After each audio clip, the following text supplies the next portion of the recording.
Let us continue our adventure. We didn't really have much of an adventure yesterday. Well, it was like 4 hours, I think. 3-4 hours.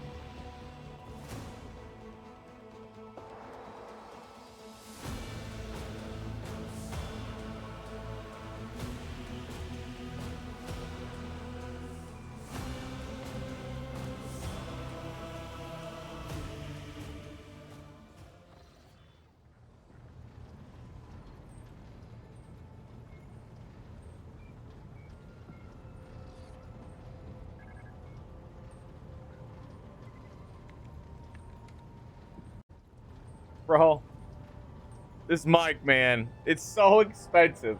And it constant, like, I bump the cord a lot, which is an annoyance because I have to have it so close to me. And then it constantly kicks itself off.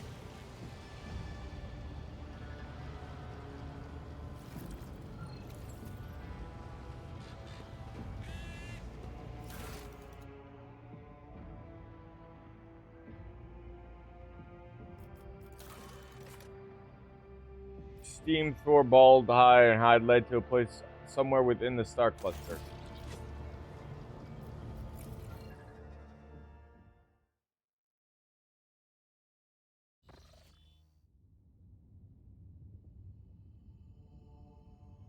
Taken off from the planet that we just left. They're approaching swiftly and readying their weapons for battle. Get ready, it's about to get hot in here. Oh, okay. Oh, do I not have my ships anymore? Is it just my ship now?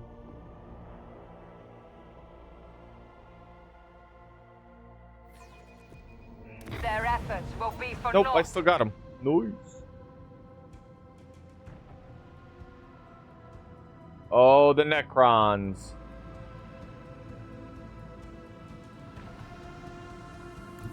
Set the course.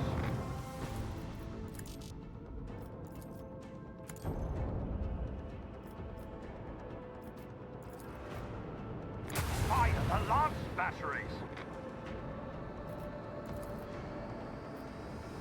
This one's going down. No, wait.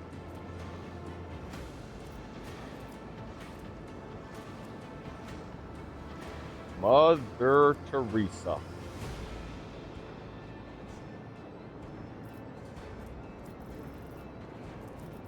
There's not much left to do.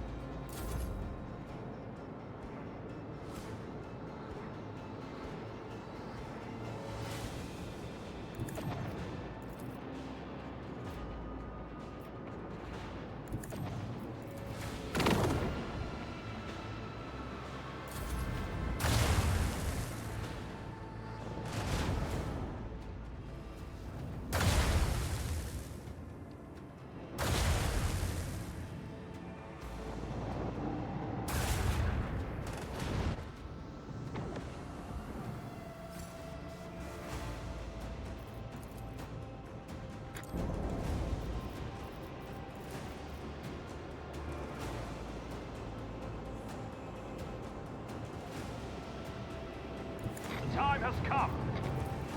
Fire the lance batteries.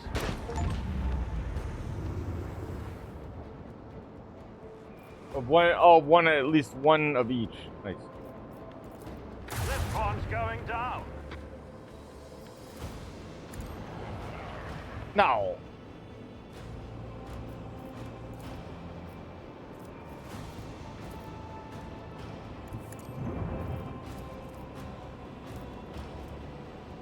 Shot spot.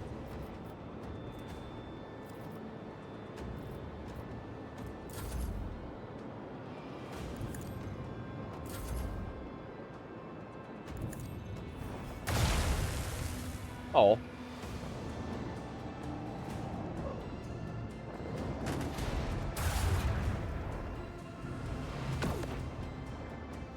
I guess I accidentally clicked on them to return to the ship. Onward. Fire the lance batteries. This one's going down.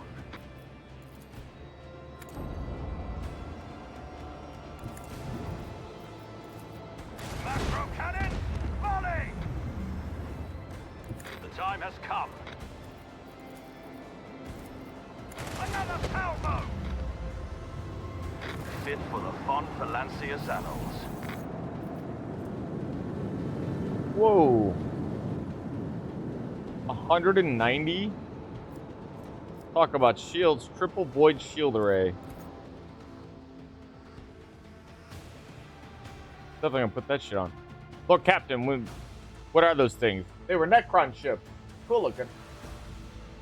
It took off from the surface of the world where you landed.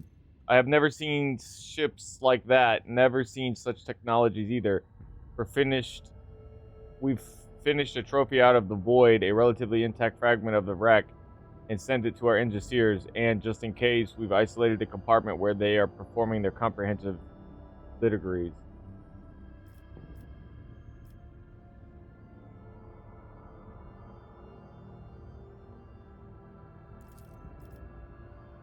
An hours-long silence follows as your order is being executed. At last, the Vox comes to life again. Your Lordship, the Cardo Artifacts claims to have found a mention of Xenos similar to the ones we've encountered. The manuscript refers to them as Necrons. Nothing but tales and rumors. I've heard stories about sickle ships that reap entire squadrons like ears of grain, but crews that know no fear about the veil of death that shrouds them and corrodes their enemies. Ships like rust. Those stories aren't worth a Grok's arse, though, because they also say that none of the has ever survived encountering those sickle ships. If that were true, there wouldn't be anyone around to tell those stories, would they?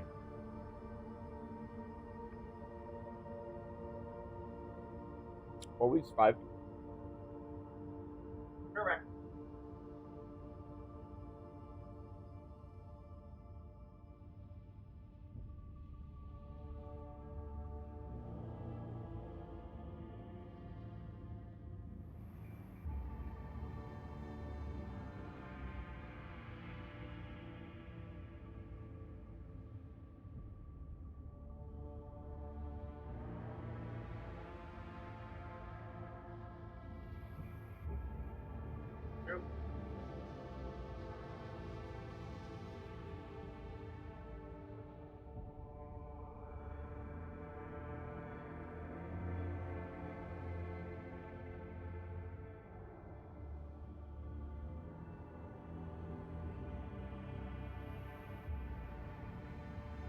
So I had this really nice mug. It was a glass mug I had. I had gotten it from when I had went to this place. Went to this like theatrical dinner. I can't remember what they called it. But basically you get to watch them like present like a fake jousting act gig or whatever. I can't remember where I got it. Cup, it broke, sadly. And then I had to switch out because I've gotten cups over the years. I very much like this cup, but I don't find a use into keeping cups not being used. Hopefully I don't break the cup. It's just over time, you know, you use it all the time and that's the only thing you use. Well, I have a bottle too. You know, when I bought a bottle of water, a real big one, and then I just have never bought another one. And I've used that one. I've had to clean it a few times. But when all you use is water, it doesn't take much. It doesn't, you know, don't get grimy. But this one, I put like my booze in. I put my energy drinks in it. I'll fill it with ice. You know, it gets rattled around a lot. Not that I like try to rattle it, especially after I lost my last cup, and I was very sad about that. I've been more ginger about this one. Just a simple story. You're welcome. Data available. This is Pascal talking. Those creatures are Nephilimics, or Omnissiah's fallen angels, citing a quotation. The first machine spirits ever created by the Omnissiah were in will, in body, and in power, unmatched in their perfection. They were realizing the design of the Deus Mechanicus into being. Excuse me, Jesus. Principle of entropy conceived by the Omnissiah was fundamental. Thus, even the perfect became flawed through the overabundance of their perfection. This is not about Necrons. This is about uh this has to be discussing ancient shit about Earth. How would Pascal well, I mean, I guess they are surrounded by dogma, so fair enough. They don't know anything about Necrons, so they assume that the Omnissiah, who they think is also the Emperor, he's basically saying the Emperor's fallen angels, like his experiments or some shit.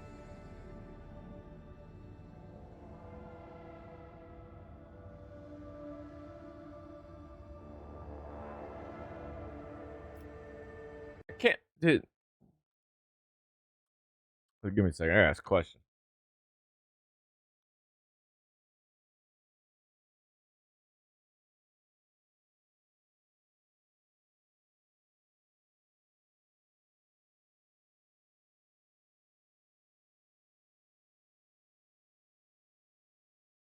Yeah, see, I swear that this might be him talking about the Men of Iron. That's what they're called, the robots that humanity had created and they rebelled. And I was curious if the Emperor had been around during that time. And he was around during that time. Called the Dark Age of Technology. It was the era.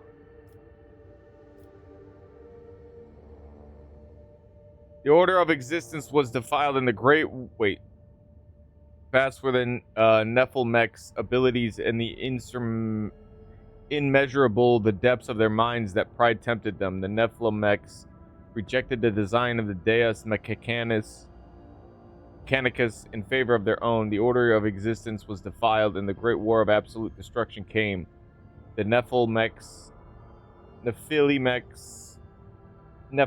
think it's Nephilimechs, yeah, were overthrown and exterminated, with only a few managing to hide from the Omnissiah's eye by extinguishing their minds and shrouding themselves in oblivion. This is the Man of Iron thing he's talking about. This has nothing to do with the the Necromancers, or the Necromancers. In their change, the Omnissiah created new machine spirits and destined them into servitude so that they would remember the limits of their power and would not descend into pride. As for the ultimate perfection, the Deus Mechanicus abolished it from the universe, and thus it was no more. The Necrons are deceived. The Necrons are a deceived race who were tricked into becoming mechanical beings with very little willpower. Only certain Necrons have their own free will still. Like the leader, for example. Like I can't remember his name, but he's the Emperor of the Necrons. I don't know if they call him the Emperor though. They might. I don't remember. It's a lot of things. Like, you know, I know the gist of stuff. I have it in the library. The gist of this, but there isn't a lot of details.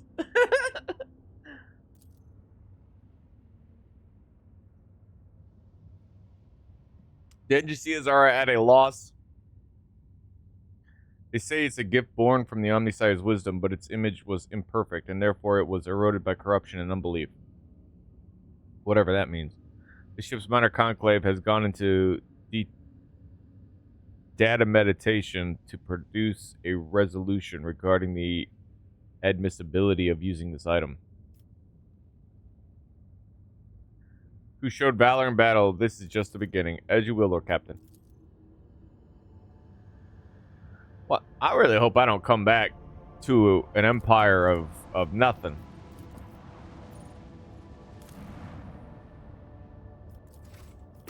Alright, let's see what this whole new map looks. It's a whole new realm. Oh.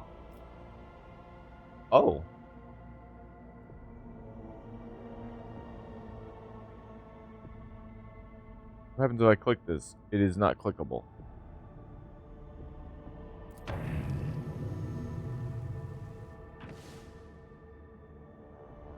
Sanctum of...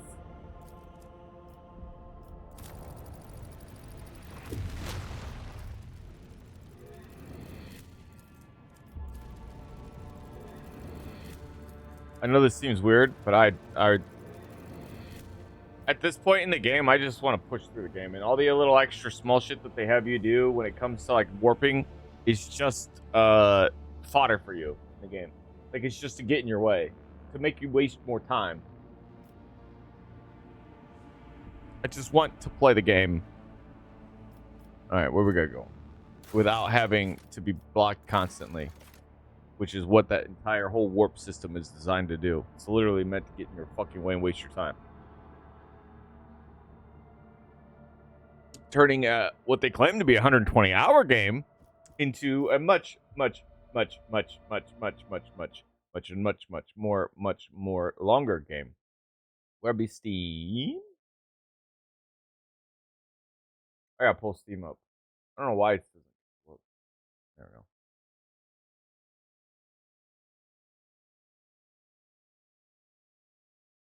Steam says I've been playing this game for 100 and almost 40 hours.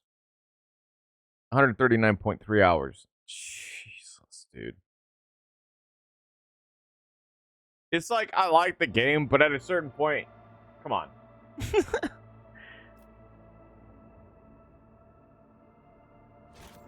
I mean, I've definitely got my money's worth out of the game. I got distracted. Epitaph. Son of a bitch.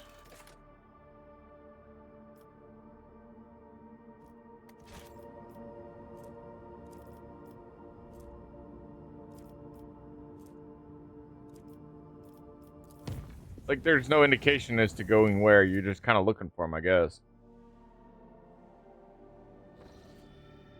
Whoa.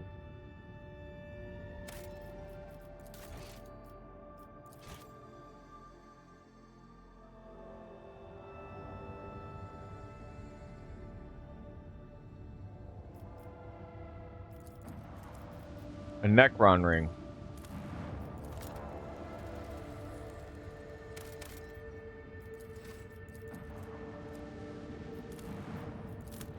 Hey. Most of the surface is covered in icy dunes with greenish highlights. At first, officers aboard the vessel decide that the unusual color of the ice is due to a quirk in the atmosphere. Later, it becomes evident that the source of the highlights is a group of monstrous pyramidal structures. Oh. Wreathed in an emerald fire.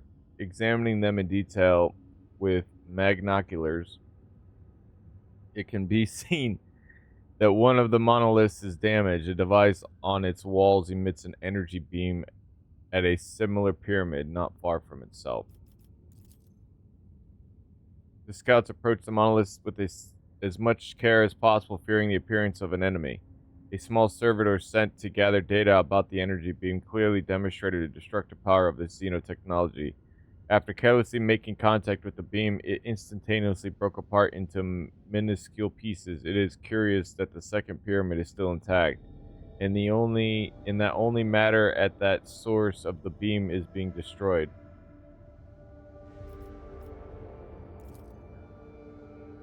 The energy beam barely reflects off the dark metal of the pyramid. Occasionally, a scarcely visible wave runs across the surface of the monolith's walls, after which the material appears to become even smoother.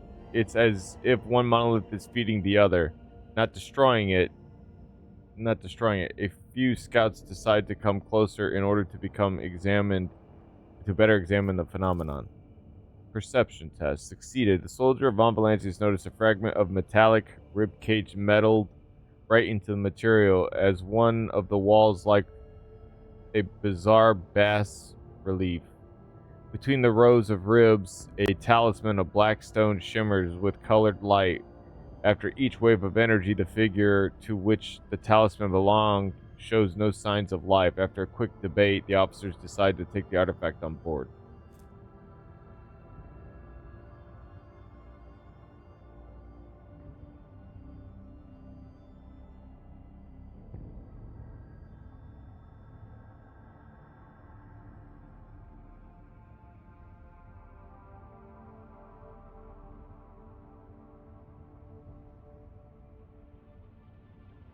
The area is considered as having heretical adherent if they don't have it already. It's rare to find such an ominous phenomenon in life societies. Fire plasma torpedoes at the Xeno monoliths.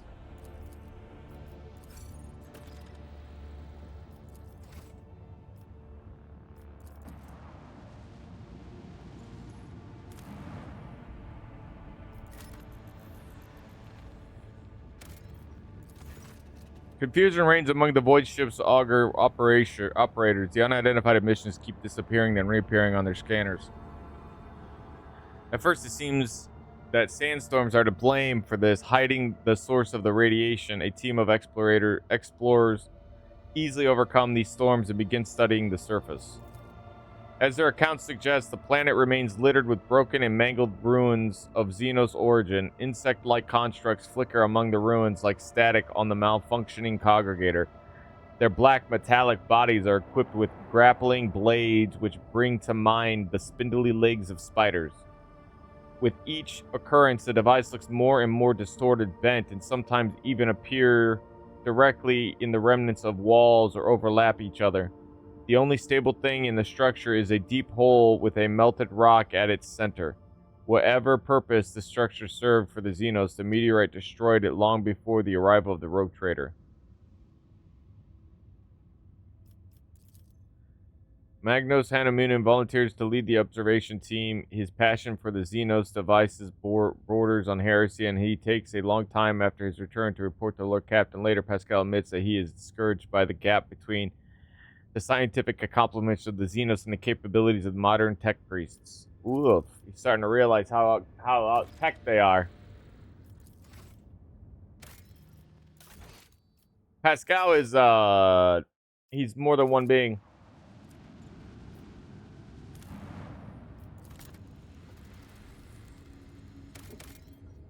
Ooh, tasty.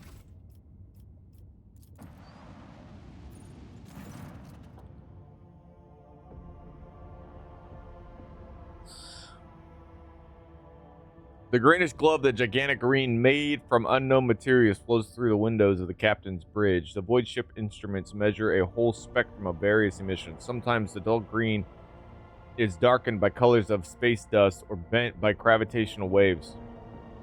The object most closely resembles a portal. I'll bet what's passing through it cannot be clearly identified or defined.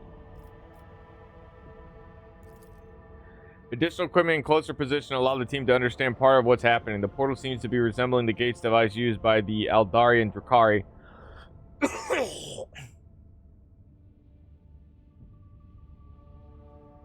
Yeah, I read about these gates actually. The Necrons didn't actually exactly know how to persist in the webway, but they knew how to get their ass in there and fuck shit up. Only made the difference of material. The metallic shine of the ring alternates with the darkness of a large blocks of stone reminiscent of the material that makes up the famous Cadian pylons.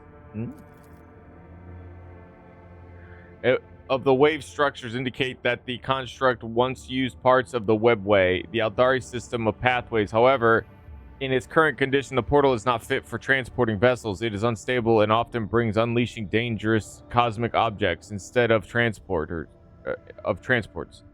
The gate spews forth dark light waves and deadly breaths of incandescent gas, the latter taken from the star's photosphere.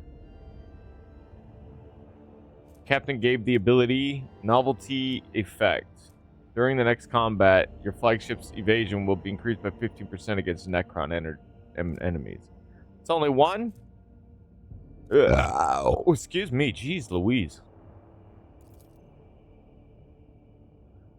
Arcs of incandescent star gases burst from the ring, pierce the darkness of space, reflected by the surface of other celestial bodies in the system. At times, dark light waves bend the edges of the portal, but they are quickly restored thanks to the enigmatic flowing metal. Then lashes of purple clouds dissected by threads of lightning appear in the center of the ring. An unseen force prevents them from reaching the other side of the portal as the blocks of black stone become covered in purple scarlet illumination.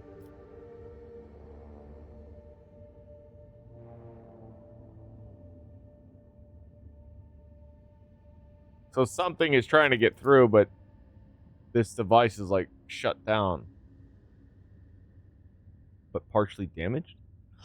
If the ring truly were a portal, it is not fit to serve one any longer. Stellar heat and gravitational forces forbid any vessel from passing through. According to the ship's astral paths, the purple clouds are an even more dangerous phenomenon, indicating that the powers of the warp are eager to flow out of the portal into real space, as if to highlight its deadliness. With the next wave of dark light, the portal throws out a shattered remains of an unidentified void ship. Whoa! Civilization capable of creating a device as powerful as this one could have undergone such a decline.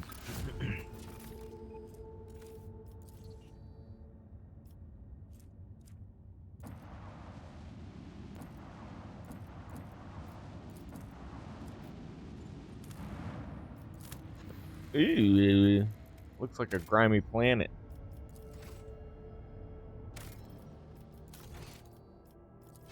I mean, this is in the Cronus Expanse, I still think.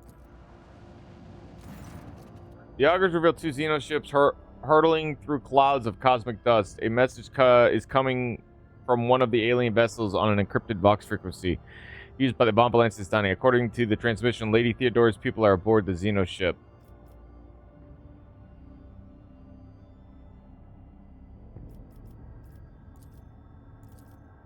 They're spotting more and more Xenos vessels, but most of them are in strange state of dormancy. As they sleep dead, cautiousness dictates not to test this hypothesis. Thankfully, the nebula in the system could allow this Dynasty flagship to evade danger. The same request to help keeps coming back. We're alive, we're fighting, we need support.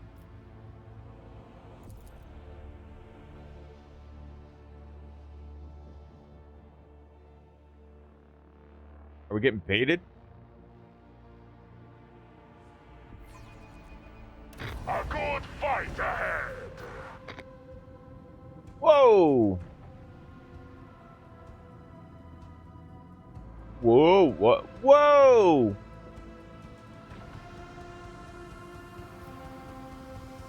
I see. Oh shit! I see.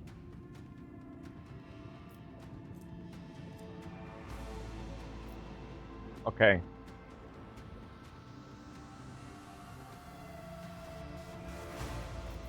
I think these ships are dormant. If you walk into their path, I think they will turn on. And that means I can't control these guys, but hopefully they don't do the same thing.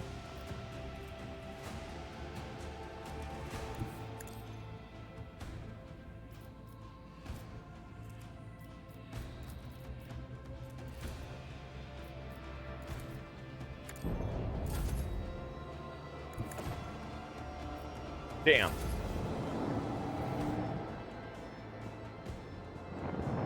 Shit. See, he went into it.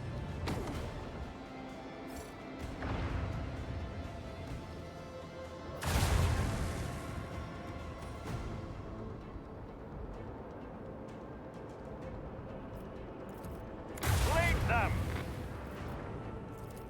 This one's going down. Woo! Beefy boy. Leave their hull strewn across the stars.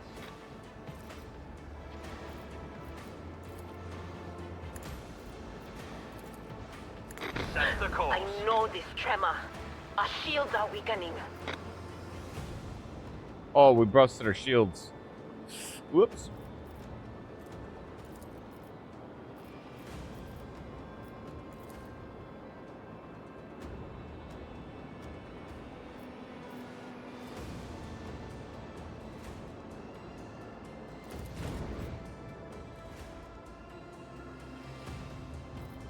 I've actually I don't know if I've ever had my shields, but reanimate protocol activated. Oh, okay, these guys are chilling. Yeah, I don't think I've ever had.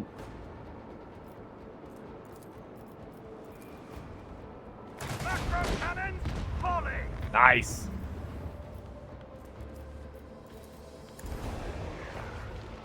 All right, there you go. Now I have to he has to force the ship to turn. I think his weapons are all in the front, so that'll be helpful. Let's weaken him.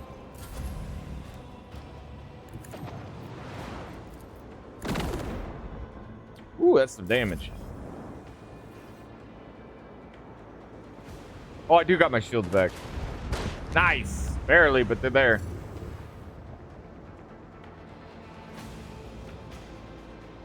How do I see what my shields are at?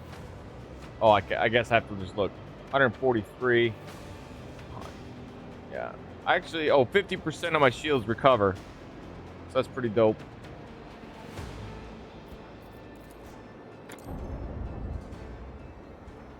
Okay, we killed 2 of them. Now we need to fly into the north. Let's do a big turn here. Well, no sense in taking our time. Let's goof. Oh, I can't goof forward shields this time. Alright, no big deal.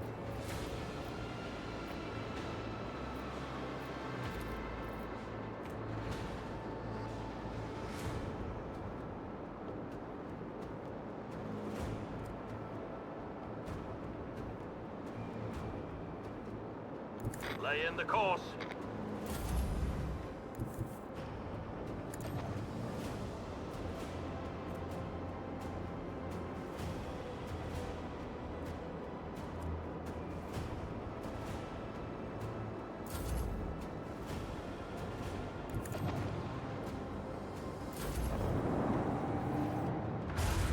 No, oh! Chance holding! Still holding! Oh yeah, now my shields are back to strength. Alright, lesson learned, don't ram people. Copy. Another salvo. But it's so much fun. So fun.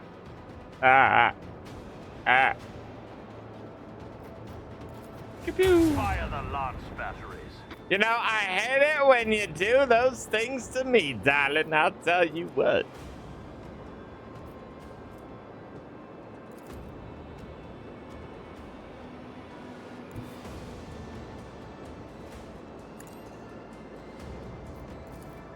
This one's going down. Point blank fires. Oh, damn, I was hoping. All right, let's extend and pop shot him. Leave their hulls strewn across the stars.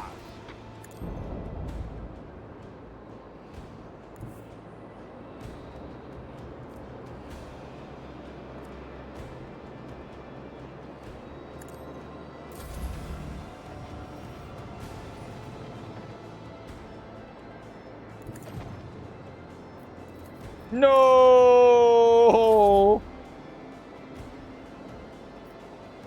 Yeah, get him.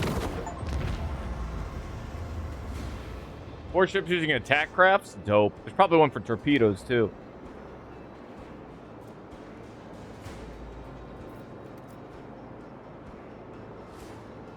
Thought there was a way to get them back into your... I guess not. You just play until they die.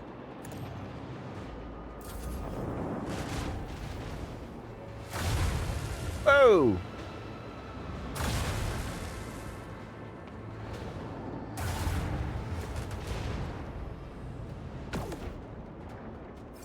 Stupid regen.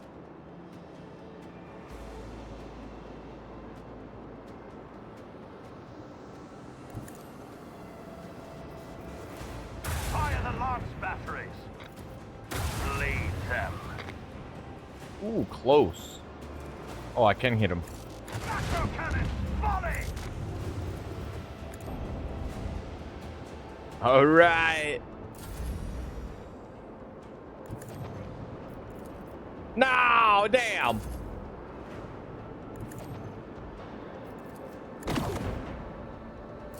Dude, these strike crafts are strong.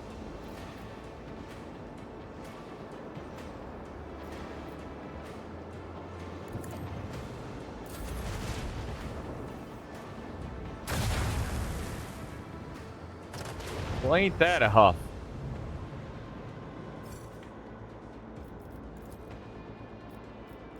This one's going down.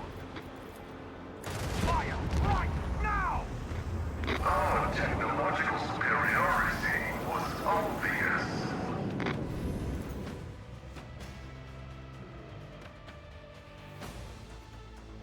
The Xenos are defeated and your men aboard the enemy ship, cutting their way through the bulkheads of the source of the signal. They find the decayed remains of the Vox Valencius boarding party.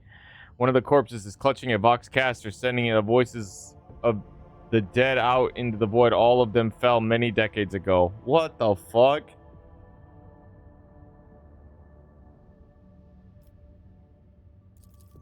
The data slate and weapon that belonged to the commander of the boarding party were recovered from the dead men's belongings.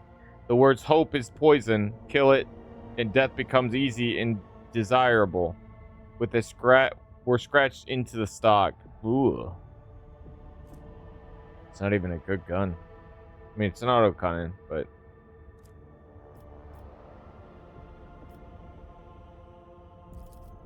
You find a single order given by Lady Theodora. The boarding party was commanded to infiltrate the Xenos vessel and hold off the enemy until the Dynasty flagship withdraws to safe distance. Bro, they were left to die.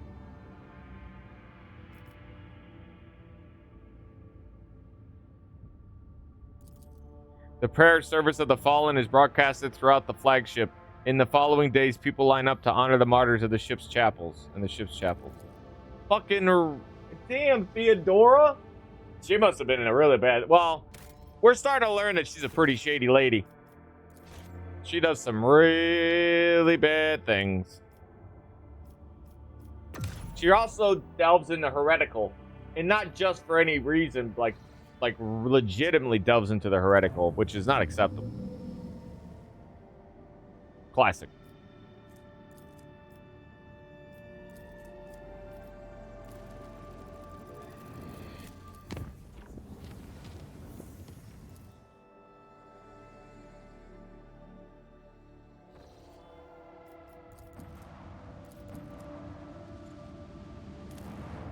Be good, Skadang. Oh, it's the Necron Fortress. Action.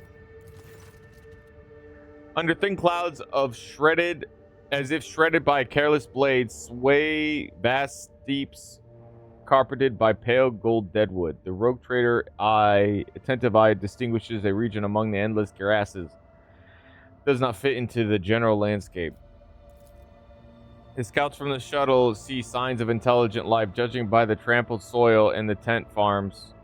Someone had made camp here. Distant silhouettes form a tangle of paths and obstacles, a maze. The outer walls are supplemented by a multitude of spikes and blades and decorated with scraps of leather and withered, crucified prisoners. It does not take an expert in xenoculture to reason that Drakari have been here. As they comb over the tracks left around the Drakari structures, the scout find items of Imperium make, blood-soaked clothes, an Aquila patch, and data slate cracked in half. Gothic letters and the symbols of the Inquisition are frozen on its bottom half. The sentence fragments make up part of the exploration report. What if the Inquisition actually was with Theodora the first time they went and did all this crap? And now whatever it is they have to do, they got to go back. I don't know. We'll find out more, but this is an interesting story. The servants of the Von Valancias find a rough illustration of the camp in the pocket of a filthy coat. On it marked two locations. The first is shown with a sword and highlights the area where the items were found. The other is a skull and points to a patch of ground on the maze. The scouts carefully inspect every piece of land in the marked area and discover a camouflage pit studded with strong, thin needles. In a niche sunk into the wall of the trap glitters a volumetric flask with an ugly creature that looks like several brains stuck together. Recognize the grotesque figure as a Drakari Medusa, a parasite capable of registering emotions and transferring them to its masters. This thing was left here as the equivalent of a picked recorder collecting the suffering of the Drakari victims.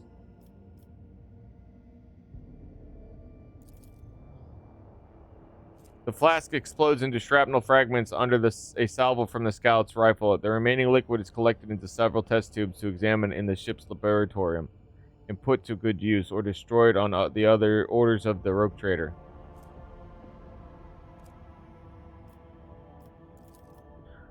Deep prints belonging to landing legs and a ladder are visible in the grass behind the maze. The relative positions of the recesses correspond to the design of an Imperial shuttle.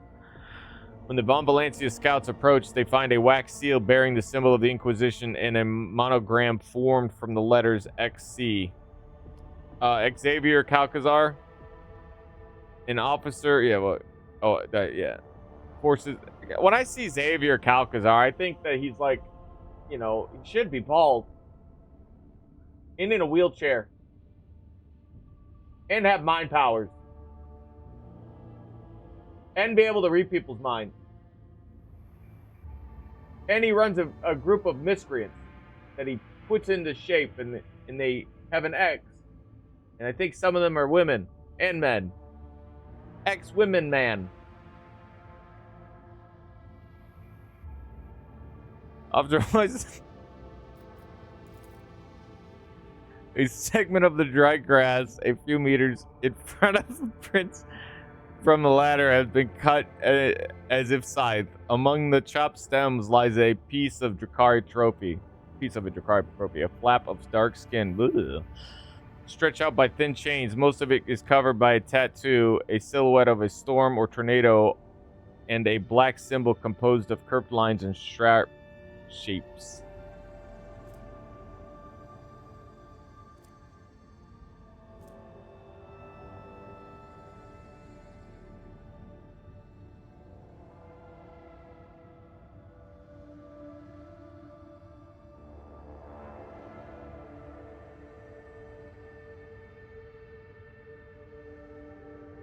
Gruesome.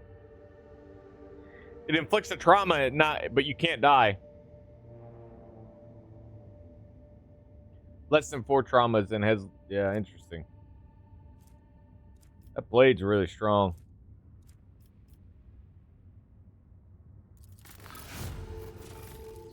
The predatory structures do not burn easily, and it takes a long time for them to heat up.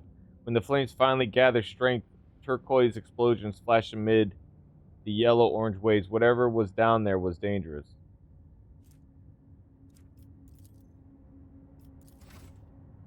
Yeah, you don't want to leave any remnants of Drakari around.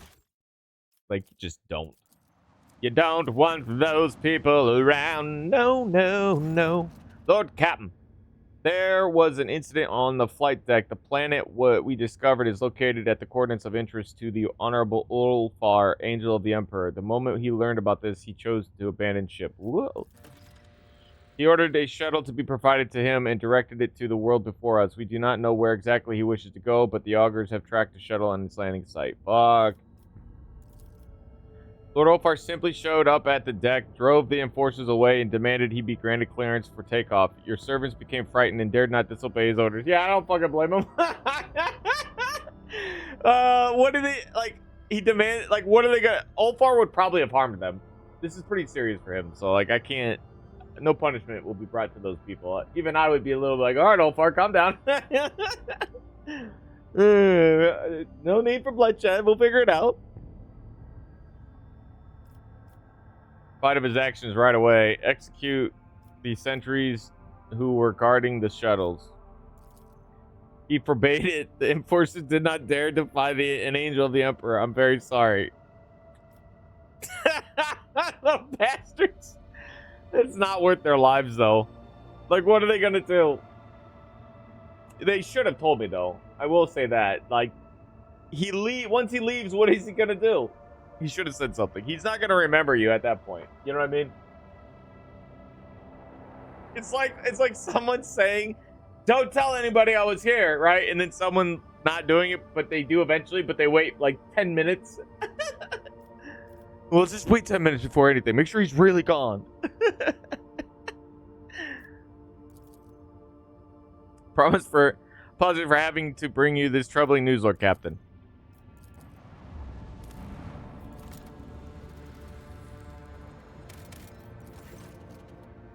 Led by Rogue Trader himself, makes planetfall on the frozen world. The shuttle on which Ulfar Thunderlung departed the ship has been designated at the starting point for the search. Said shuttle is found at the landing site intact and undamaged.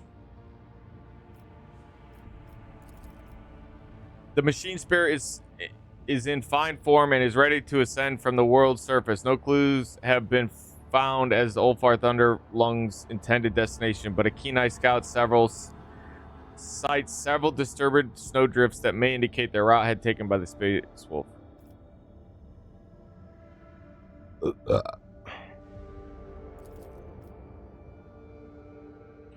The scouts discovered numerous structures, burial grounds, and obelisks of the Xeno race that once ruled these star systems. The Necrons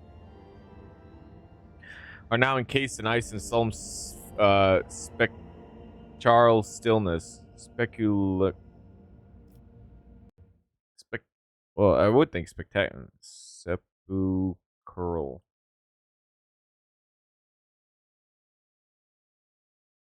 Sepulchral. Sepulchral. What the fuck? One more time. Sepulchral. Sepulchral. God, what the fuck? It means tomb or intermediate. What? Internment. Oh, those two things are interestingly thrown together.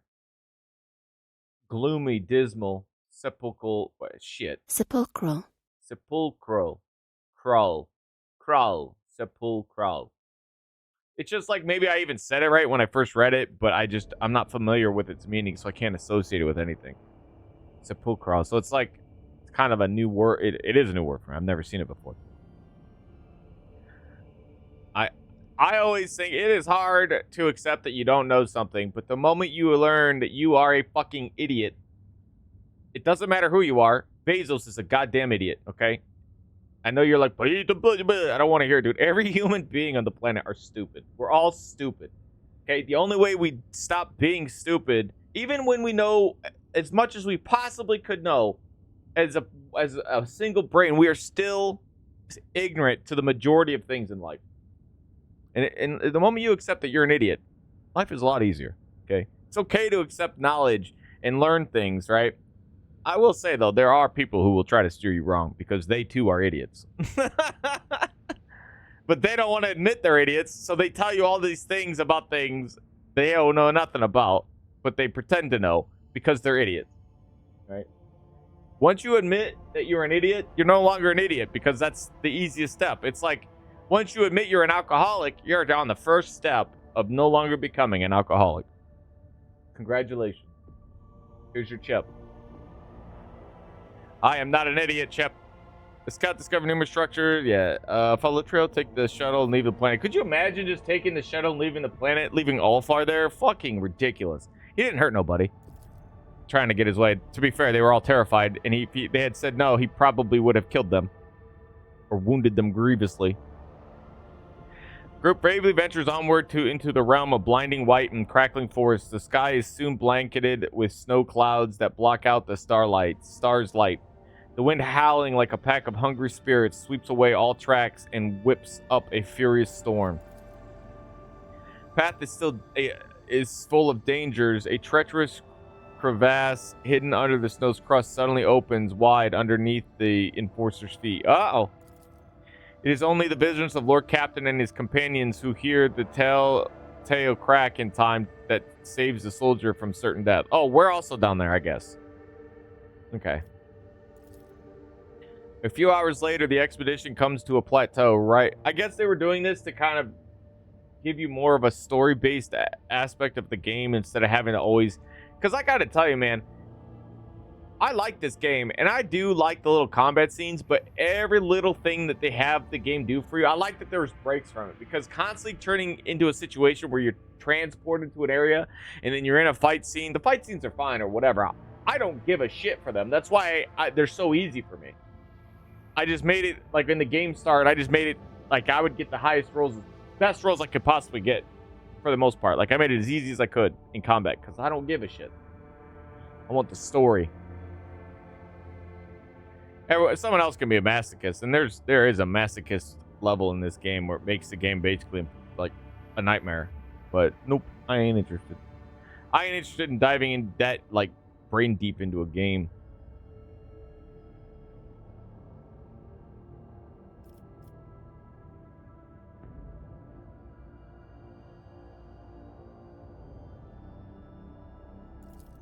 The ship is identified as the Revelation Granted, the merchant cog commandeered by the baleful Howl on Footfall. Oh, here we go. No signs of struggle or other misfortunes are found aboard, only some useful cargo in the hold. Contrary to expectations, no crew members were found, dead or alive. The ship has been abandoned and its fuel systems are non-functional. The Prometheum has frozen solid and ruptured the tanks and the pipes. The escalating storm seeps over the group as if trying to bury them in darkness, snow, and obliterating whirlwinds.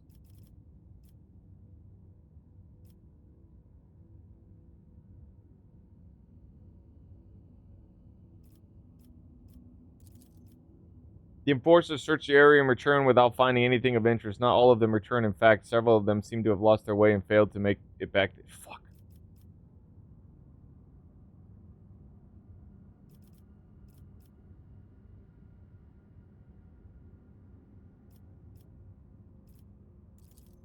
Fresh cracks in the snow leading to the ship's airlocks indicate that he was here recently.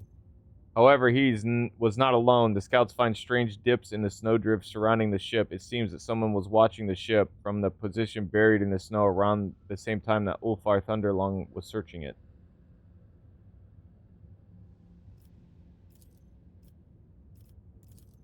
The raging storm makes it impossible to establish a Vox link with the rogue trader's vessel, leaving the expedition stranded without aid, but probably not for long. The officers on the bridge should have immediately dispatched help as soon as the contact with the scouting party was lost.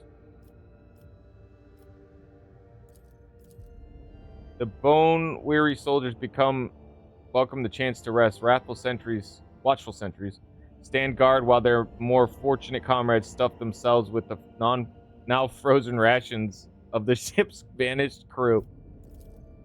The temperature inexorably plummets, but the brave enforcers following Lord Captain's example staunchly endure the trial and do not lose heart.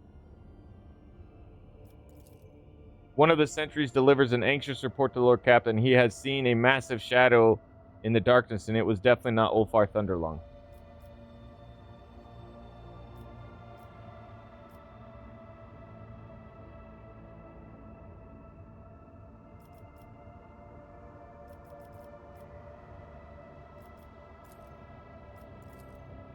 Barrels of frozen promethium are dragged outside. The frozen fuel reluctantly succumbs to the heat of the thermal cutters, and fires kindle around the ship. Even this is not enough to dispel the snowy darkness, but the people are buoyed up by the additional light and warmth. I figured the warmth would help out. A messenger rushes to Lord Captain to report that one of the sentries is missing. Large tracks have been found near the sentry's post, as well as a few drops of blood. Despite the reinforced sentries cannot conceal their fear, the unknown has robbed them of their courage. The terrible rumbling cuts through the roar of the storm, the clash of clamor of battle. It is followed by furious, agonizing screams.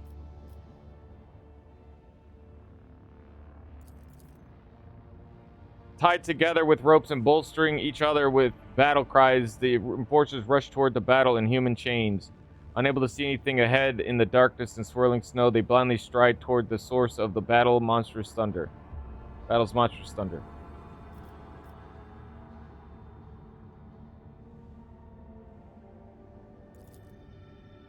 The captain charges forward, his soldiers rushing after him, and an eerie shadow blocks their path. It is cloaked by the snow in a dark, which turns into a barely discernible silhouette that emanates the promise of death.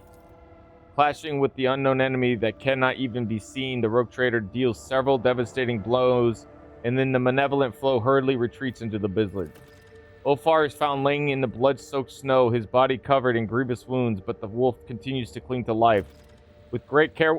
Alright, we went out there and we're like, we're gonna kill this thing! One guy gets taken out, double the guards. The guards isn't working. And we, alright, let's get the fuck out of here and let's fight whatever's out there. Well, it's because whatever... I thought they took... People are screaming and stuff. I thought they took... He was taking my sentry, so I was like, let's go out there and let's fight him. We found Ulfar out there. If we had hid in the ship, Ulfar probably would have died.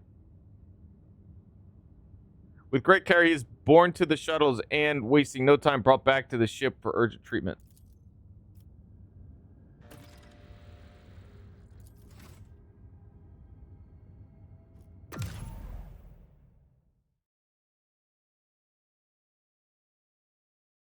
Fuck, but I mean, this is supposed to be the world that he... Let's see what Ulfar says. Oh, he ain't chilling. Let's see what Vidya says.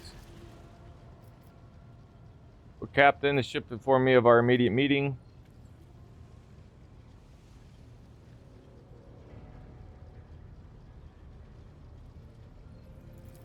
He is feeling better, Lord Captain. The ship's Churigans were amazed at his resilience. Esteemed Lord Ulfar is currently convalescing in his chambers.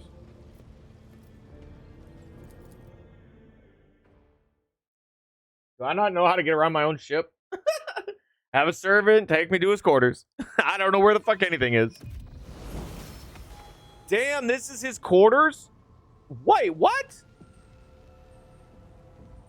Why is it that every single person seems to have like 1, 2, 3, 4, 5, 6, 7, like 8, 9, like just floors upon floors of space?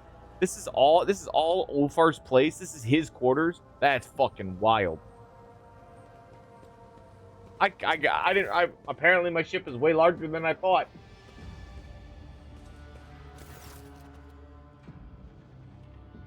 I mean, don't get me wrong. There's literally a massive silhouette of glass in the front of your ship. It's huge and pronounced.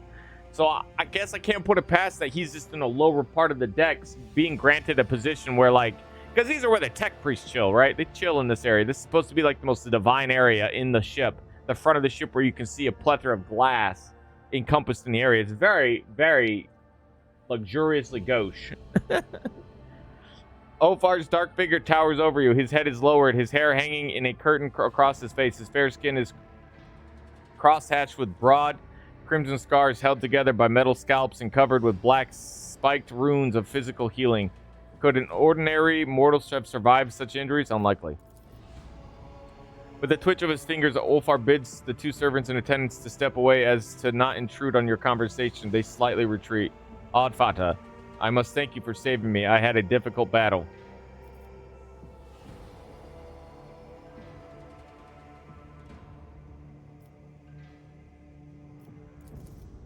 I always survive, he says.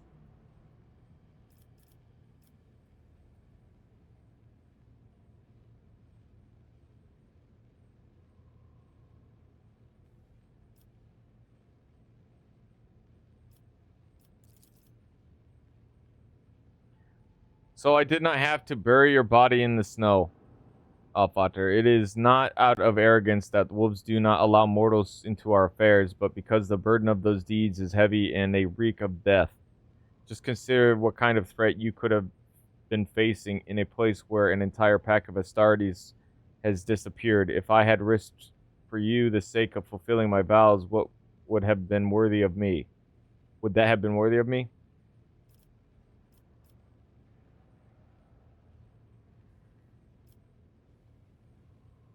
You did not do all that well on your own. Now we can safely say that you are not cursed. You almost met your end in battle.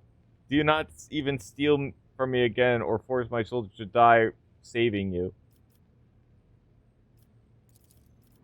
And you and I are different. Your way is to rule and build, while mine is to destroy and chase down prey. Such is the All-Father's plan. And in that plan, my death on the battlefield is an expected and joyous event, while your death would be a premature, sorrowful, and damaging to many other lives. He doesn't think Ulfar's death. Ulfar does not think his death would not be impactful. Well, obviously, if my character was to die, the entire protectorate would be completely fucked.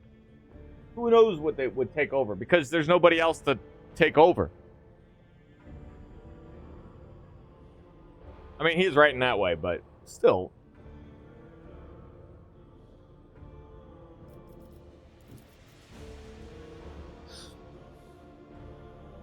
That was them. Inside there were signs of wolf scouts leave for their brothers. The baleful howl landed the ship on the surface and left, and the rest of the crew disappeared. I followed my brother's trail until an unknown foe blocked my path. A battle ensued.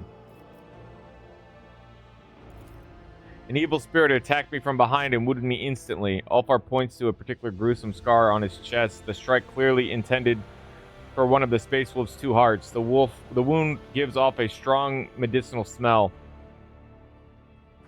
but it is not one you recognize. Probably a Fenrisian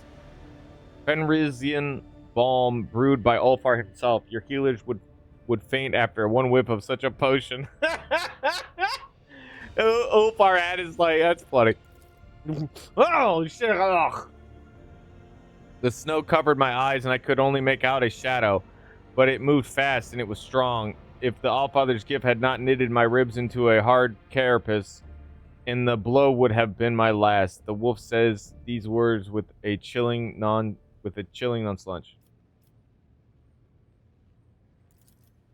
Do not blame us for what we are. Death always clings to the warriors of the Allfather, and we are fated for no deeds other than those accomplished by the jaws of the Morkai. You are not your usual self. You seem somber.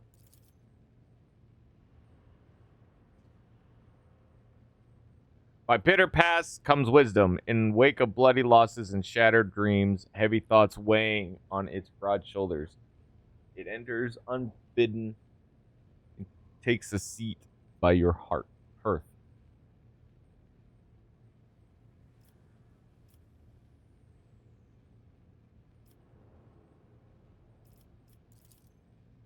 About the future, have you ever wondered what it means to be an Astartes? To know no other family but your brothers in battle, to know no other feasts but the joy of slaying your enemies and extolling your fallen comrades, to know with certainty that your death will be terrible, brutal, and agonizing, for time holds no sway over us, and no warrior of the Allfather has ever breathed his last in a soft bed. He knows he'll die in battle. Death holds no fear for us, Allfather. We have been eating at the same table since day one. Listen, Alpha, when the wolf priest tested me, I went to the gate of Morkai, the dark place where real space and the thoughts of the great wolves intertwine, like the tentacles of the Kraken. Everyone who appears before the gate is granted a vision, and mine was a dark omen. I saw myself in two guises, one as white as the moon, and the other as black as the lowering sky, and the two were locked in combat. As for which me emerged victorious, that was hidden from my sight, but that is not what frightened me. The Black Wolf's gaze was fearsome, full of more pain than he could ever inflict himself. It drove him mad, turning him into a monster, and as dark as he appears, I recognize myself in him. After all, I was made for destruction, torment, annihilation. I am the more agile monster. Does that mean that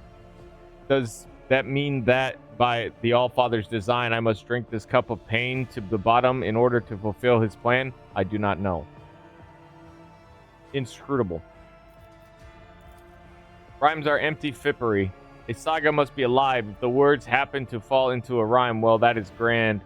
But to make your whole story fit neatly into such a pattern, you must either twist the truth into the service of beauty or live your life for the sake of rhyme. Neither is the wolf's liking. Like, basically, you got to be a wordsmith to make it rhyme and be accurate. Otherwise, you just have to tell the truth within the rhyme. It's not really a rhyme, it's a poem. And those are different. Our sagas are voices sounding through eternity. When we hear them, we do not hear stories. We hear the tellers speaking their words to us now. Do you still believe? I will find them. Ulfar clenches his fist. Probably not a lie, but I will find them.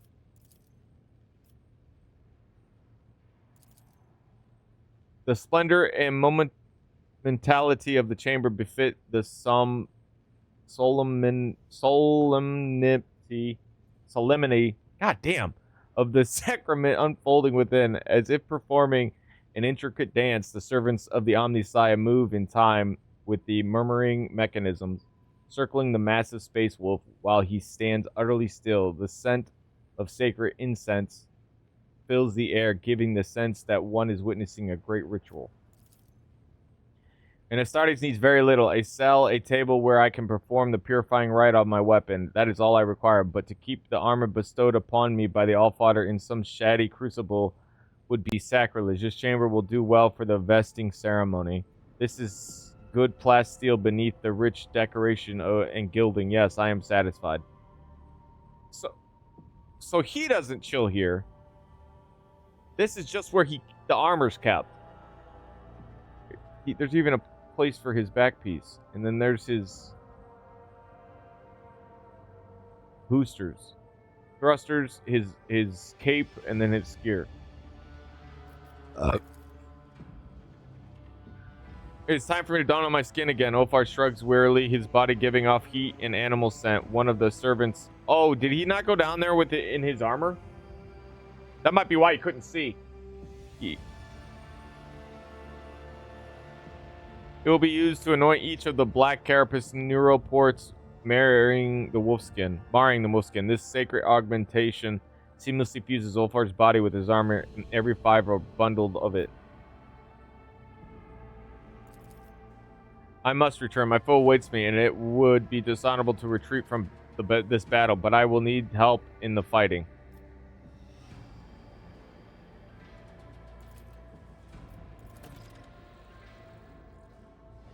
Ulfar nods to the servants, and in low voices they begin to guttural pray. Shadows leap across walls, twisting together in a majestic and savage dance. In the flickering candlelight, the sacred rite is performed. They even have a video of what they do. There's like a live video, not a live action video, but I do remember seeing on YouTube how the process actually is done when they equip them. They do pretty much this. They have like tech priests with their little incense flaying around as they're putting that shit on them.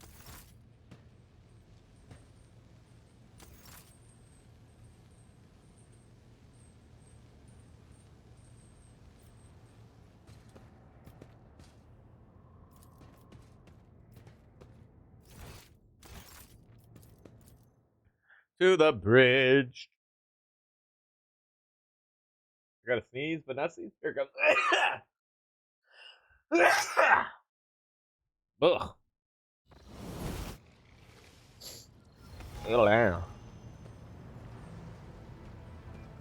Oh, game, you level up so much. Oh, did I finally hit over 100 and everything. That's hilarious. Oh, this is a big one.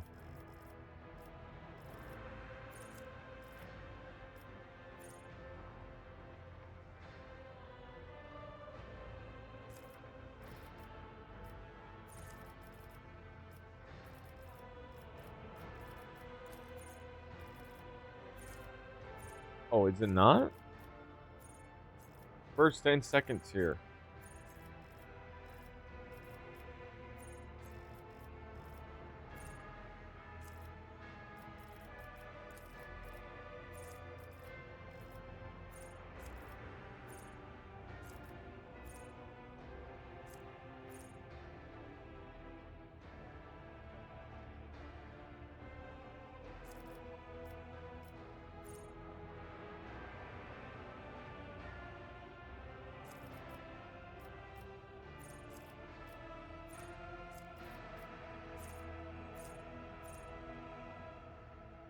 Turn including an extra turn adjacent to the officer. That ally gains an additional 5 MP for 5. Whoa.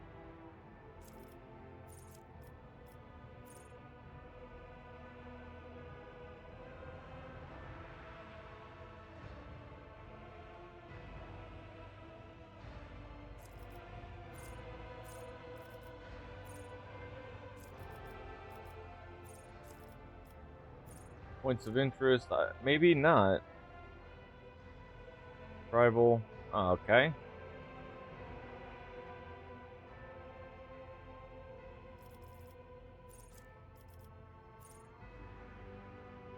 Doesn't really matter.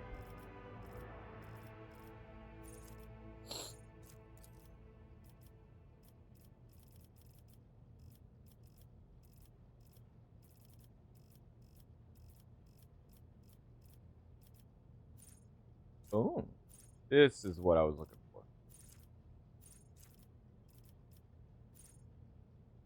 Allows the wearer to wear power armor. Yes, indeed.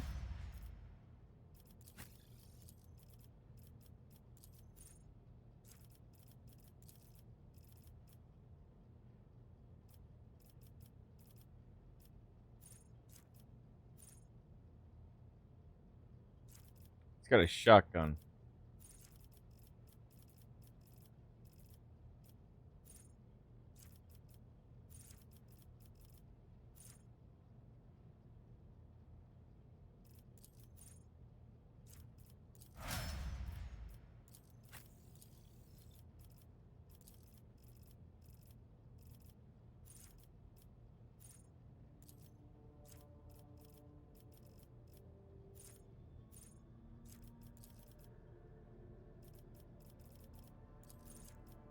Let everyone have the power to wear power armor. Huzzah!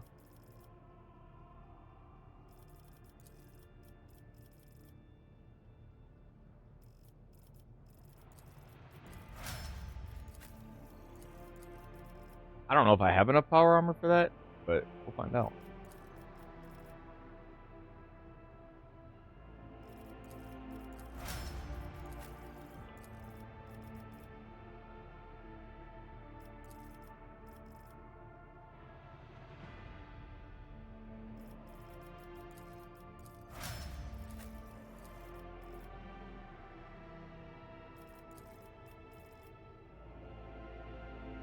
Even your let's gonna wear power armor.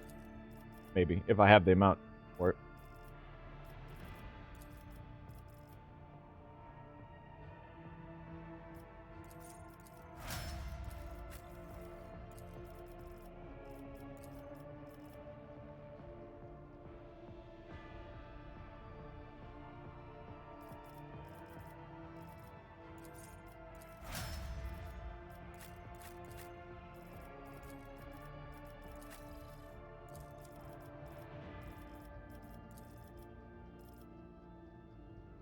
I think she can already wear power armor.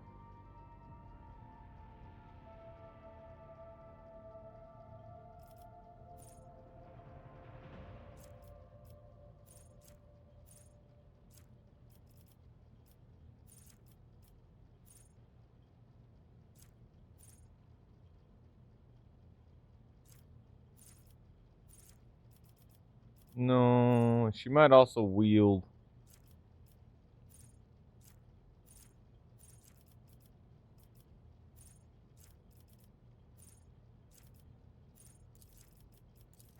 Oh, that was bad. She don't wear a shield. Shit, whatever.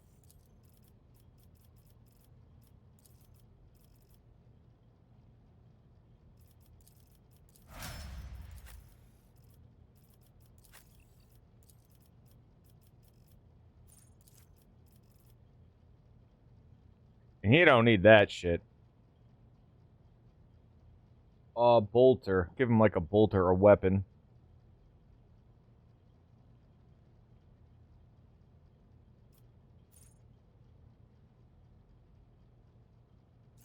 He doesn't have two weapons. He's got a bolter in his hand.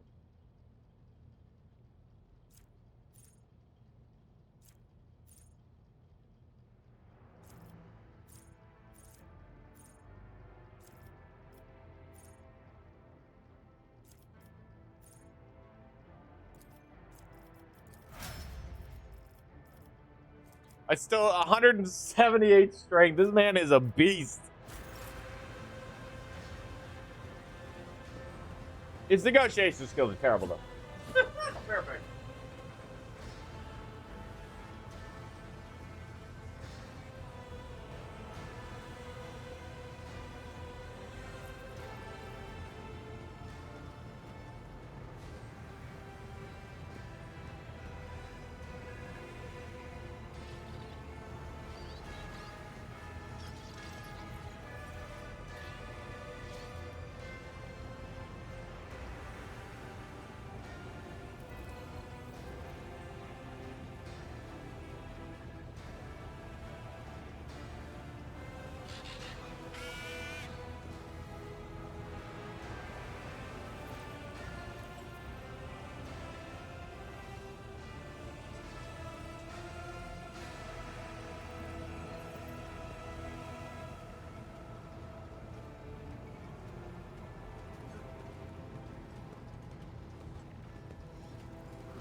All right.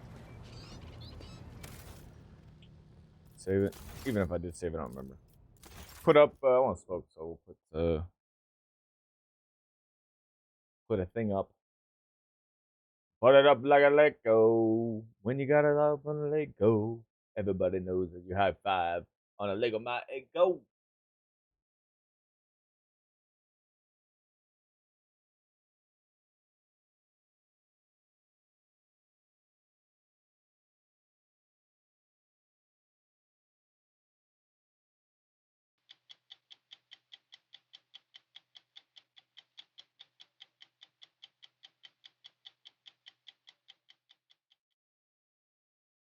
Let's watch 60 Minutes about China. Until recently, Tim Hawk was among America's top spy This aired 2 months ago.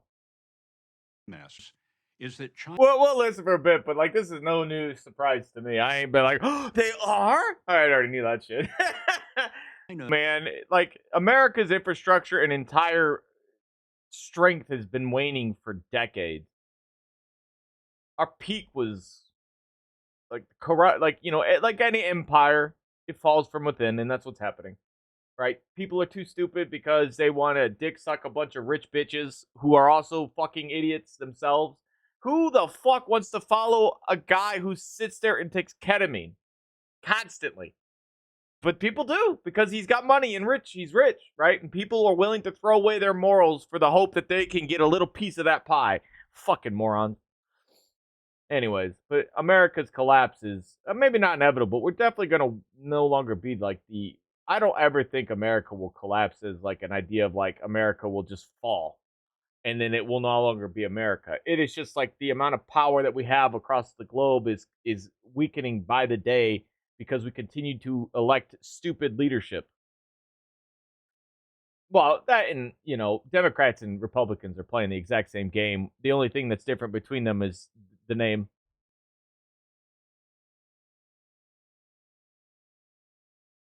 Bam, bam, bam, bam, bam. Look into this. Video. Nurgle. For 10 millennia, Mortarion, commander of the Death Guard, has smitten his foes upon the field of battle. Clad in grotesque armor and shrouded from head to foot in a rotten pall, the Primarch... He said smitten and not smite. As smitten. What the fuck? Towers above the greatest champions of mankind. In one hand, he wields a fearsome scythe called the Silence.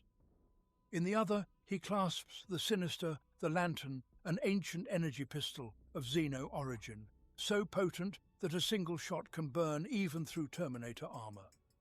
Surrounded by lesser demons, buzzing flies, and pestilential mists, the Lord of Death soars toward his enemies, rending the air with crackling wings, whose beating brings the stench of death to his foes and instills an ineffable dread in their hearts.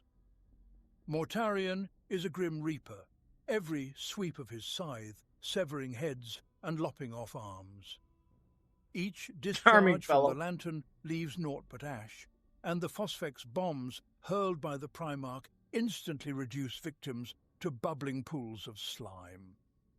The very presence of the Lord of Death carries ruin, for the air about him seethes with countless viruses, causing fools who draw near to choke and fall dead. Were Mortarion merely a frenzied monster, he would nevertheless inspire fear. Yet he remained a Primarch, albeit fallen unimaginably far from the light of the Emperor. Consequently, alongside his inconceivable might, he is endowed with a brilliant intellect, and his strategic vision as a general of infantry has not been dimmed by the centuries. One look is sufficient for him to appraise the course of a battle and instantly discern the direct path to victory. Mortarion is untroubled by losses, for he believes that his sons must always show their fortitude, and that victory is deserved only by those who possess the strength to seize it. They say that if the Primarch has a weakness, it is his contempt for his foes, which leads him to underestimate them. Yet truly few can stand against the merciless, superbly planned onslaught of Mortarion and his Death Guard. When the Emperor came to Barbarous, Mortarion stood a breath away from final victory over the Lords. It had been the work of his whole life, but the Emperor deemed Mortarion's struggle a trifle, a marginal note in the history of his great crusade. Worse still, when Mortarion attempted to slay the last of his enemies and could not endure the poison within that lair, the Emperor appeared and felled the Xenos. He saved the Primarch's life, yet by that act sowed in him an everlasting bitterness and rage. Perhaps it was then that Mortarion took the first step toward rebellion. Even now he is driven by boundless hatred for the Emperor, a wrath so great it cast him into the ruinous embrace of Nurgle. Mortarion's enormous scythe bears the name Silence. Its curved haft is almost as long as the demonic Primarch himself is tall. Despite the rust, its blade is keen beyond belief, and its great chained teeth can rend the armor from any infantryman. In the supernaturally mighty hands of the Lord of Death, the scythe has decapitated famed champions and sheared apart tanks, gutted mighty demons, and even lopped the legs from titans of the Reaver class. There is no count of the warriors and commanders who have fallen beneath the Reaper's blade. Yet what makes Silence truly fearsome is not so much its brute force as the plague demon that lurks within the censer atop it, rendering the slightest cut lethal and slaughtering all life with clouds of corrosive smoke. At a single touch, metals rust and flesh rots, and foes fall to pieces within seconds. Demonhood, apotheosis, immortality, and supernatural power, such are the greatest rewards for which heretical Astartes strive. For them, they will commit any atrocity, pay any price. They will even willingly part with their immortal souls for the chance to become demon princes. Most never attain the goal, falling beneath the blades of their enemies or being twisted into formless chaos spawn. But those who reach apotheosis are granted incredible might. Demon princes of Nurgle are hulking monsters whose unnatural endurance renders them almost invulnerable. They bloat with the life that fills them, and bulging flesh forces its way through cracked armor. Layers of rotting skin and putrefying innards peel away from their deadened hides, shielding them from bullets, while the notions of pain or weakness have long since been forgotten. For even a direct hit from an anti-tank round will scarcely slow such a creature, and if a through-and-through wound is wrought, it will more likely serve only to spray enemies and allies alike with pus and filth. Unparalleled resilience is not the only thing for which Nurgle's ascended favourites can boast. Demon princes of Nurgle are so powerful that they can lift and hurl a tank, or cleave through enemy warriors with sweeping blows of rusted blades or poisoned talons. Many of them also wield psychic powers, bending the energy of the warp to unleash all manner of contagions, torrents of fetid slime, or dread curses upon their foes. Some of the demons can even fly, rising above the field of battle on vast wings. Some exude poisonous spores or lethal viral strains, while others are walking incubators for plague flies. All the dark powers of the demon princes are directed towards spreading Nurgle's baleful gifts and annihilating their lord's enemies. Within the Legion of the Death Guard, the demon princes become commanders, leading sepsis cohorts and Vectoriums into... Nurgle, crazy guy. Alright. There's more stuff that Vigis had to say. I just ended up wanting to speak to Ulfar first. Man, at least he didn't kill nobody. I mean, people did die. Trying to help him. It's a bit shameful of him. But he didn't want... He didn't want people to die for his sake, but they did, because we weren't gonna just let him run in there by himself. People do crazy things, man. The ship informed me of our... Oh, okay. Oh, I guess that was it. Bitches is... Okay. The ship that brought the baleful pack to this world has been discovered, and therefore the Space Wolves themselves must be somewhere nearby. A reconnaissance mission is in order. Neos Carto... Okay. Let's investigate further.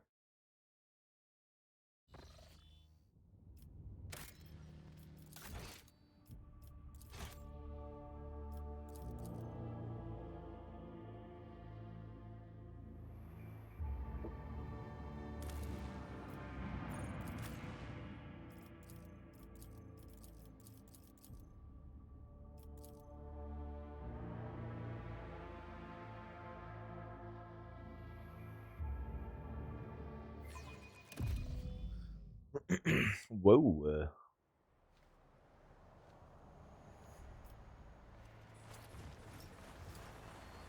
Obviously, it's Necrons. Oh, shit. You're not probably supposed to be able to see that. A new challenge for me. Both strong and wise is Ulfar. Astartes power sword. A melt-a-gun.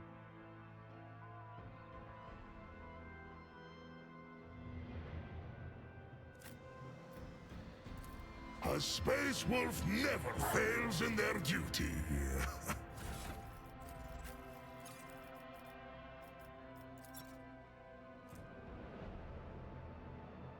I think he has a buff on chain swords, but this Astartes power sword, dope. Oh, it's got... Oh, shit, that's cool. Excuse me. Pretty sure there's a better weapon.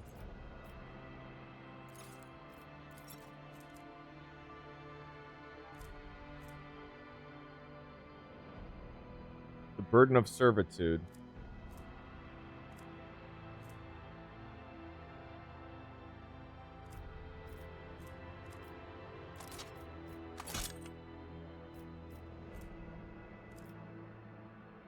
I wonder if...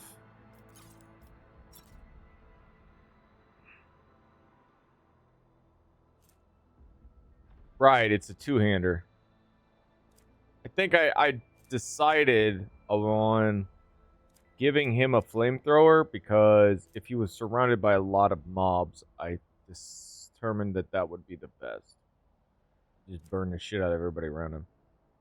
I think so far that has been quite effective.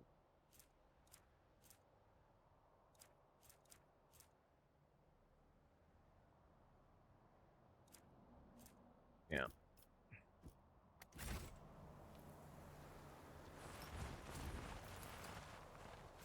The bodies of uninformed Imperial scouts have been scattered around by a detonated grenade. The scouts discover Ulfar's lifeless body here. Ulfar's lifeless body? Scouts discovered Ulfar's lifeless body here. Wait, what?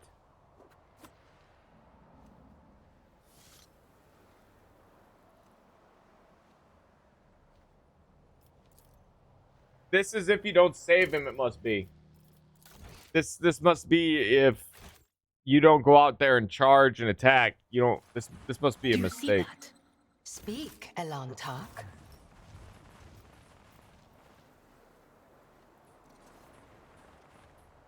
The Emperor favors me today. The tracks of the mysterious enemy that defeated the Space Wolf have almost been hidden by the snow. Victory awaits. Yeah, we're definitely going to be fighting some type of powerful...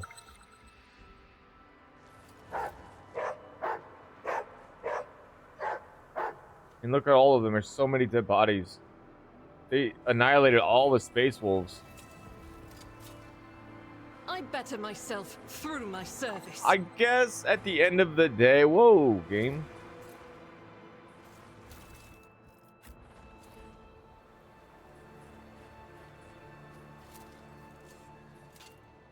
Never doubt me.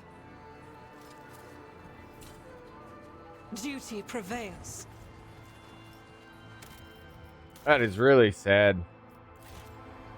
Always be saving.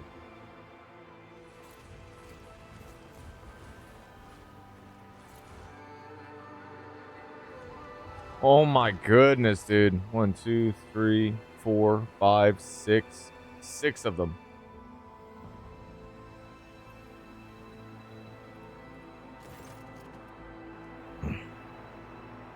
Once again, fate has barred me from traveling to the Hall of Allfathers with my brothers.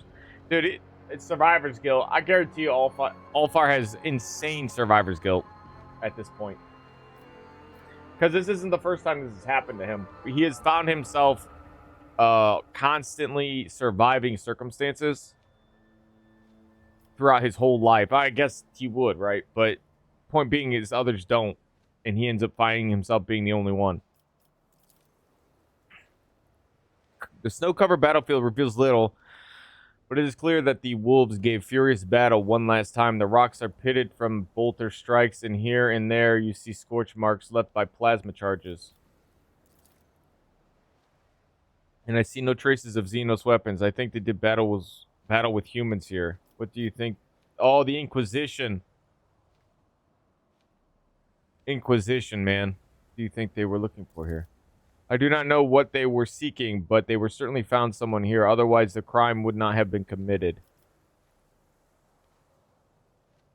As befit true warriors, we will both knew.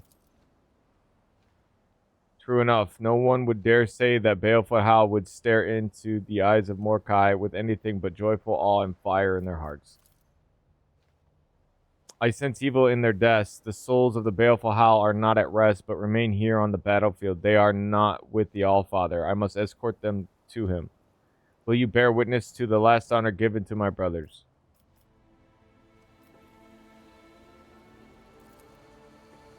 Orfar produces a knife inscribed with scarlet runes. Picking up a rock from the ground, he begins to scratch the rock's sharp edge across the blade, etching a name. His powerful voice rumbles. Hear now the saga of the Baleful Howl Pack, proud warriors of Fenris. Valka Frenrock. The verses weave together, recounting the deeds of each of Ulfar's dead brothers.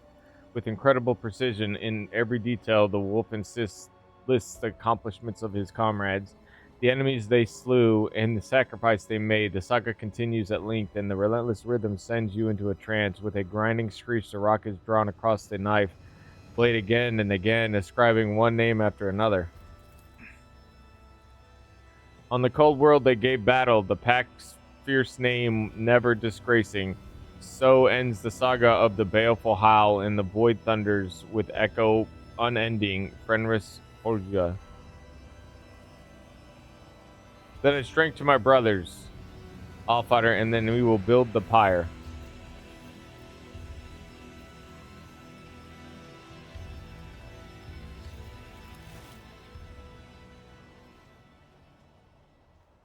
Peace well, brothers.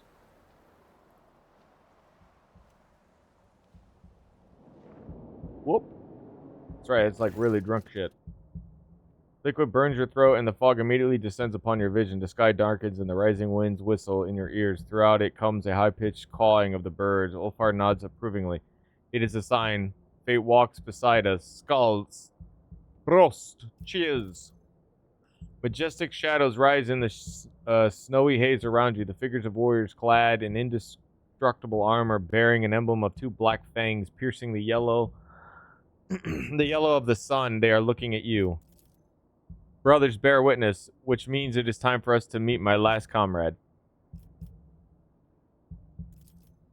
There is one missing among the dead, and now I know who I was fighting before.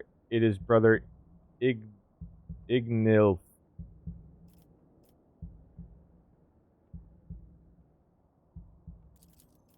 He went mad with grief over the bodies of his brothers, and the curse of the Wolfen prevailed over his valiant heart. He's become a beast. There is no reasoning with one who knows only the black bitterness of hatred. The curse of the Wolfen is not only our bane, but also our shield against temptation.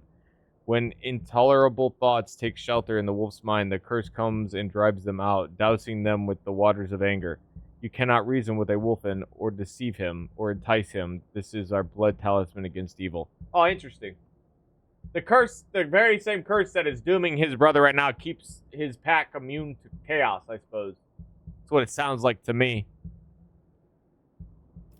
It's like almost like chaos is trying to change the wolf, and the wolf knows it, and then it hates it. Doesn't want to participate. Like the blood. Corruption is washed away by blood. We will cleanse his spirit, as there is no hope for his body now. None return from the curse's embrace. But the side effect is if you fall to the curse itself, now you are what? Now you become the very interesting. The very benefit is also a bane. Kalkazar once encountered another of my brothers who had also become a wolfen. Kalkazar captured him and brought him to Fenris. That is the debt we came here to pay. But we have no way of doing what Kalkazar did, so we will have to grant Brother Ignif peace. We can just leave him here. Will he hurt? We cannot. The curse of the wolfen is a secret of our chapter, and the secrets must be kept. I cannot leave proof of the vulnerability here for the enemy to find it and make use. The wolf moon rises its head and howls. Then it turns its wise, piercing gaze on you. The blood rains down from the snow-white fangs into the frozen world. Toothy grin. He will come. Lets out a belligerent howl. I mean, he's committed. You hear a terrible cracking sound, someone's feet, no paws, or breaking through the crust of snow on the ground. The beast now comes, and its cruel howl awakens the fallen warriors of Fenris.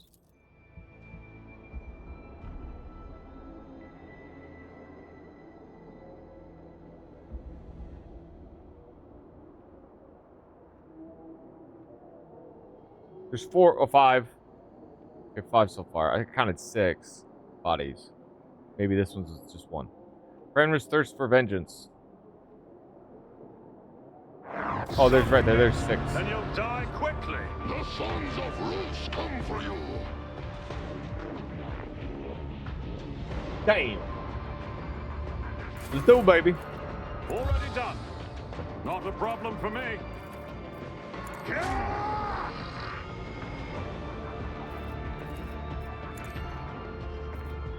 Absolutely not.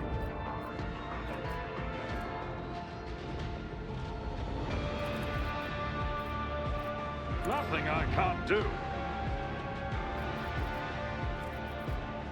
Suits my purposes.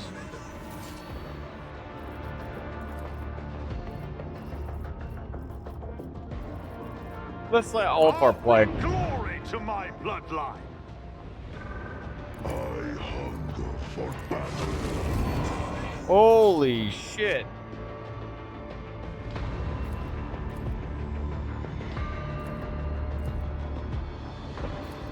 Wolves reign. Feel the icy bite. Let them know your rage, Ulfar. On the hunt. Nah! It's a fitting thing for this guy to be the one to sit there and None can do this better than a warrior of the All Father. And is thunder. My die in disgrace.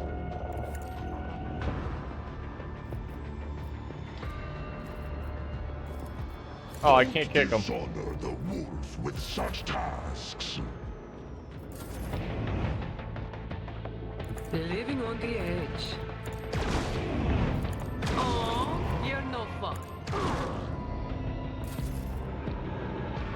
The enemies of the Emperor will be undone.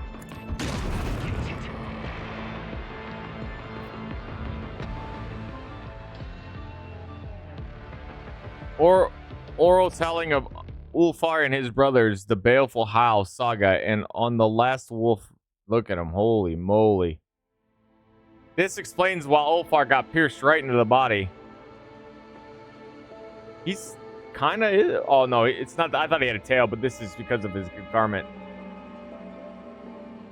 Ulfar glorious brothers of how the path of Ulfar called thunder along From the first and the last wolf, the baleful howl were intertwined. Over his brother's cold body standing, Ulfar, the hard arm, proclaimed to the sky their glorious sagas, and his last homage paid to those warriors proud at his witness taking his companion of the line von Valencia. Wait, what? Sagas, and his last homage paid to those warriors proud as his witnessing taking his companion of the... Okay. The blizzard was raging and the winds furiously howling. As under the terrible clawed paw, the snow crunched, and in the dead light of a moon strange to human eyes, a beast, long fur bristling of death, wriggling into the circled steppe.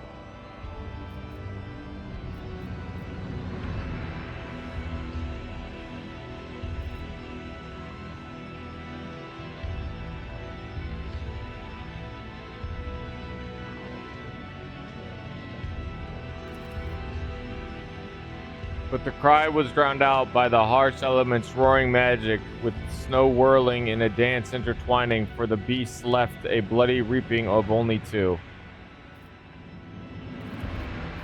You did not fear to meet me, prodigious spirit, who the name Doppelgrendel claims. I see you have not learnt from this last battle, though you paid for it with gouged eye. So spoke Ulfar Thunderfang. Wait, is it his eyes or his?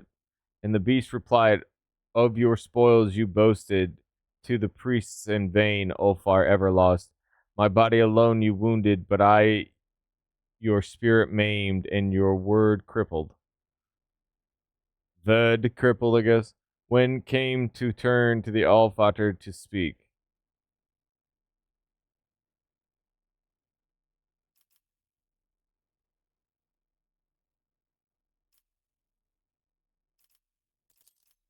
But it is not given to us to change fate's weaving. The children of Fenris hungered for mortal combat.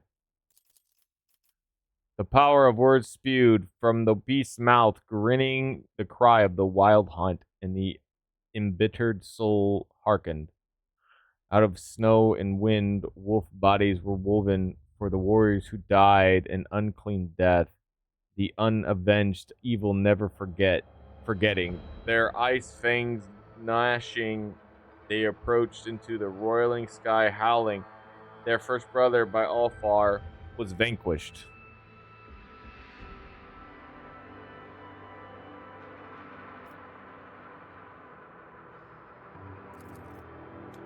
The ghostly wolf was struck down with a fearsome blow. The outrage howling away into the snow, he melted till no trace was left.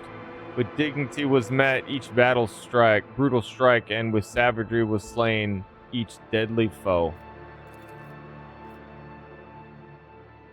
But the beast was not yet vanquished. Roaring his bloody body, he threw into the frenzy. Like a mighty spear thrust, howling, his claws cut through the adamantium. The warriors fought, a river of blood spilling, Ulfar Thunderlung, his battle song singing, the black curse, his vicious rival echoing. The warriors were clashing when the cunning Alfater. This is like symbolic between... he speaks about, because he said he saw a vision between a guy in pure clad white and then someone who was in cladded of pure black. And he said he found like some type of... he resonated with the guy in black. Or himself, because he saw himself.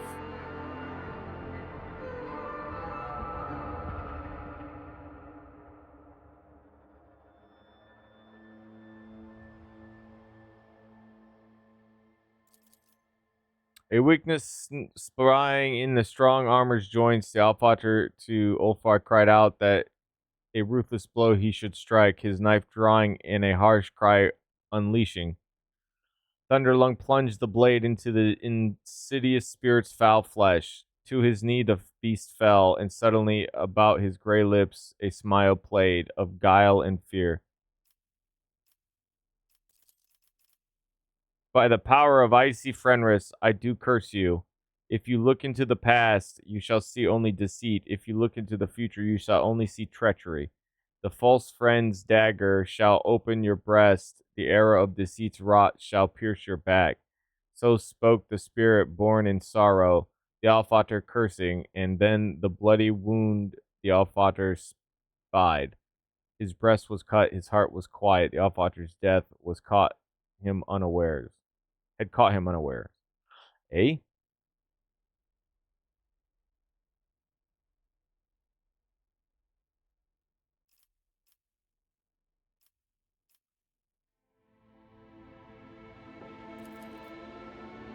The heart of these words, Allfather's heart inflamed, the spirit's fatal vision banishing. Brave hearts, to fear not the death.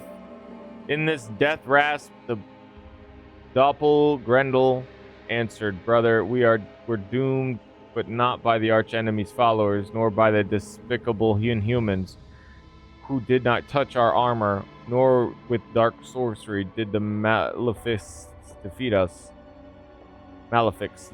No, it was the humans who oaths of friendship swore that plunged the blade into our back, their treacherous plot in malice hatched.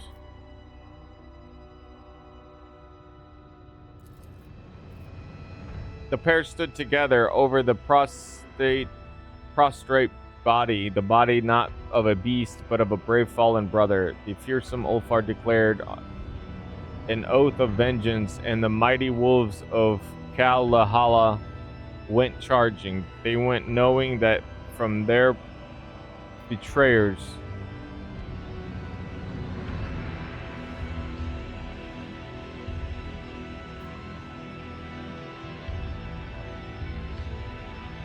the last of the pack remains. A shame it is not you that you came not in time to save your brothers.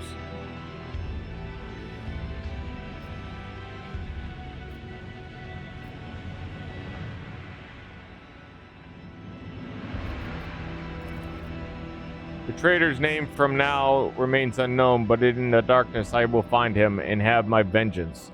So answered Thunderlung, and the Allfather also his peace spoke.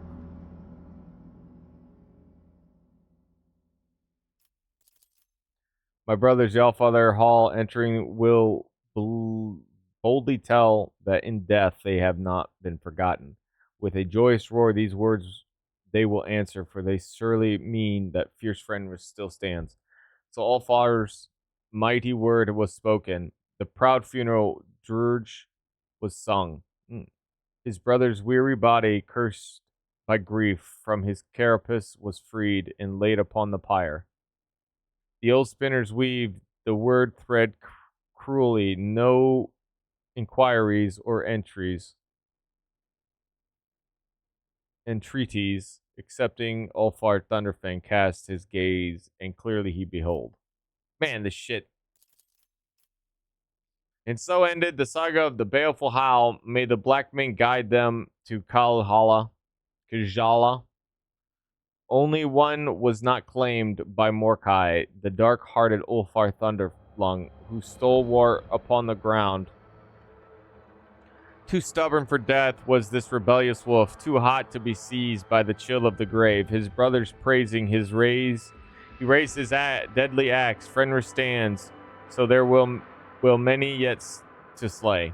So there will many yet to slay.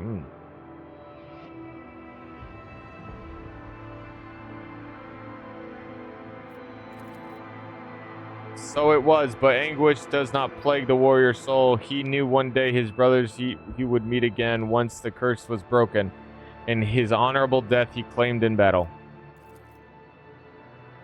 Let us remember, brothers, the baleful howl, daring hunters, fierce fighters, and the troublemakers without equal.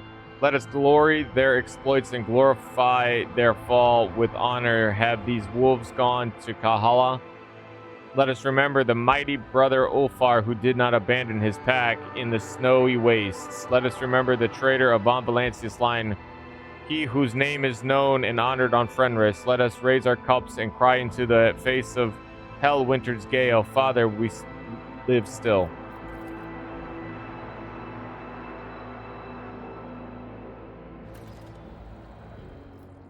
Well, there we go. I I mean, I guess that's it. That there's not much else to say. We'll see if he's got something to say.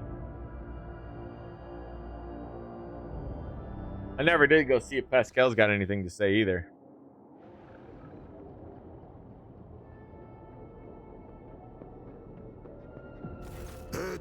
Whoa!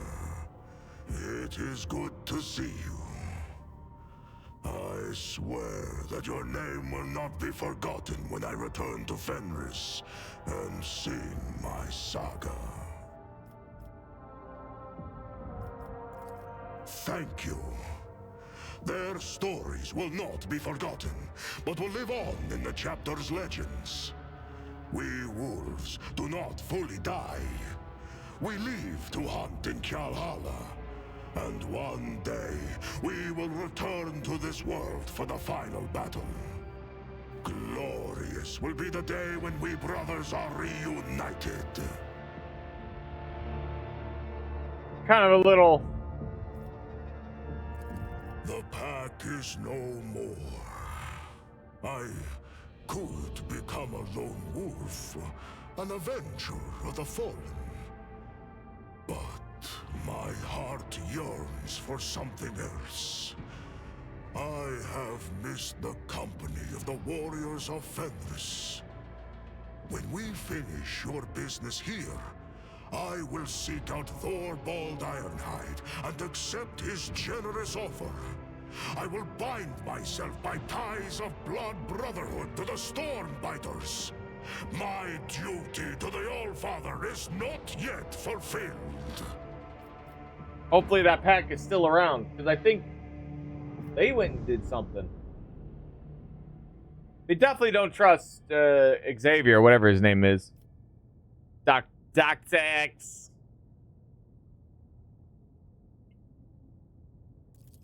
The curse is strong. There is no doubt about that.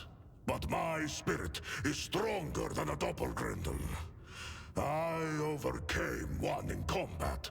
So can I not overcome its magic? No.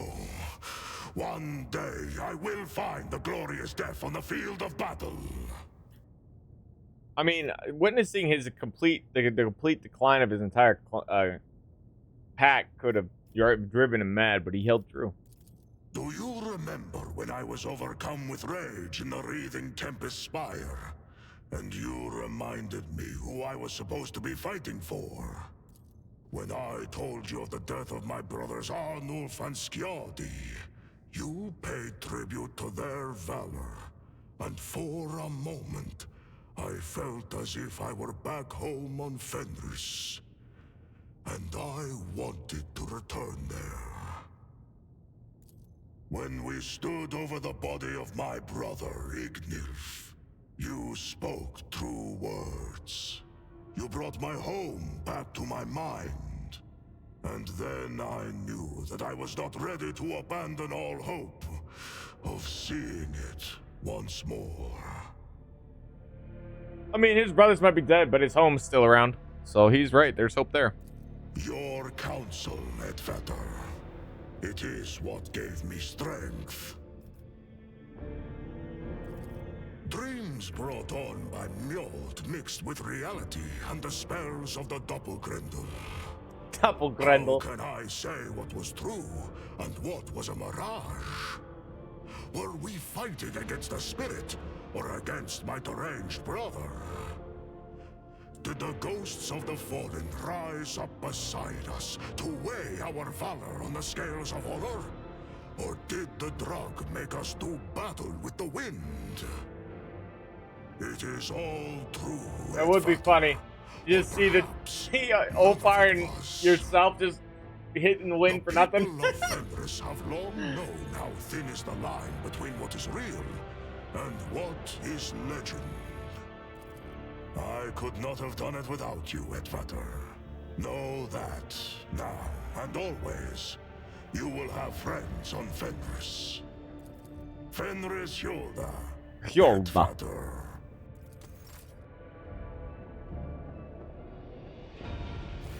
My dear friend, today you have a particular... Too many... I haven't...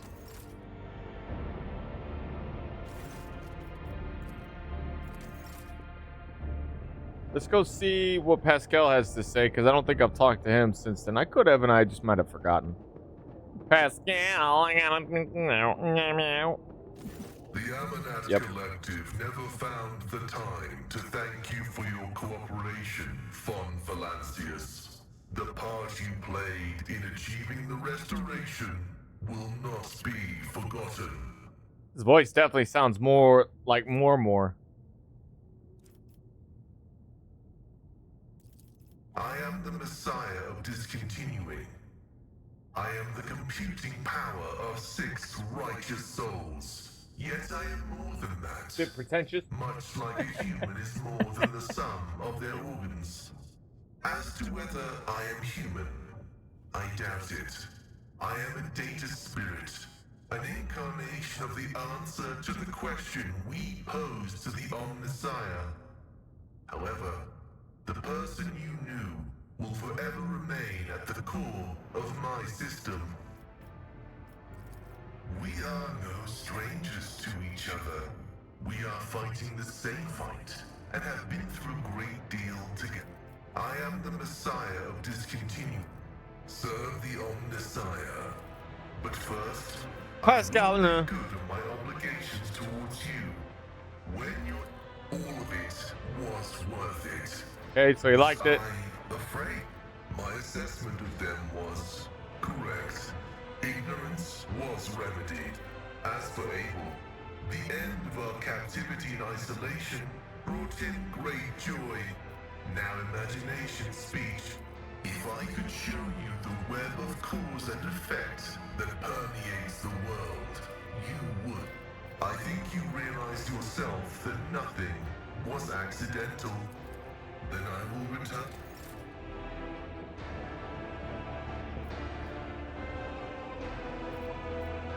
It wasn't that like... I wasn't that like invested. I was just curious.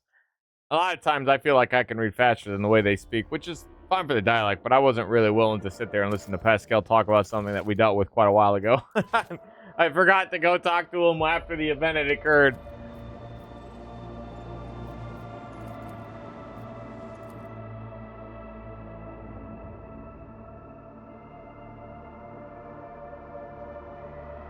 Plus, I'm 140 hours in this game. Like, at a certain point... Let us purge your enemies, rogue trader.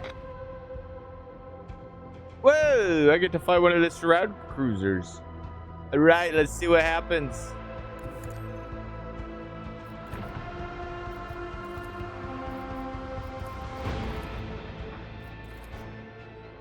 Annihilate them! Bleed them! Fire the lance batteries!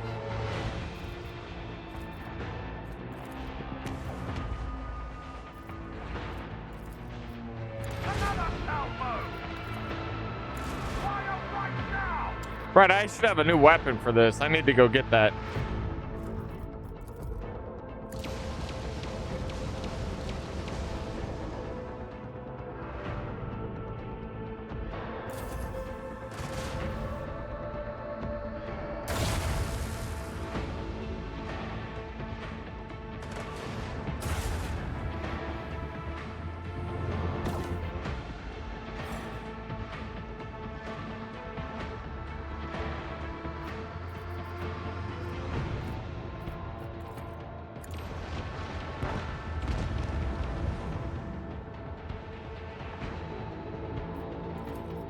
Macro cannons, volley!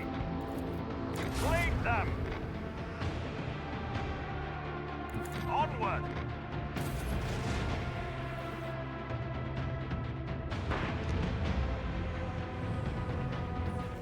Damn. Now I get to use the torpedo? Stupid. Detonate. Not easy using torpedoes. I think they're kind of the shittiest thing in the game. Has come.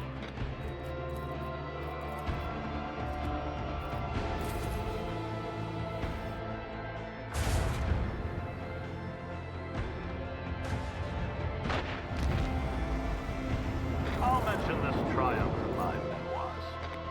Yeah, take that, Necrons. Nice. Improved RAM.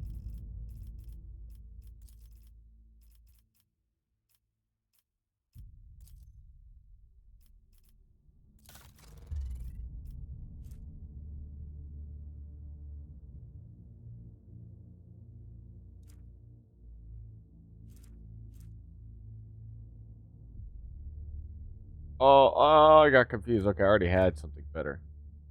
Can be equipped. I already had that. Yep, I agree. Cargo. Cargo.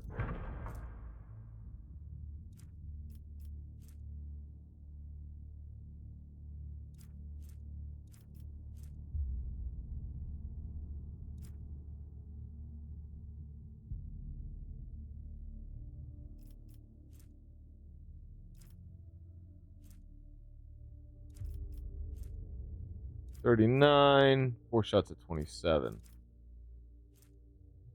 I think this gives me... Okay, it doesn't give me anything. Wait.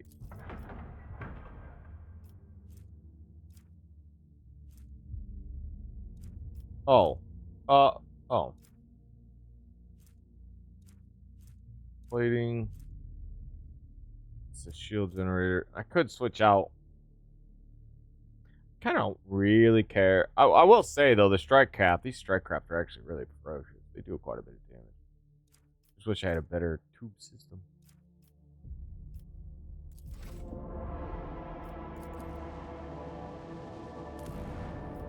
Scan another Necro planet. A puzzled Augor operator reports that an extraordinary shuttle belonging to the Von Valancius Dynasty expeditionary shuttle belonging to the Von Valancius Dynasty was detected on the planet's surface. Furthermore, according to its markings, it is assigned to your vessel. The operator also states that the entrance of a system of tunnels was spotted next to the shuttle. In the registry of the expeditionary shuttle, number 712 has been designated as irretrievably lost. For many years, information about the circumstance of its disappearance is suspiciously sparse, as if someone deliberately erased it. From the crumbs of information that remain, you gather that it was sent to explore some object on an unknown world on the order of Lord Captain Theodora and never returned. After disembarking, you notice the shuttle is buried halfway in sand, and the Von Valancius coat of arms is practically erased from its sides. The shuttle has clearly been here for a very long time. Next to the shuttle, you find crates of archaeological equipment on which one can just barely make out the emblem of the explorators. Most of these crates are lying next to massive black doors of Xenos origin, the entrance to the tunnels.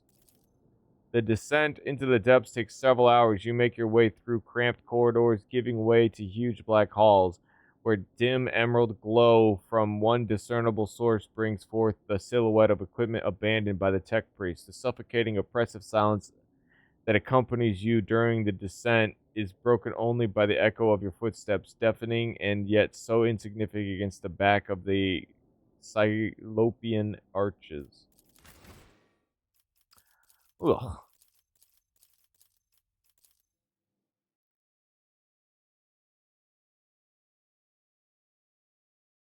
It's neck run, baby. Ooh, ooh. I'll lay claim to the stars. And I can neck myself.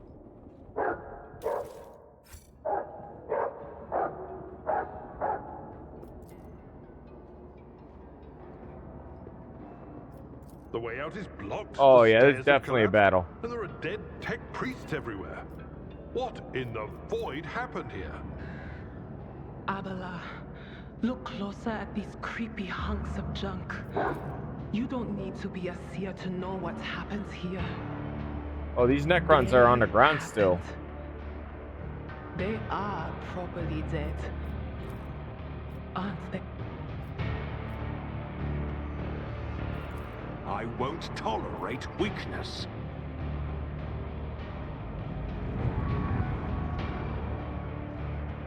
It has come to a pass. Oh, they're just plain dead.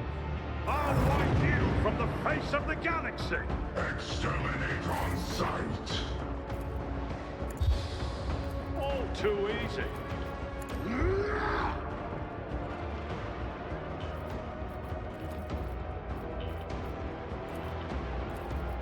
Not a problem for me. I am fear incarnate. I will leave footprints of scarlet. Death is a blessing.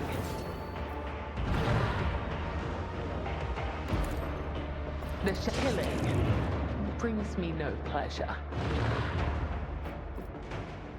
Yeah, I was about to say, like, there's something suspicious about why they're there, because if they were, they wouldn't be dead. They would have taken them. As honor ordained, caught by the web. As the death is a blessing. Death comes in silence. As honor ordained, caught by the web.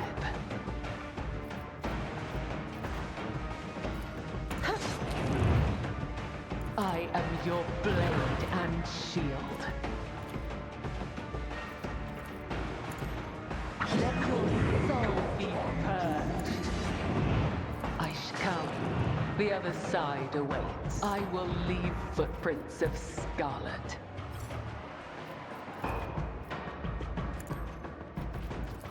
As honor ordains, killing brings me no pleasure. I would that I could.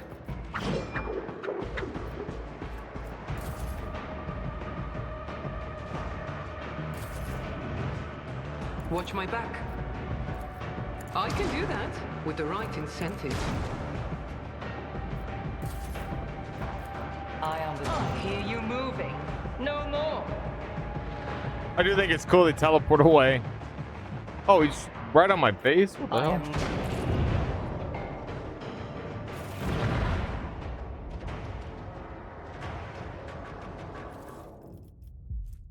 You'll find no grace of the machine god in these faithless halls, only an unholy hatred that is more ancient than the fading stars of these distant systems. They are asleep, the legions are innumerable hosts. But their sleep is at its end, for no one's fault but mine. I have disturbed the slumber of an ancient mind, driven only by a thirst of extermination. Exterminate! Exterminate! Everybody got that down on the sweet bait?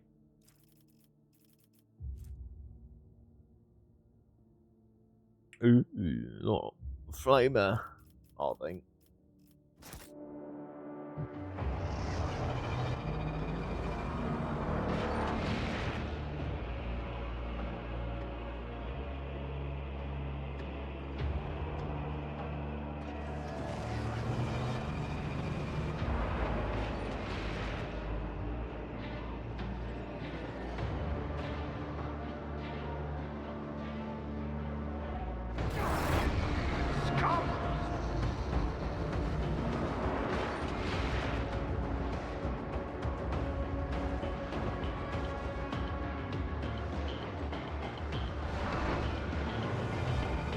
Okay, I get it.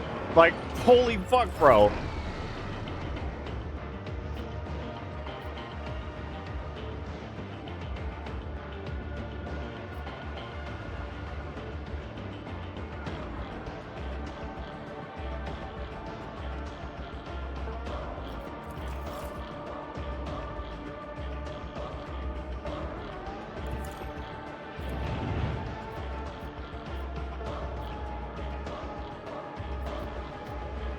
Already done.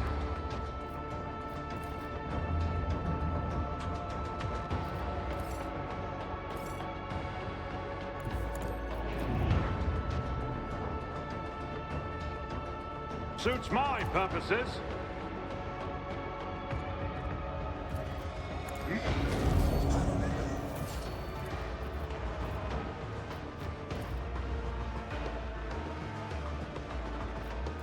My time is now. No. A dance of blades and shadows.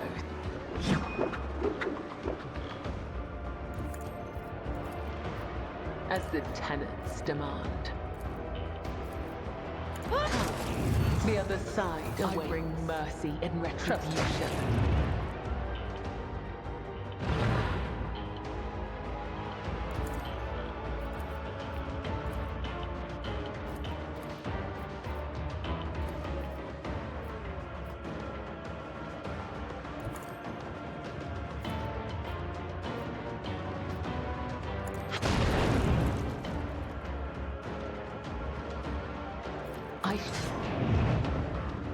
Trust me.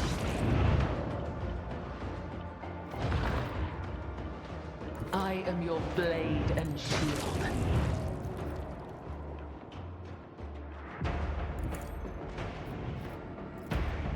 As honor ordained. As my blade whispers your name. The shadows will killing brings me no pleasure. Death comes in silence. Come, the other side awaits. I shall not fail. Death is a blessing. Dude, she is so strong. The obsidian smoothness of the enormous slab begins to ripple and roil. A set of mysterious symbols appear as if it's impressed by its black surface by an invisible finger. The brightest one. You ciphered language. Oh. For mouth, feast, pestilence, and unraveling. Or boldly like a martyr grasping for air as life drains from them. Who has known eternity. I heed my guarding words that I spoke at the dawn of the wrathful stars. He who is condemned to torture by imprisonment must languish forever in the labyrinth of many dimensions, lest their plagues befall us. A minute breach in an impassable prison would suffice for the spiteful will, the destructive thought incarnate in unperishing flesh. To obliterate existence, I lay my hand upon the vessel of the past, and I reveal the doom that awaits one who breaks the commandments. My lord, their third plague, the unraveling, is beyond comprehension. Therefore, I put before myself a question. This I ask myself, my lord, if my existence were to be reflected in myriad eternities, would they be the same?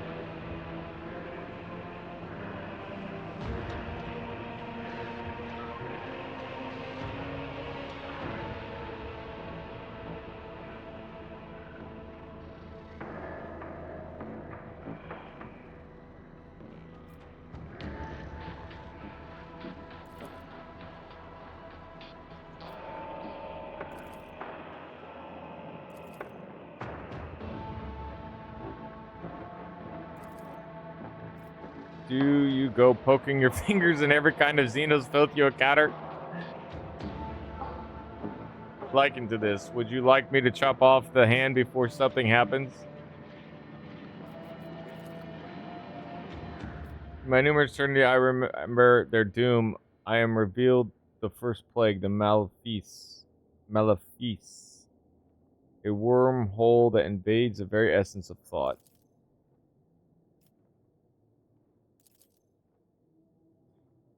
Even while being flooded with Xenos visions, your mind remains sound enough to analyze incoming information. Now you grasp the nature of the pernicious Malefice. Someone powerful on the outside is broadcasting insidious interferences that disrupt the Xenos, awakening from their stasis sleep. Madness is the nearest human equivalent to the effect of this on them. Then I divert my gaze from the guarding words. I am revealed the second plague, the pestilence. It is not enough merely to behold it. I comprehend it as my own lifeless shell learns the truth of its doom.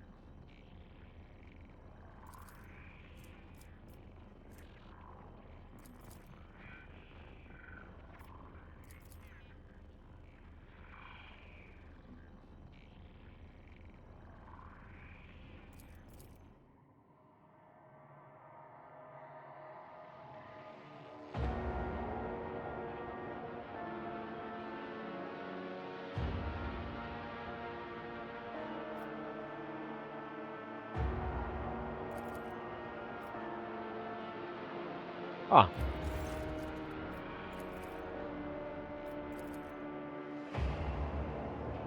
None shall stand in my way.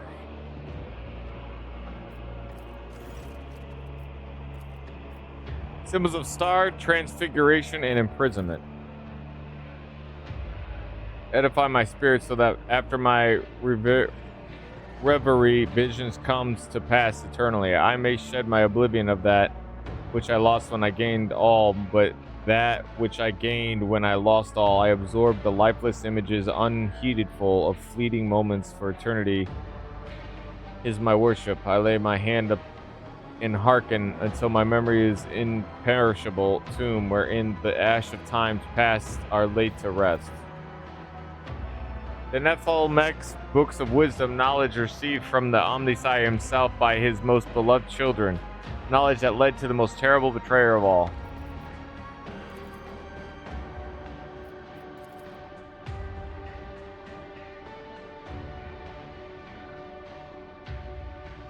Maybe it's just me, but I'm not feeling captivated by the storyline. And like, I don't know, I've been trying to finish this game.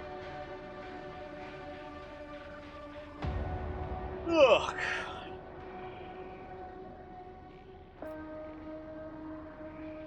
Come to think of it, I think it was like that for me too when I was playing another game too. Expedition 33, the game was long, great game, but it got to the point where like I couldn't do a lot of the side stuff anymore because I basically was at the point where I was like, okay, I've had enough. And that was way shorter than this game. Just don't really care for whatever this is. A new challenge for me?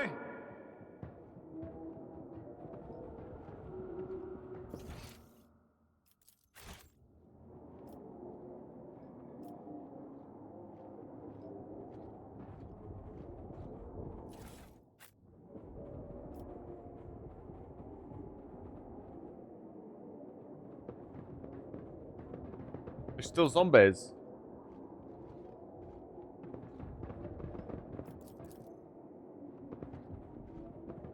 Follow my lead!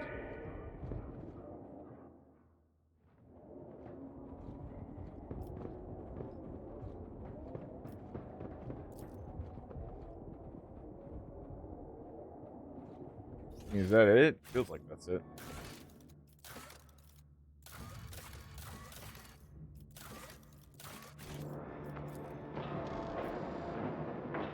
It's like side quests or whatever. I know this is chapter 5, so I know we're like nearing the end.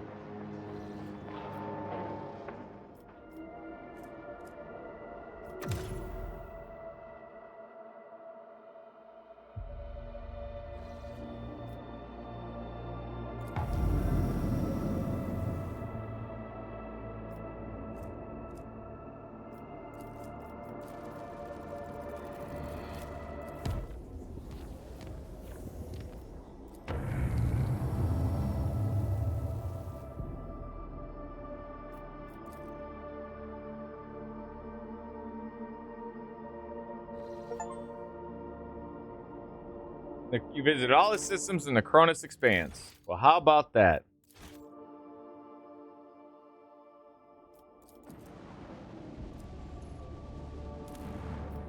Alright, I think this might be... Alright. Alright, before we get started on this part, because, like, I feel like we're getting really close. I'm going to put up...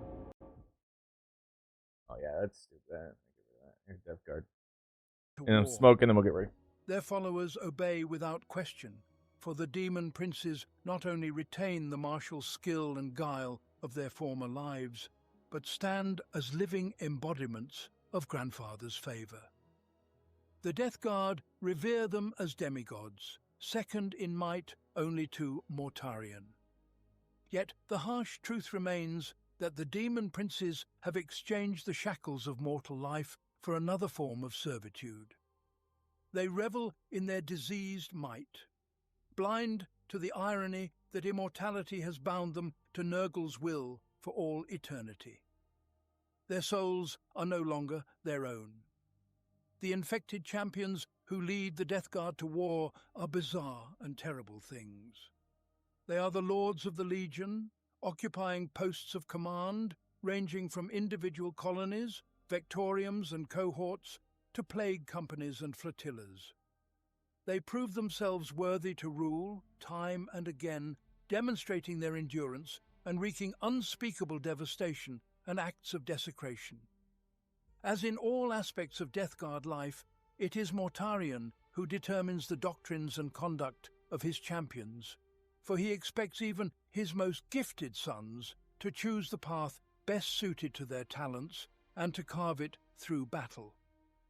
The Primarch acts thus to ensure that, in the struggle for Nurgle's favour, the Legion's leaders will operate in accordance with the pragmatic infantry tactics of their warriors. From this philosophy, Mortarion forged the mantles of corruption, which over the millennia have become symbols of power and peril. The strategy and armament of each mantle are as recognizable as the revolting symptoms of Nurgle's greatest plagues. The most aggressive and warlike lords of the Death Guard wear the mantle of contagion. These commanders stride into battle clad in filthy cataphractii pattern Terminator armor, fighting either with serrated axes longer than a man is tall or with two-handed scythes. They prefer to act bluntly, without recourse to guile or trickery. They are aggressive leaders, convinced to the very core of their rotten souls that their followers will endure whatever the enemy heaps upon them and will prevail. They embody a swiftly spreading plague that sweeps through a crowd, slaughtering indiscriminately and leaving mountains of corpses in its wake. By contrast, Lords of Pox prefer to cast forth noxious miasmas through the air and practice a remorseless attrition of the foe. Lords of Virulence are regarded as masters of mass bombardment, crushing opponents by overwhelming firepower and thinning their ranks, much like a lethal infection that fells its victim to the ground. Some mantles of corruption are encountered only very rarely, and as a rule are bestowed upon only the truly gifted. Among these are the mantles of parasitism, withering, and flux. Rumour has it that there exists another mantle to which no one has yet proven worthy, and that it transforms its bearer into an avatar of pure, destructive entropy. Drawing upon the energies of the warp, the Death Guard's plaguecasters unleash Nurgle's baleful blessings upon both enemies and allies. Desiccating maladies sap the strength of foes, causing their bones to rot and crack, and their muscles to slough into a reddish-brown slurry. Meanwhile, their spells cloak Death Guard among clouds of fat black flies, or infuse the swollen bodies of Space Marines with unnatural might, making them staggeringly resilient. Summoned etheric airs race through the enemy host like wildfire across the steppe, while the battlefield itself putrefies and fortifications crumble beneath the gnawing of otherworldly parasites. Moreover, many of the Death Guard's plaguecasters are capable of channeling Nurgle's baleful energies. They vomit from gaping maws clots of corruption and ectoplasm in such abundance that foes quite literally drown in torrents of filth. Such might inspires terror, yet Mortarion and many of his greatest champions harbour only loathing for the sorcerers. The Primarch's hatred of Psykers remained even after his transmutation into a being of immaterial energies. And though the Primarch would not spurn the same gifts that Nurgle bestows upon his sons, he is under no obligation to take pleasure in them. Still, the Death Guard's black mages seem heedless of their brethren's contempt and flourish within the Legion like a disease in an unwitting host. Some revel in subjugating less talented brothers, while others form shamanic subsects and raise cults of mortal acolytes to do their bidding. Over the centuries, the Death Guard's plaguecasters have invented for their orders a host of fanciful names, drawn from the powers they employ. Thus were born the malignant plaguecasters, Slopmore maggot-mancers, cadaverous famine-bringers, and many others.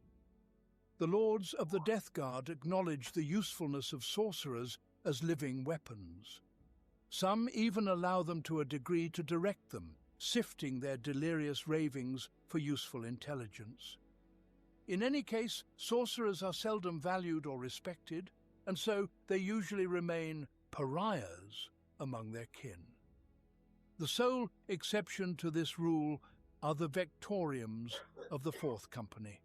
For their rules the Eater of Lives, an ancient entity that prizes psychers for their ability to wield the forces of the warp and to summon hordes of demons onto the field of battle, and which therefore deems that they should command in place of the lords.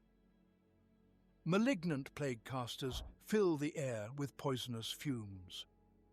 With each gurgling breath, they draw full lungs of contagious miasma from the gardens of Nurgle, the putrescent realm of the plague god in the warp, and then spew it forth with their phlegm, in a single heartbeat reducing a man to bone. These terrible sorcerers are steeped in the warp, from dead, fly-eaten skin to ever-bulging entrails. They have sold the remnants of their souls for the blessings of the Lord of Decay, and have thus earned the right to unleash blight from his dominions. The swollen bodies of malignant plaguecasters serve as conduits for the corruption that wells from the gardens of Nurgle. Clouds of carnivorous spores, thrumming plagues flies, nauseating mists and corpse gases soaked in pestilence, all seethe within the malignant plaguecasters, sometimes stretching their skin so taut that it threatens to burst. Gross. With difficulty, they belt. All right.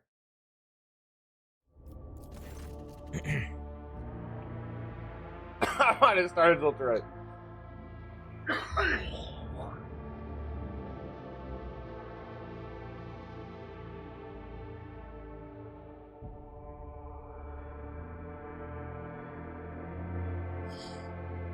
It seems all the color has died from this world. Gray masses of rock give way only to the brownish sand and the black voids of gorges. The team barely notices a strange detail amid the drab landscape. An extensive area where the land... Oops. You know, sometimes I'll get beard particles in there. I don't know how that sounds. You're like, what? The team barely notices the strange details. It turns out to be a lake of moving metal, in the center of which burn green arc discharges. On its shores lie the ruins of pyramidal constructs. Whoa.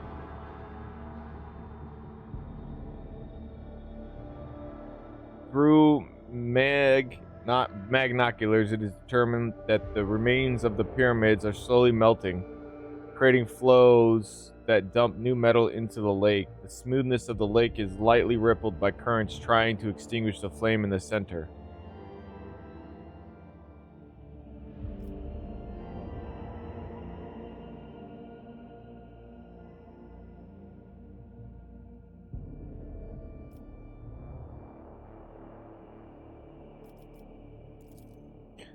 Specially equipped servitors are the first to disembark on the shores of the metallic lake.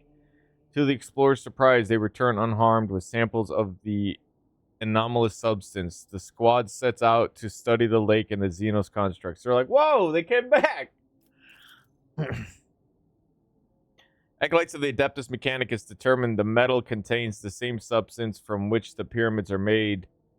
The behavior of the metal particles indicate that the constructs made from the metal are capable of regeneration, just like living matter, albeit incomparably faster. However, the pyramids filling the lake by transmitting the metal through built-in portals cannot surmount the destructive force of the arc discharges in the lake's center.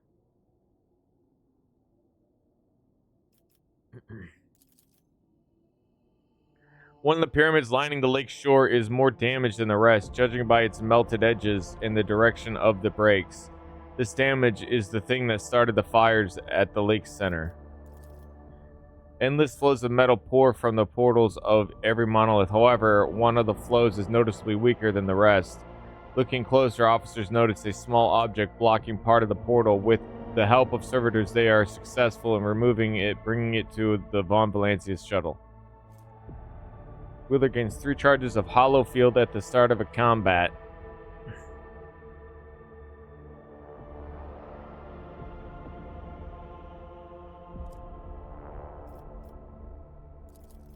The vessel's cannoneers find the idea of smoldering the green flame with the ship's waste rather dubious, but dare not question the Lord's will.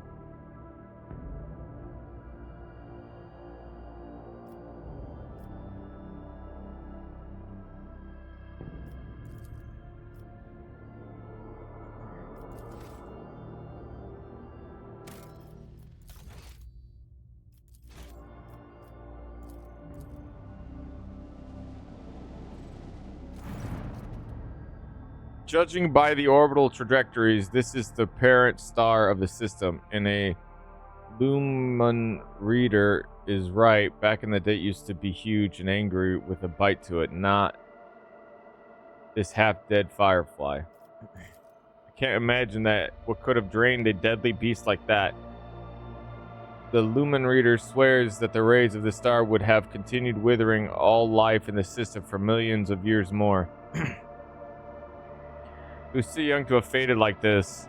It's like it was gnawed at.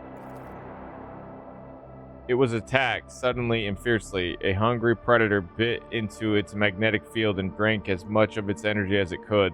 The predator was starving and would have surely devoured the whole star had it had more time. Whoa.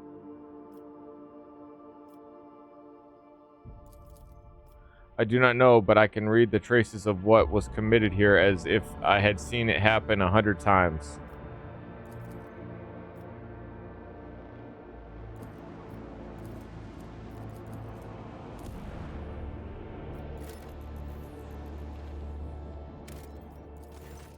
A shuttle of Imperial make is detected among the rocky gorges of the planet alongside 2 nearby Xenos objects. Monolithic structures embedded into the landscape. When scanned, the objects distort the signal, but no signs of enemy activity nor signals from the shuttle are found.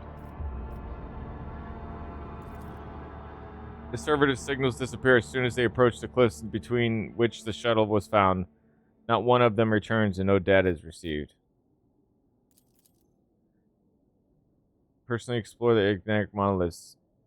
Shuttle becomes turbulent zone with an alarming rumble, after which the connection of the warship becomes tenuous. Despite a rough landing, rocket terrain, the flight ends successfully.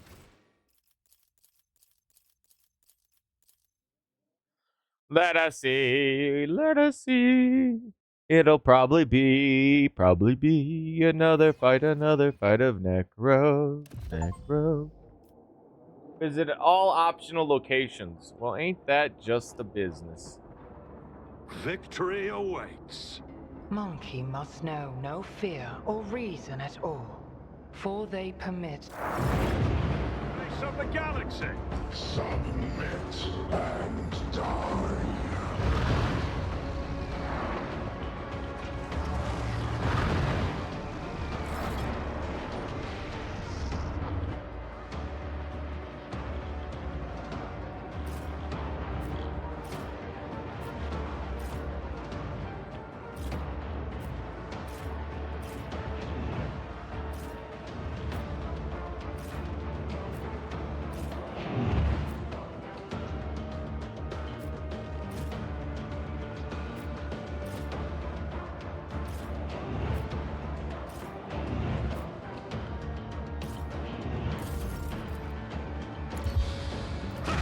I'll live another day.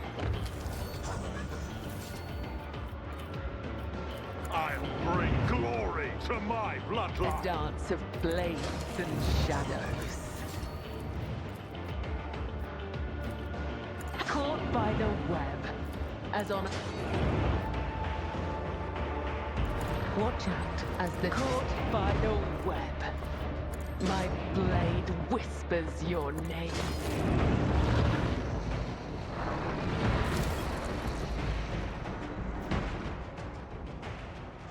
I bring mercy and retribution. Caught by the web. My blade whispers your name. The shadows will come. The other side awaits.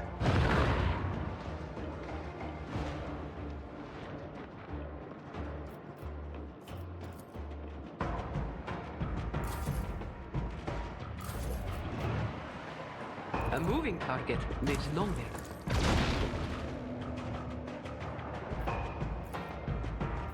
Don't.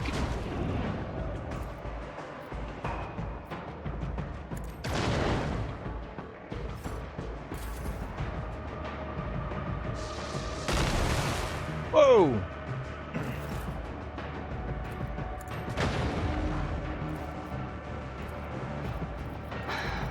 If I must. Stop trying, monkey. This fortune favors the swift.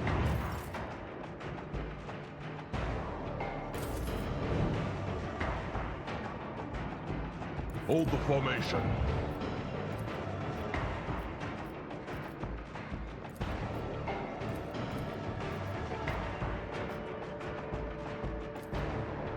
Reassemblement commencing. Let's test our skills, Clayton. One of us would be enough.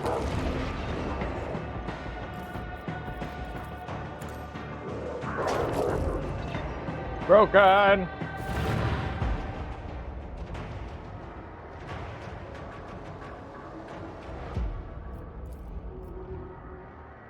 My pleasure. Hey? Gloom rifle. Holy shit.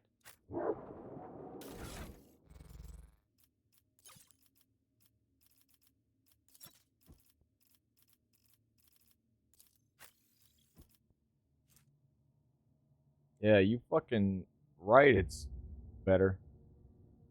Always equal to 100%. This thing has perma pen. That's crazy.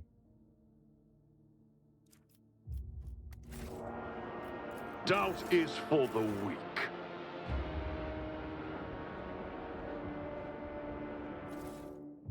It's about time. It's about to get him. Eldari equipment, Drakari equipment. Heavy army proficiency. Peak armor for armors. Damn, that sucks, the shuttle. Alright, I guess that's it. Let's get the fuck out of here.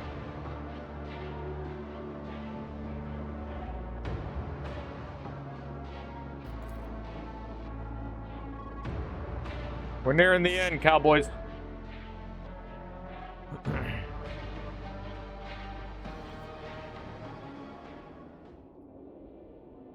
Probably after this, play some games.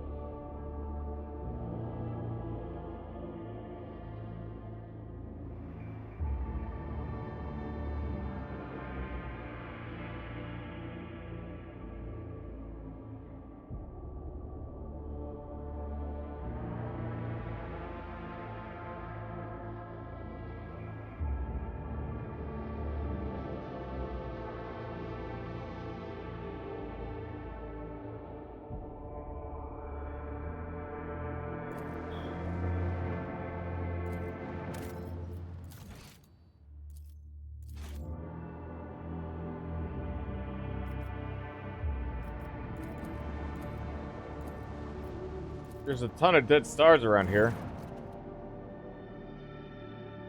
But the panel of the ship, Tech Priest Luma readers say they are star corpses. Not just corpses, they're called them stellicide victims. We know with these star sages, apparently when the star dies of natural death, it's different. These look like they were murdered and plundered. All their energy was siphoned like when a spider sucks the innards out of a fly. Ooh. And witnessing these husks, if you don't mind me saying, scared the Lumen readers so much that they wet their metal trousers. Holy.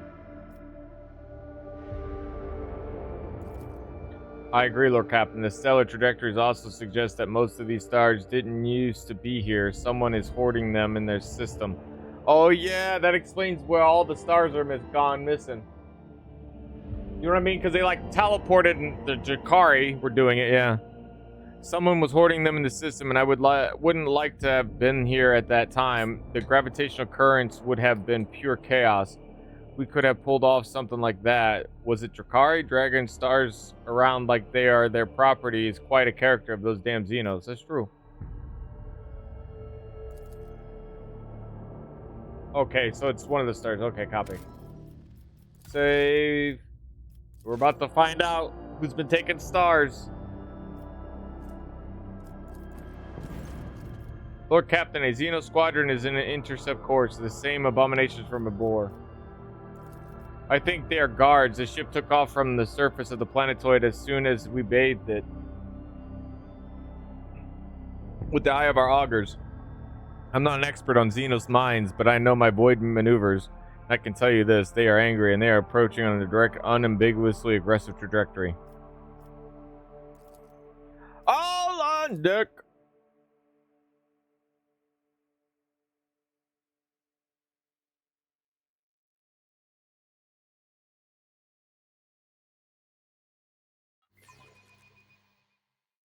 Hold fast. Our faith will be tested. You got that right.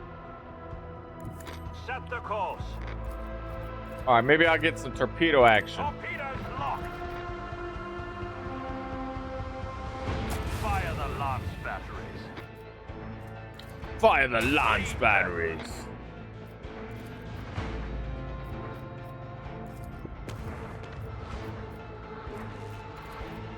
Another salvo. Leave their hull strewn across the Bro, I walked in there and just smacked the shit out of them.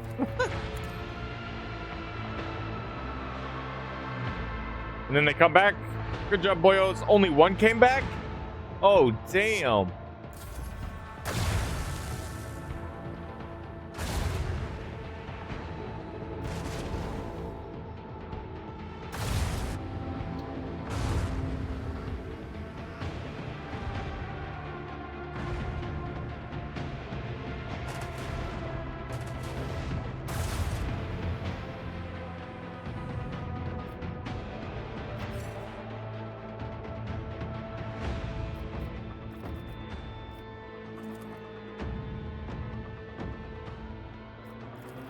Another salvo.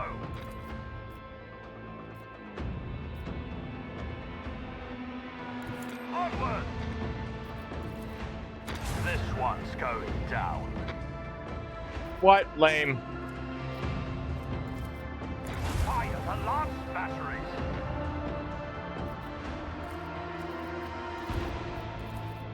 Leave their hull strewn across the stars.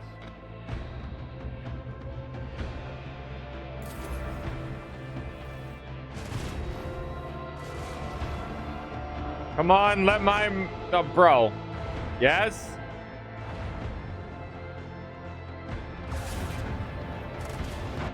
Oh. Torpedoes are worthless. They are absolute worthless, dude. You can't even utilize them until, like, the very... Like, not... Like, you can't utilize them until the very start of the next turn. So everyone just flies away from you.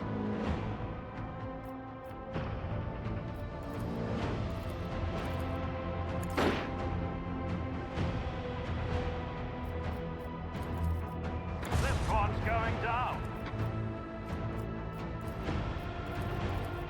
Fire the lance batteries. The strike craft are way better. Set the course. Another salvo.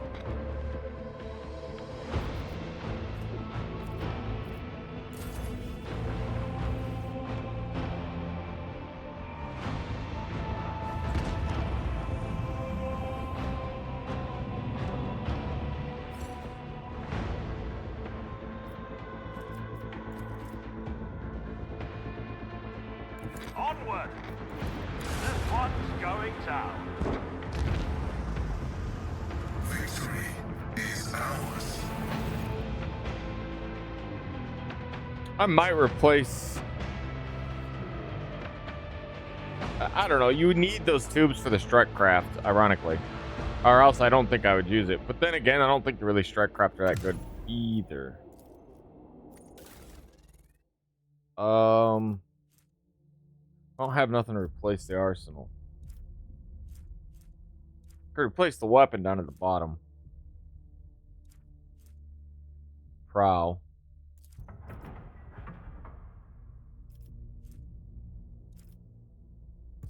What does that mean? Does that mean it can fire tubes? Does the port mean that it can do that?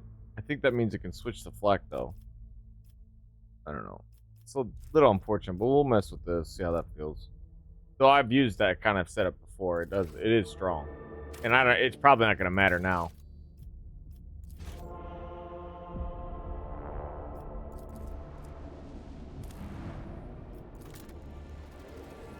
It's an asteroid.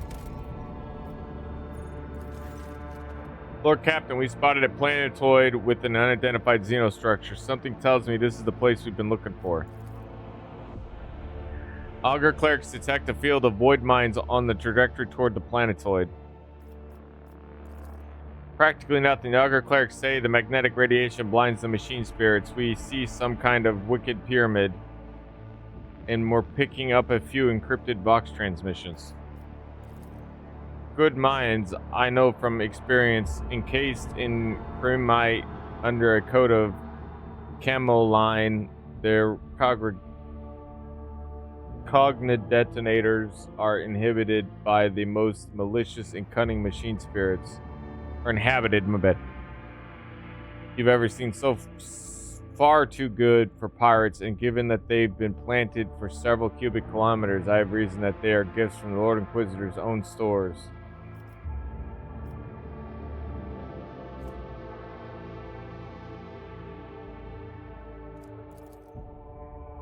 Beginning transmission, receiving return signal. 5% of mines report a transition to sleep mode. Receiving coordinates of an area designated as main landing site. We have safe channel to approach toward epitaph and coordinates for landing. Plenty. We're picking up remaining Vox echoes of conversations, stranded signals belonging to Augur observation systems. The gas thermal trials of shuttles preparing to land. You know, Lord Captain, it seems to me this place is about to fall apart. Augurs detect a multitude of signs pointing to structural damage in the tomb located on the planetoid, and they are very fresh. Are you certain, Lord Captain? I beg your pardon for some audacity, but the old Void's wolf's guts tells him that this tomb is very likely to become ours. I have a bad feeling. As to if, forgive me, your lordship, I've completely lost my sense giving out advice like that.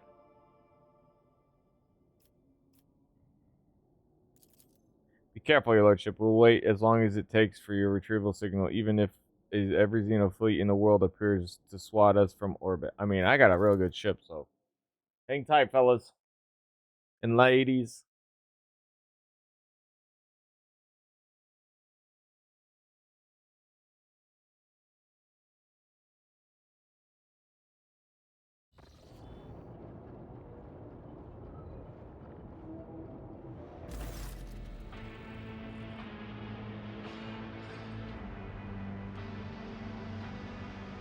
Every person on the bridge freezes in astonishment, watching the remarkable procession approach your throne. Officers and enforcers are glancing at you questioningly, but do not interfere until they are ordered to. Oh, Nomos. We have come to speak to you, Lord Redbeard. You gave us food for consideration by revealing the mysteries of our origin. Oh my god, look at him. Oh shit. From then on, now we observe, calculated, sensed, and we've discovered what a great change is coming, a trial. We see the potential for a great disaster. It is already ripening. The wave could crash down upon the Cronus expanse and perhaps extend beyond it. We are headed for suffering and death. You are the one who could prevent the disaster, and we want to help you. We do. Let us help. Nomos are not human, but we have learned to see people as much more than shells. We want to save them, protect them. Attaboy.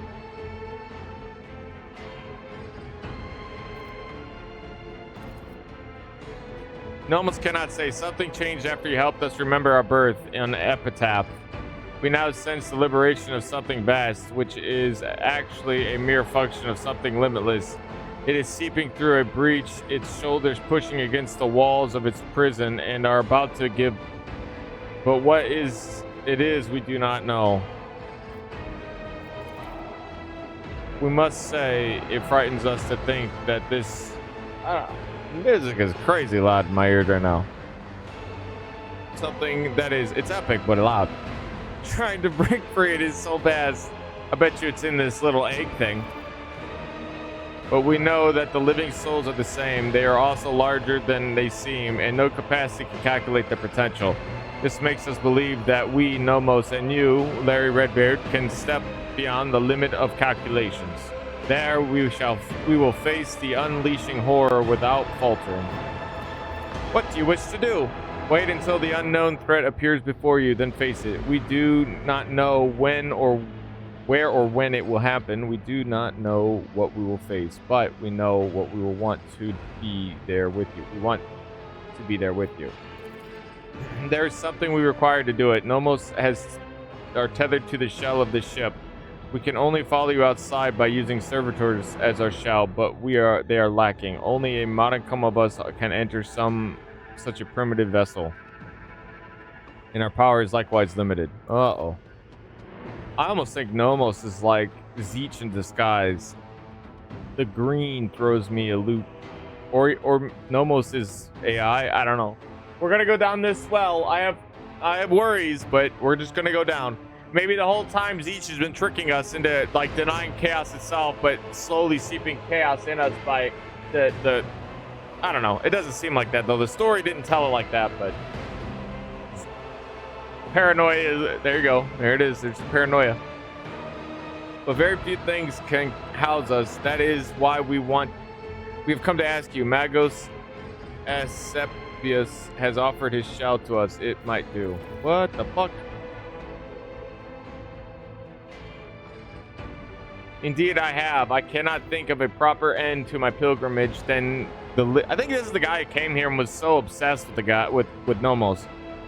Synchronization with a great spirit. I will become a vessel for the Omnisci's favored child and step beyond the confines of wretched living existence and into the halls of the eternal machine god. I desire more than anything. We asked him many times because we did not want to hurt him. Nomos would not have proposed it if the human was against it. We await your word, master of the ship. Please give us freedom, and we will stand with you in the honor of great hour. Well,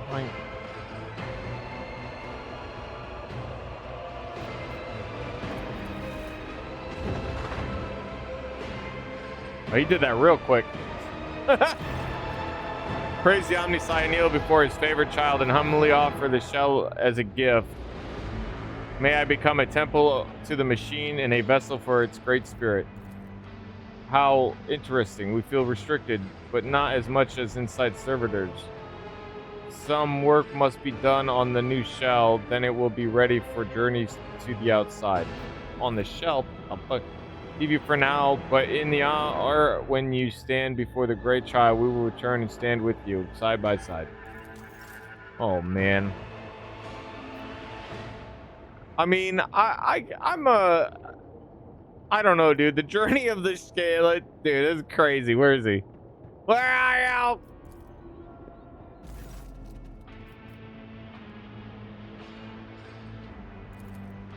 Also, at the end of the day, Nomos is like the embodiment of the spirit of your ship. So I'm not really interested in. First of all, I'm not interested in pissing him or it off, she or whatever. I don't know. My bad. It's habit from youth. It's also proven the value by helping us get out of some real tough shenanigans, and it also is a good way to justify why your ship actually runs way better than a ship might expect, or holds itself together a lot better than one might expect. So at the end of the day, this individual, even if there's ill intent, has proven there has never been ill intent. So the only person who could be accused of anything would be the suspicious nature of my own being. So, okay, here's definitely the end. Look at this. Everyone's all around. This is something you don't see. Your Lordship, the shuttle is ready for landing. We have the exact coordinates for secure landing. Will you authorize the start of the expedition? I still need to say my goodbyes. So it's your commands. We are standing by. All right, here we go. Abelard. Well, Lord Captain, my service to you began under the most remarkable circumstances. I should hardly be surprised that you have delivered us into circumstances more unexpected and surprising than ever before. One thing I am certain, the Von Valenstein will cover itself in glory today. No matter what happened, you are always by my side. It's true. Abelard and his whole family were true and tried and true the whole time, man. You have a highly organized mind, so you must have already considered that you are going to do once this campaign of ours comes to an end. Are you ready to follow me all the way? Essential's place is on the Road Trader's side, as you have learned. Others can betray and abandon you in your darkest hour. If the Lord Captain cannot count on his seneschal, there is no one he can count on. That is not a fate that I wish for you. It is my duty. So I am doing my duty. Excuse me, Belgium. Tucks his thumbs into his belt. Now that I have your blessing, it is about time I took care of my family. The Wissarian clan has gone without its patriarch for too long. I would make time. Plus, he's kind of learned a lot about mercy and stuff, too. He'd be a good leader. He would govern well on the planet. Plus, it would give him time to not only kind of keep things under a belt, because he's used to being in control, right? He's not in control, but he is in control. Like, he's your right-hand man, right? Like, no one else in the group has more power than he does, but the Rogue Trader. Abelard literally has more power than anybody else. I guess you could argue aside from Ulfar, but Ulfar has power just simply because he's an extremely powerful individual. And it's just best not to get in his way. Man. Yeah, I'll be happy for Abelard to go back to his home. Well, go back to Dragonis, and, you know, well, I think his granddaughter's actually in charge, come to think. But, you know, but it's Abelard, you know? Abelard can help her and stuff. And he probably would. He wants to take care of his family, as it were. Get ready, Abelard. We have quite an ordeal ahead of us. As always, Lord Captain, I would follow you into fire and back. God, Emperor, be my witness. I had the honor of serving under 2 rogue traders and survived one, so there would be no shame in going down alongside the other. If it comes to that, naturally. Talk about death like it's an inevitability. You don't do it like that. We're not gonna die, baby. We're gonna live, and we're gonna live strong. Get ready, Abelard. We're in a quite ordeal ahead of us. We have been through worse. I agree. We were being tortured in the Dark City. That was rough. I did not. Chapter 3 was brutal. For not only for the group, but for me too. Because I was like, oh my god. What a journey this game has been, man. Alright. Let's talk in like coordinates to people who have been around. Argenta's been in the crew since the beginning. Jaio's around, but not Yurlet. Solemnborn. We can just go around in a circle, that's fine. I am not a priest, of course, and the spirits do not always speak clearly to me, but I did cast the runes. You have a great challenge ahead of you, Outfather. Be very careful, or better yet, take me with you. There is no better way to guard your safety. Yeah, take him with. I can take them all, actually. And that's what will happen. I am glad the Emperor brought our paths together. Xavier Calcazar is waiting for me. And here, I think it's all, you get all of this dialogue. This only proves that we will not lose, Outfather. Go into the foulest hole in the universe where only low-born and wretched inhumans crawl, fall into darkness, and then cry out. Oh, who here believes in the All-Father's sisters and brothers? And even there, in the world's most rotten pit, you will hear an answer. And if you reach toward the voice, you will find a worthy companion. Everyone who believes in him follows in his footsteps, is given the chance to become someone greater and more worthy. I would rather talk to him myself. My angry and vengeful heart tells me that only he knows how and why the baleful Howl Pack died. It also tells me that I will not forgive myself if that puffed up arsehole Calcazar somehow dies before I rip the answers from his leering mouth. Fire. Oh, man. What are you going to do next? I imagine you return, yeah. I will return to my brothers and sing the saga of the baleful Howl Pack. I will carry it all the way to Fenris and pour its ringing verses into the ears of the Jarl and the great wolf himself. Its burning words will warm us during the fierce hell winter. Ulfar grins. The brothers at the table will nudge each other and point their fingers at me and say, it was he who crafted such a beautiful saga.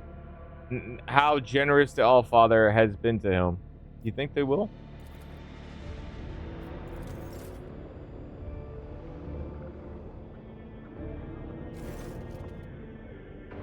Well, Lord Captain, my little whispers have gone quiet. It's like they know the long thread we've been following is finally at an end.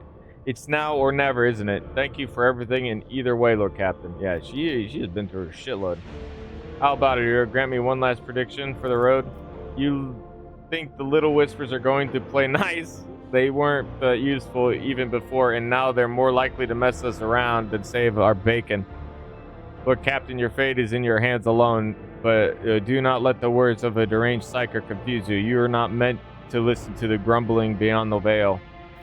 You have been on my side all this time. I thank you, Lord Captain. I could have...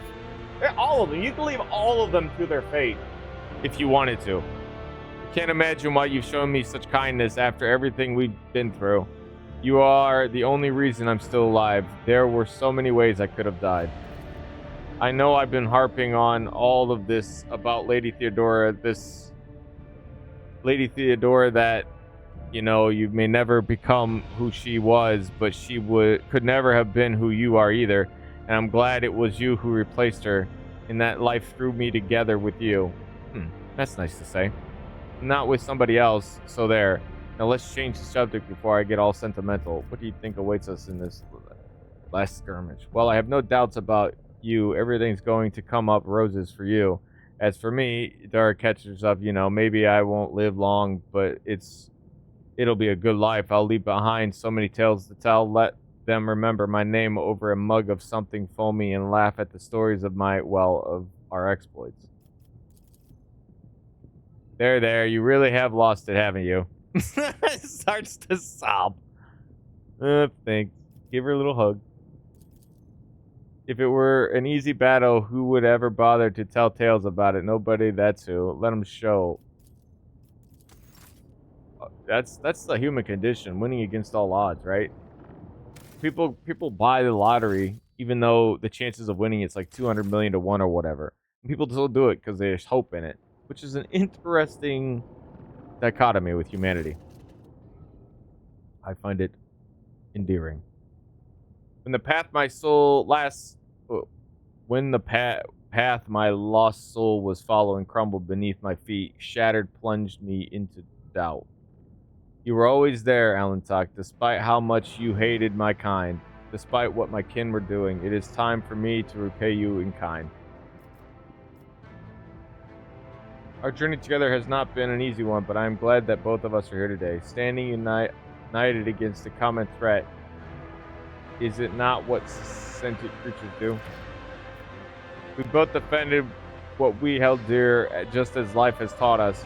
And today my soul is at peace, for we can share the pain of the coming battle between us, so it is diminished. Someday they will, Ellen talk. Exile opened my eyes to many things, but the path of the outcast weighs heavily on my heart. I think that I see my new path clearly now. It sings to me, calling me forward. The path of the warrior, the protector of those who I could not save before. All that I have learned about the world, about humans, about you, I will take this knowledge into my new life and into the lives of my kin. I am ready to drive back the darkness, Ellentok. Are you? I'm ready. The Exalted One once wove our the destinies into a glittering tapestry of this world with gold and silver thread, Shireen, and today the pattern of our lives will either be completed Jai snaps her metal fingers deliberately loudly. Or the tapestry. Oh, she's like, yeah, doing a little snap. But a tapestry will be torn asunder. Personally, I prefer to place my hope in the first option. Yeah, give her a little smooch. The Exiled throne or into the cold abyss, it matters not, my beloved. Whenever you go, I will follow. I just wanted to say that I am glad for your company, especially now. I'm curious to see what you will do once all this is over. You found the most discreet and frugal words to wrap the passion I kindle in your heart. I am not endowed with such radical perfection, so I will respond more ardently. I too am glad that the Exalted One wove our destinies together. She is a fierce lady, I'll give you that.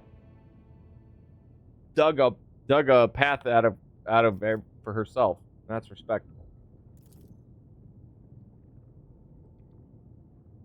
And if the Azais don't play their evil tricks on us, I don't know, Shreem. Being drunk on unbridled freedom sounds nice. It's so close. I could reach out and grab it like a tail of a comet and leave the Cast Basilica mission behind. Start doing things my own way without having to rely on your good favor. I mean, even now, she's not really free because it would basically be dependent on my moods. Like, if I was pissed off, I could strip everything from her. That's not really freedom.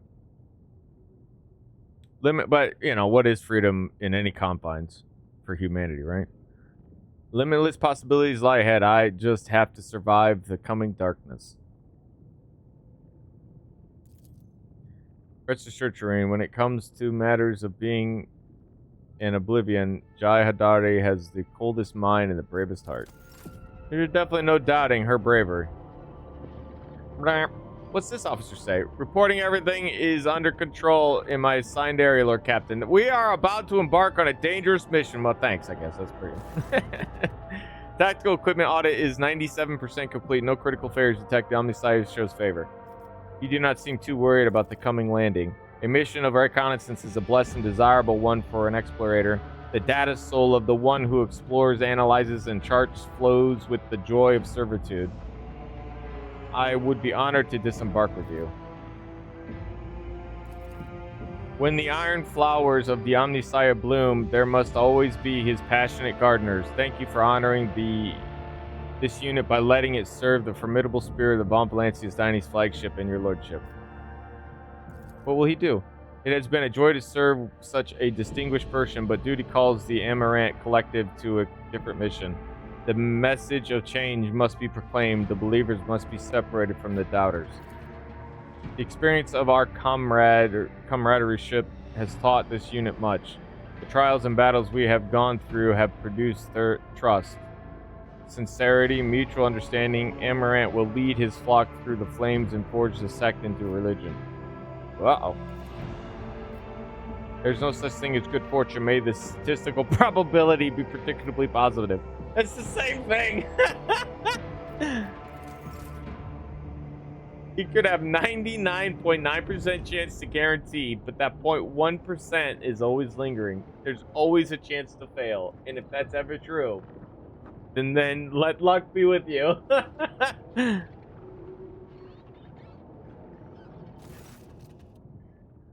Rogue Trader, now is the time. There may not be another opportunity. I'm glad our paths crossed. It has been an honor to serve in your retinue, and it does not matter what lies ahead. Isn't that right, Plato? Plato little barks. You survive. If you have entrusted me with the leadership of the Adeptus Arbates in the Expanse, whether I become the next marshal or not, I will have to leave your retinue and devote myself entirely to my new post. If you die, will you now, as if I'd let Leto die while I'm still alive? You know I am. Alright. Henrix, you little shit.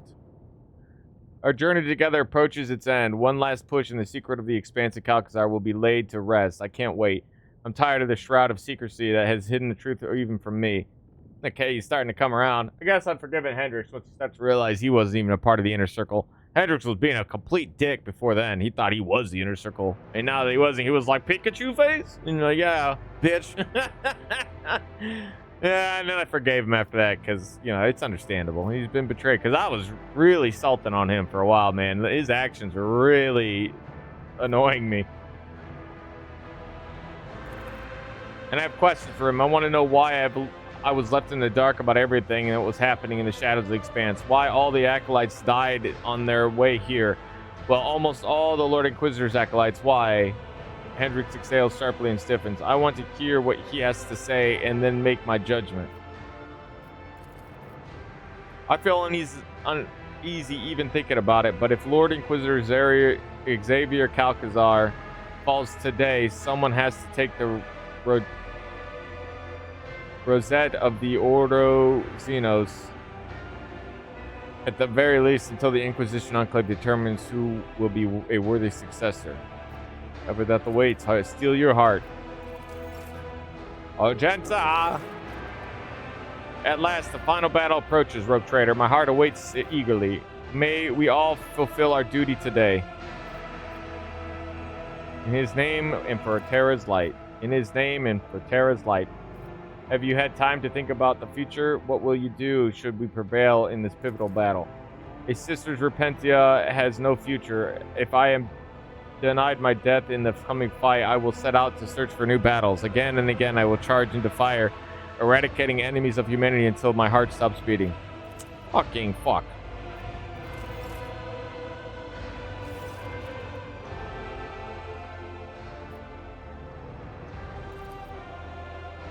I'm honored to be your companion.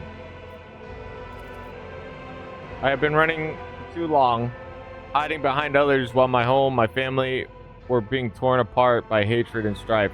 And what could a young, inexperienced girl do to those who were so desperate to either destroy me or bend me to their will?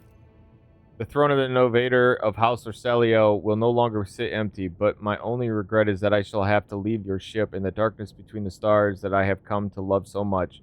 I hope you will visit me. Still yourself, sister! Alright, well, all the bitches ain't here. Let's make sure we give Lasterax one last little pet.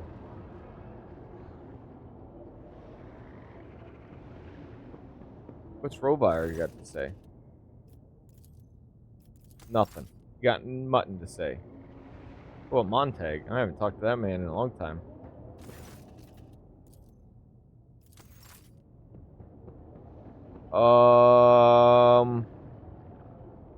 Sourback? You got anything to say? I think we gotta check this. You got mutton. So where Ninja Lady at? Is she back in her spot still? Hey?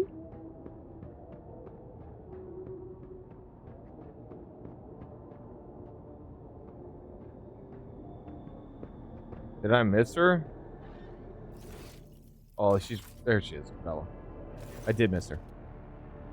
Your every death and heartbeat has been an anticipation of this moment. Do not hesitate. Step into the darkness. Have you thought about what you're doing? Her, like, circumstance is not that interesting to me, so I don't really care. Whatever she decides to do, good luck to her. Whoop.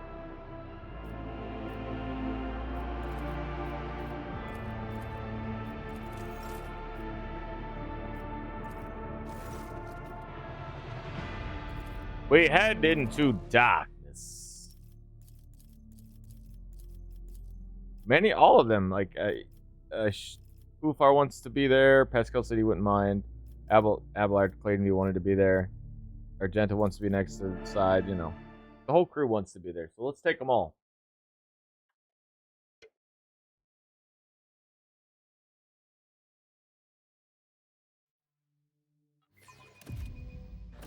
Even the wicked Xenos were no match for the scourge that has befallen them. How pitiful their empty shells look. The Undying One cares not for the souls of Xenos, and so what awaits them after death is terrible indeed. They don't look defeated. They just look like they're winded. Okay. This is unnerving. Okay. Xenos is not showing any signs of aggression, simply staring ahead. There is an odd distortion disoriented quality to its I'll movements. lay claim to the stars. Oh my, oh mama. Okay, okay, okay. That's a lot of them.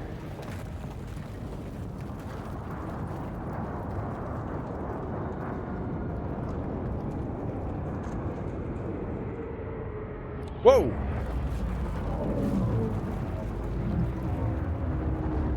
Oh, hey, cool. Who that? Oh, he ain't nobody.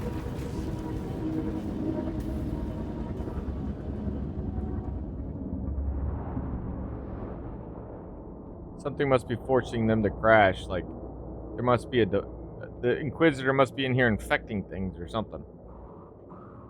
All I know is one thing's for sure. I am positive Calcazar is doing demon-like stuff. Okay? Or maybe not. Maybe we're about to find out the truth. And Calcazar is not a dickhead at all. The glowing green orb mounted on the contraption. You see that the reflections of people who are not here. They're looking at you curiously and fearfully. Hmm? A new challenge for me? The same rhythmic sound over and over, as if saying something. Every few moments, the metallic particles lose their color and become translucent. Broken metallic fingers stick out of from between the sarcophagi doors. Is there really still loot to be had here? Like, what is this? Operation successful. The Ruin. What? This gun is dope. Also, the rack.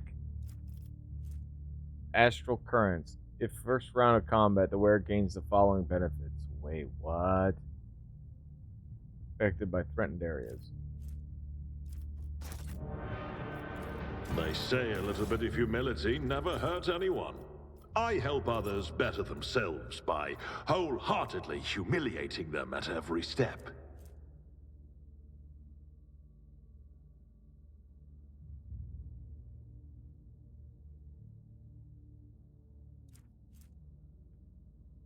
The wielder may make a free attack if the so someone needs to have like dual wielding of powers, which it really is her.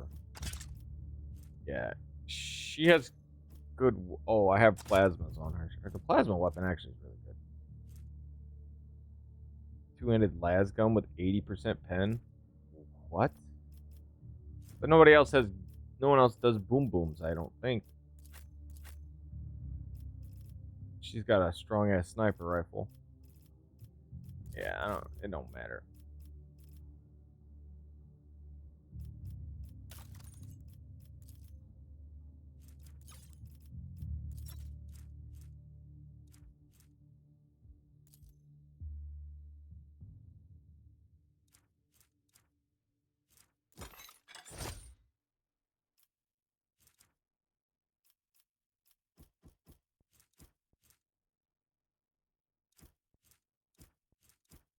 It's literally the same gun. That is pretty cool. Her plasma gun's really strong, though.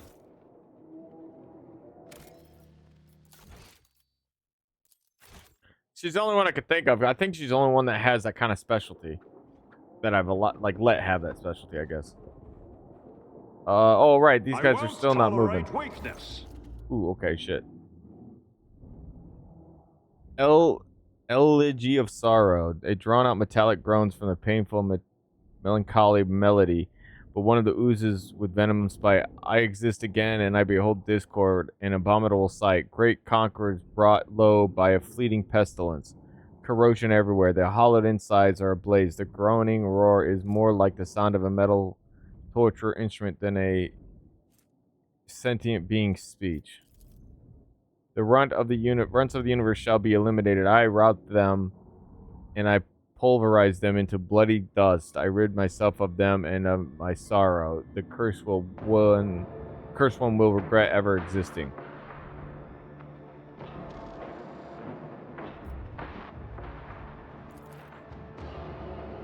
You are an ancient nightmare from long forgotten past. Instead, as she stares wide-eyed at the being opposite of you. I have encountered others like you, Ogier, once before, and I will do to you as I did to them, send you to the depths of your tomb. An ancient weapon that was broken in battles forgotten, worthless.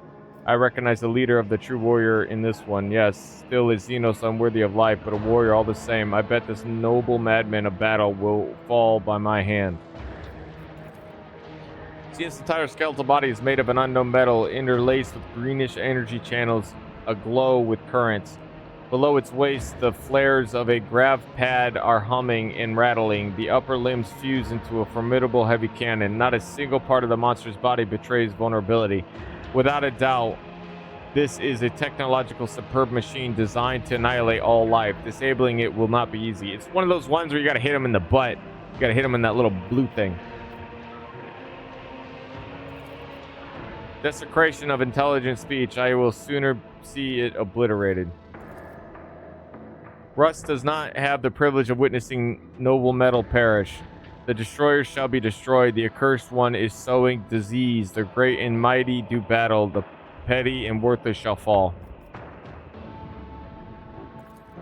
Rust is rust. It devours one day and disappears the next. It shall unmanifest it. Annihilation.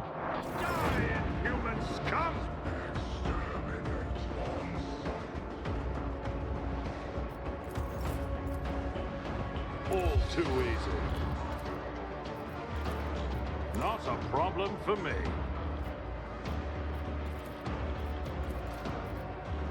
Nothing I can't do. My time is now. I am your blade and shield. My blade whispers your name. As on, let your soul be. Death is a blessing. Trust me. As on killing, I will leave footprints of scarlet. As the tenants.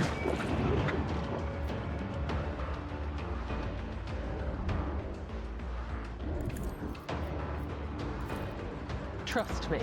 You will not undo me. Caught by the web.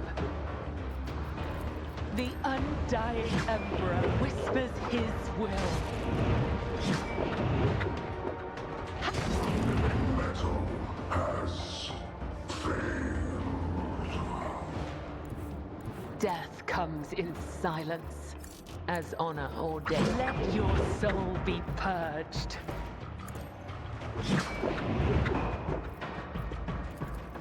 The shadow.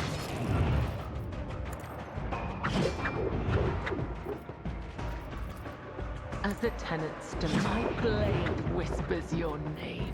Gotta hit it in the butt. I shall not fail. Trust me. Caught by the web. As honor ordained. I don't know how many more I have of these. I think it's based on how many people I've killed, too. Oh, shit. He's literally lame. Oh, I can do this. The shadows will... There we go. Oh, God, I regret it.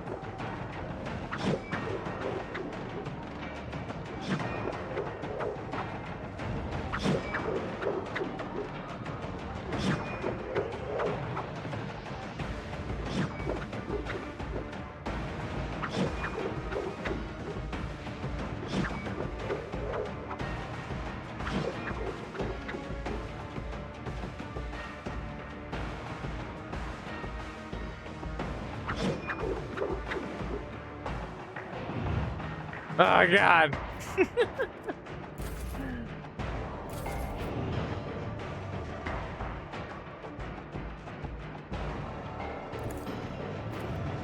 Am I getting... Tell me and it is done. I can do that. Oh, they're like little shotguns. Interesting. Don't get too cocky. She missed? Never cross a Kazbalikan. Am I getting paid for this? Lame.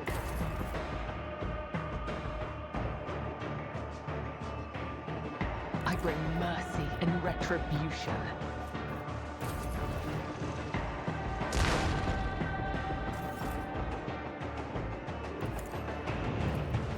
I understand. You cannot force me, Elantak.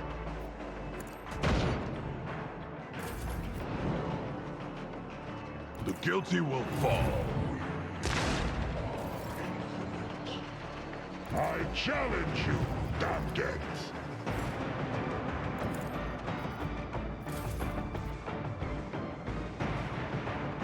I need a foothold.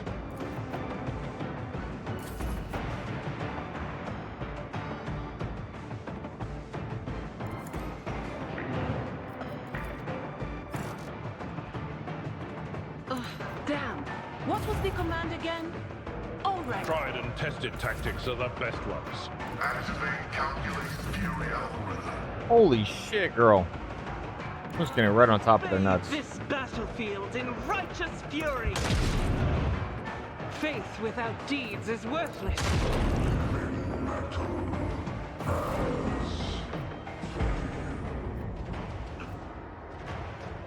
Yeah, there's no looting them either. Tanika.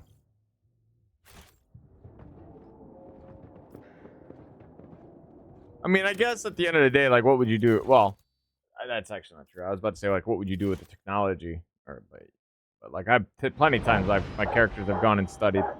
Oh, ugh.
All right, that was the fastest one I've ever done. Nice.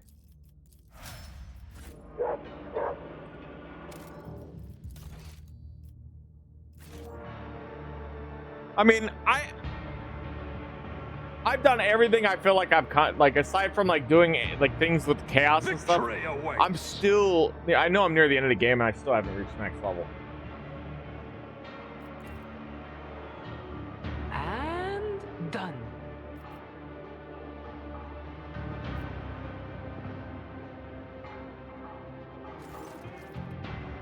The main creature at your feet is still alive, as evident by its heavy breathing.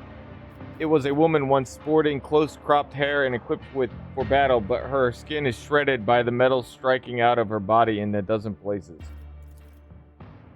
Her body does not appear to have any external injuries. It has been maimed from the inside out, as if her flesh was transmuted by metallic shapes that then burst out of her skin and turned her internal organs into a bloody sheath. Some of her exposed bones have a metallic gleam to them, while others still look natural. The coat of arms rings a bell. Von Blance, I'm not surprised to see you, as you may think.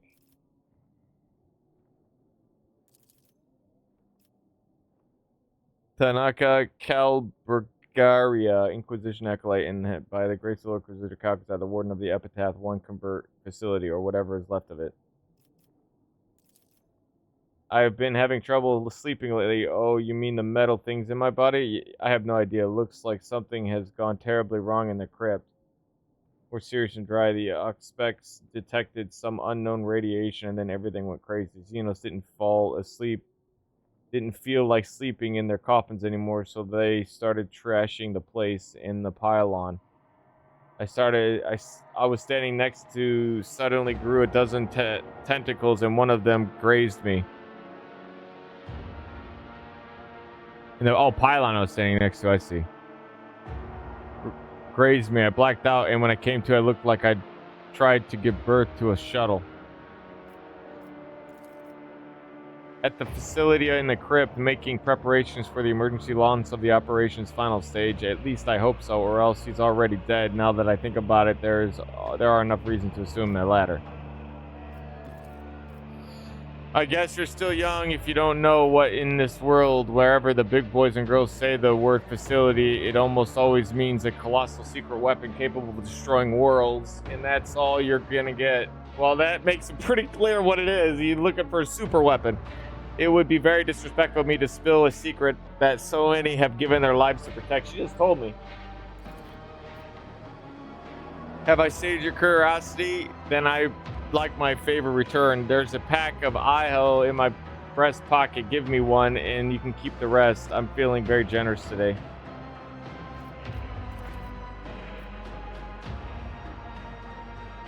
Good, you're old enough to know what these are for, aren't you? Stick one end of the tube between my teeth and light the other.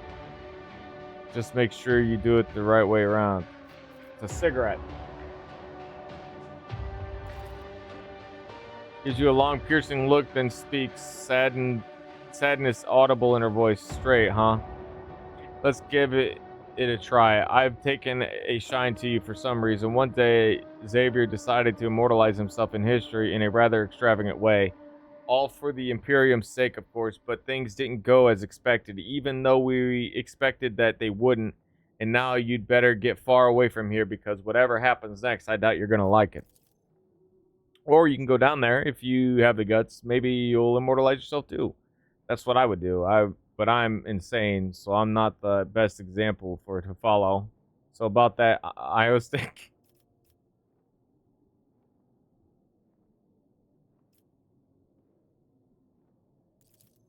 You're a funny one. The Inquisition's secrets for the tube of IO, that would be something, wouldn't it? No deal. People say it's bad for your health, but I'd better be careful. Oh, I should know. It was on the uniform my agents wore. The ones I was sent when Calcazar took an interest in her ladyship Theodora's retinue. They didn't wear them for long, though. When I presented Theodora with Calcazar's ultimatum, she purged her entire retinue of our operatives. I'm fairly certain Theodora would have preferred to have my head as well, but the Lord Inquisitor recalled me here to the guard his treasure cave, just in case Theodora decided to return for what she thought was hers, or the Drakari started causing trouble.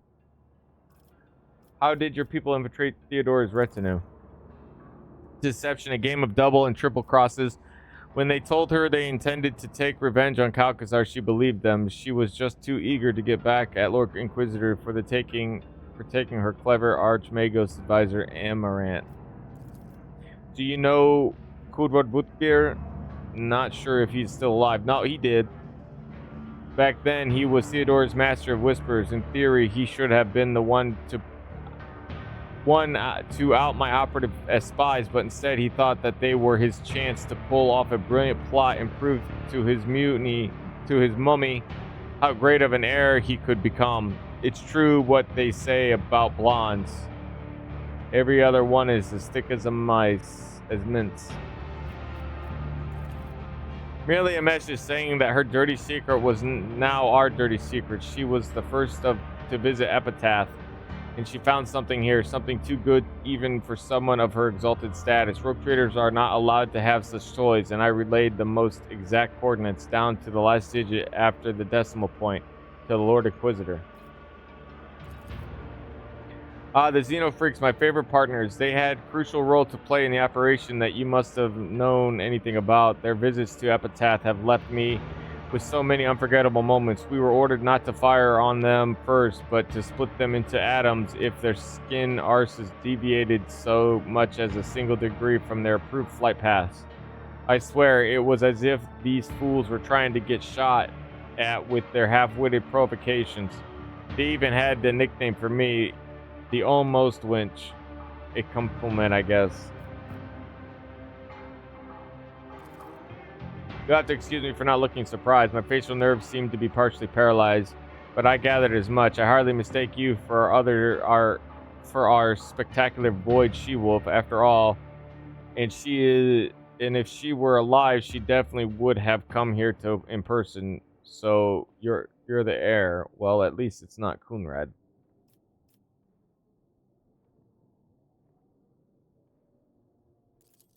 I can give you two versions of the truth, the sugar-coated one and the honest one. The sugar-coated version is that once Theodora realized what she had in her hands, she deemed it a matter of the utmost secrecy and mind-locked the memories of all members of her crew. The honest version is that she mind-locked the important people and disposed of the rest. Theodora depressurized compartments from entire blocks, casting any unwanted witnesses out into the void. She needed to free up space in her holds for the spoils anyways. You have heard about mind lock technology. The subject memories of times or events would be placed under a special lock that could only be opened by a key phrase, one that most likely only Theodora would know. This is unexpected. Did her ladyship not trust even me? Disheartening news, to be sure. You have had it backwards. You could have been dumped out the airlock like many others. You were already a decrepit old curmudgeon back then, after all. It's incredibly dangerous. It's a bloody miracle it didn't fry our brains. Said the one who charged with whispers in her head. You know, I'm not sure that you had that habit before coming to Epitaph.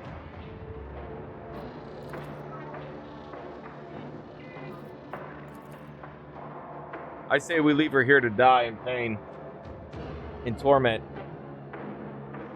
We should drive a nail into her ear, too, so she has something to remember us by. It is time she was sent to the Undying One. Spare her throat, but strike her heart instead, for it is where she carries a heavy burden.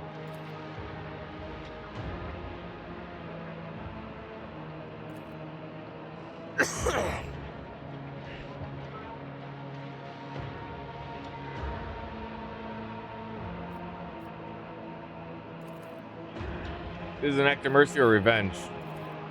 It is something more. It is his blessing. Gifts from him, but who the void cares? Go ahead, bless me already.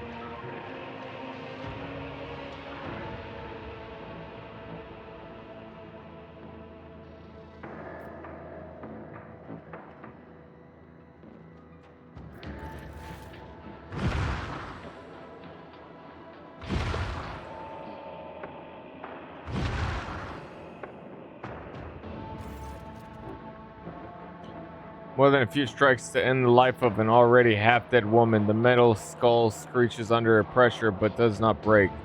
And her heart keeps pumping blood through her shredded veins. Finally, her agony comes to an end. Jesus criminy.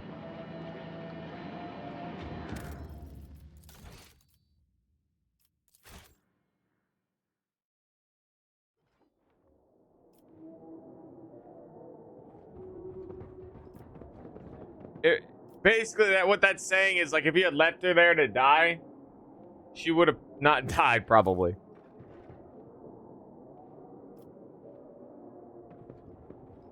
Watch your steps. It's about time.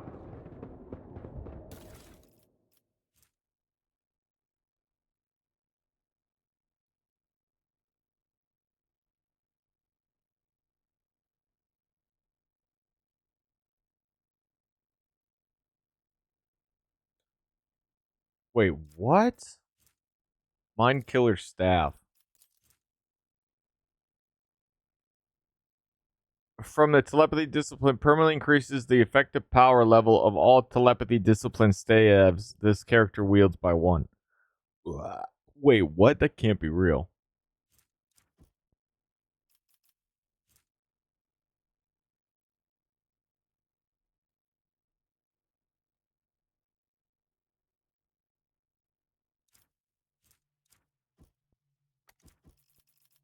Crazy.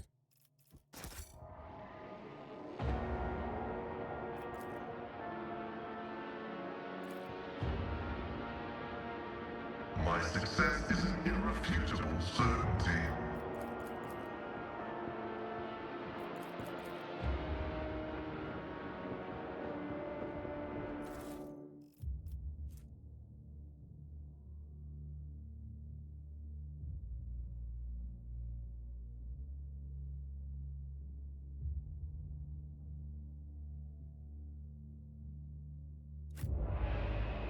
A Dynasty Handbook.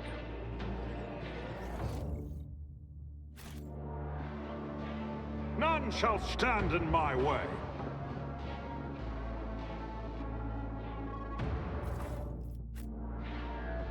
All she had was a dagger? What?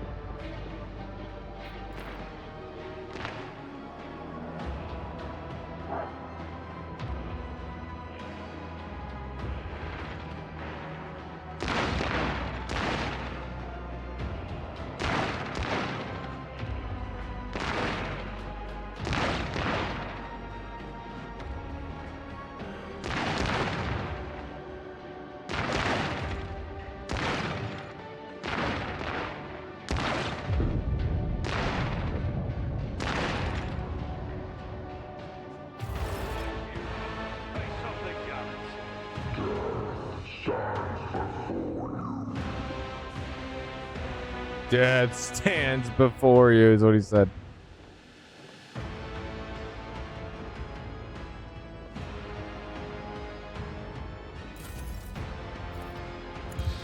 Suits my purposes.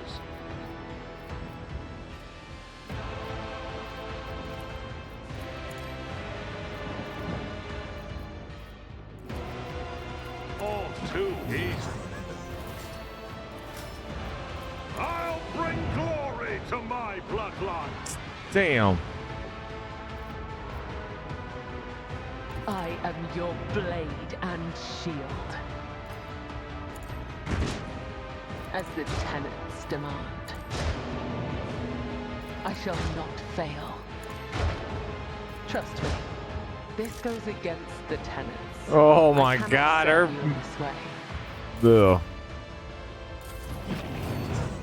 This battlefield air is good for my lungs. Going somewhere?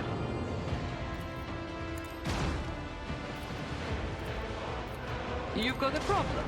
I've got a prize.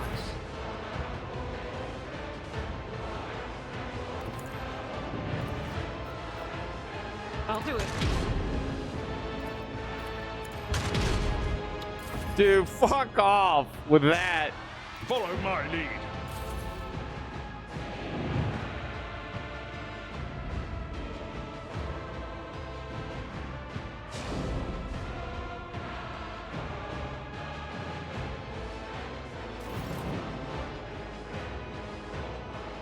We've got a job to do, Glato.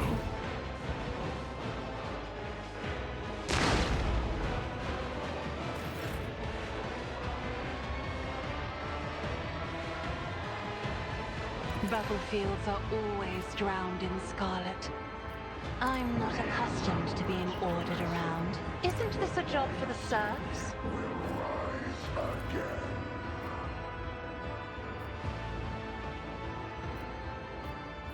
Do not dare ask.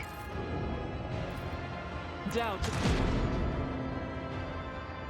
I'll do it. None can escape the Emperor's judgment.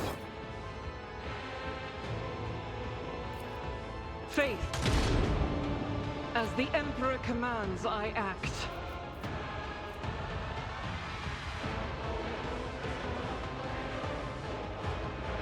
In thy light I stand, and thy light I crave.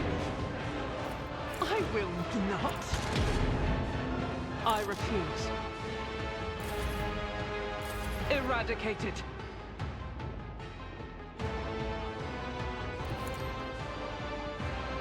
The shadow is a blessing. A dance of blades and shadows.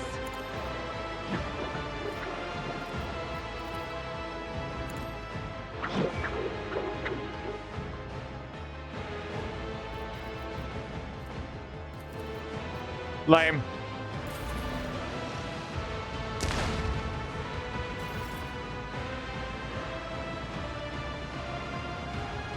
I know what is to come. Let's see what you can do.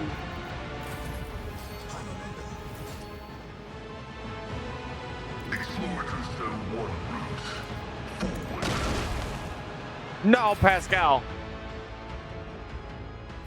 The Emperor is on our side.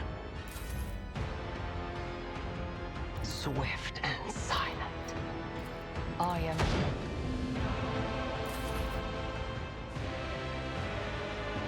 The fame-hungry come.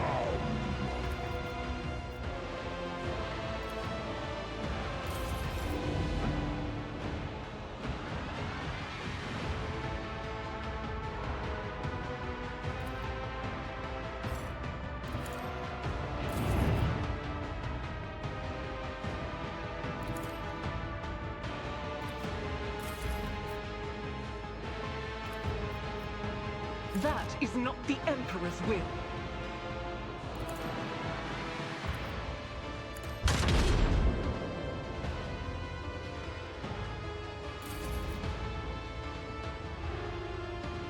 I've seen worse battles than this in my time. They're so far away. Oh shit! I did not notice she was up None there. can escape the Emperor's judgment. I have read tomes of military tactics. Try to die with grace, at least. Death comes in silence.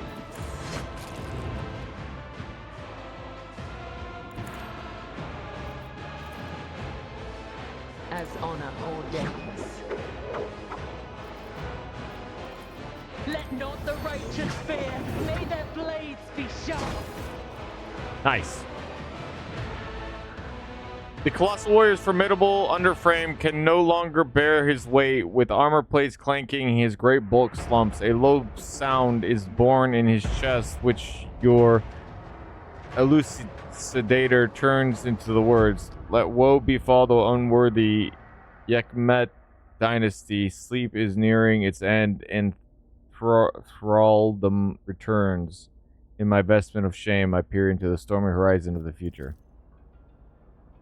Motion of the Xenos limbs, the light is flickering in his eyes. Perhaps something went wrong during the monster's awakening from stasis, damaging his engrams and plunging him into madness. Despicable and Overlord's moment of grief is befouled by the influence of transient life. Rage has clouded the purity of the morning. Shame upon the crypto-geometric sentinel who was entrusted with guarding the path of occultation and failed to be vigilant. Unworthy feet have trodden those paths. Warrior of Iron, a sentinel of the tomb of the ancient ones, a child of Year, a start of ours, an eternal enemy of the Assyrian.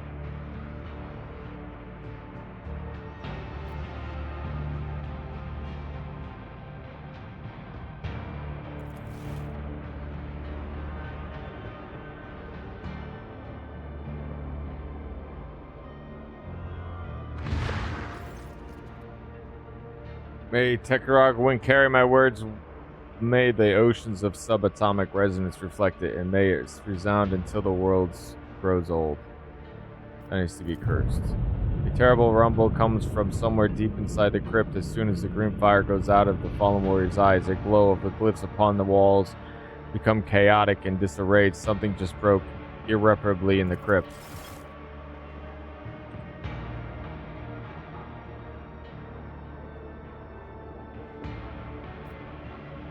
A new challenge for me.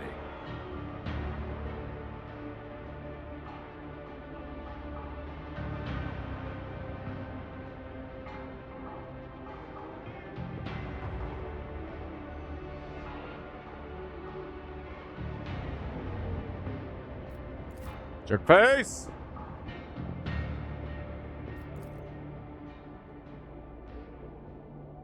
Grave wounds inflicted by Gauss weapons. Even the most skilled Convergent would... Oh, these guys are dying. Bulky device whose machine spirit is continuously weaving the protective force field. This must be what is holding these Xenos at bay, but looking at its unsettled flickering, one cannot help but wonder how long its barrier will last. Well, it's not lasting now, is it?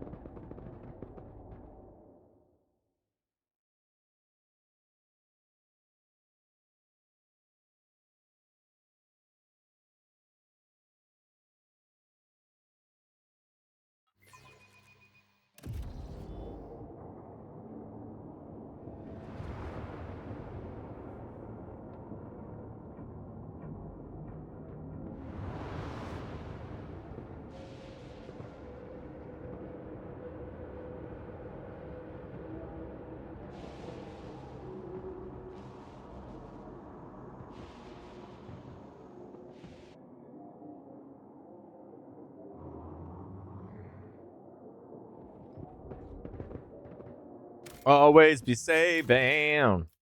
Ooh, ooh.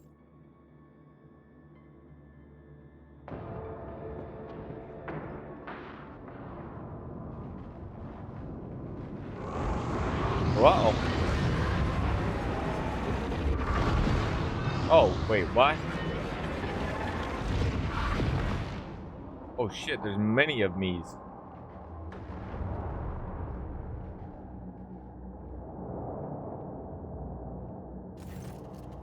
Reality bubbles before you as you burst with an agonizing shriek. A few silhouettes now stand in your way.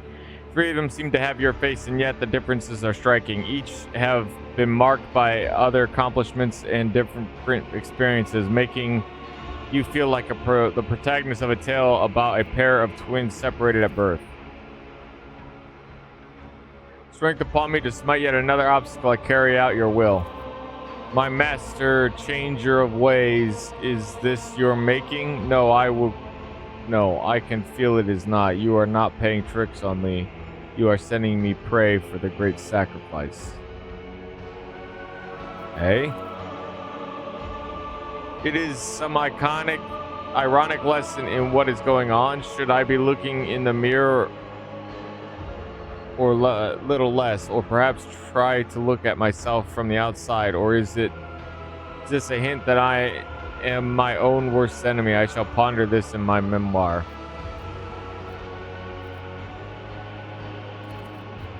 The blatant abuse of fabric of existence is causing the motes of reality to flare up. You see the mirages of Corona's expanse in their glow, altered past recognition by the decisions you have made or could have made in another world.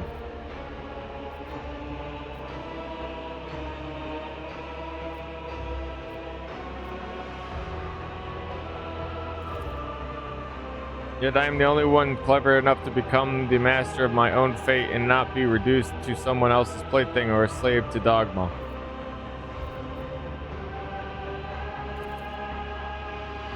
I came to claim the treasure, whatever it is. Theodore found it, which makes it mine. Xavier will regret trying to steal it from my dynasty.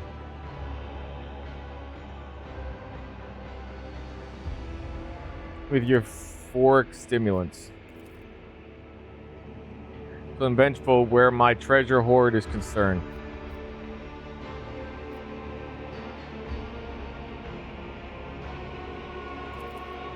That is what being a rotator is all about. You simply lack the imagination to grasp it. Emperor, what an insufferable, smug, arrogant, and childish creature. How can a single rotator embody everything we loathe for?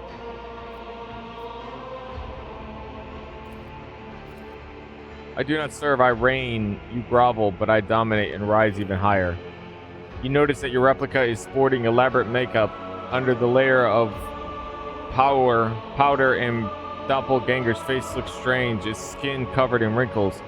They remind you of closed eyelids. A living sacrifice. Toss them into the warp. Their past will be unveiled and woven into yours. Master, the changer of ways directed me here and revealed my destiny. This is where I will cut short the life of the Corpse Emperor's champion and claim the great trophy. This is where I am fated to become one with the warp.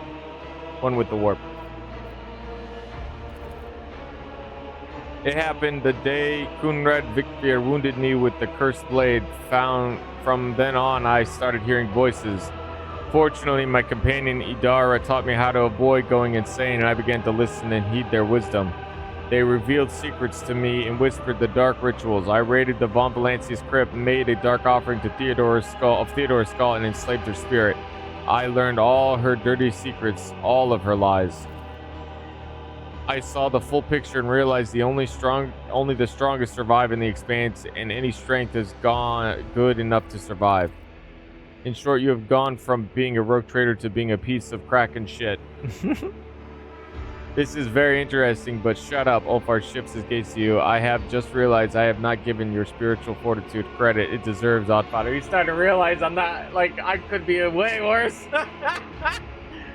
Because I'm the iconoclastic character, right? And none of these people are iconoclastic at all. But after hearing about the destruction of the crypt and the despicable thing he did, I have to shoot that bastard.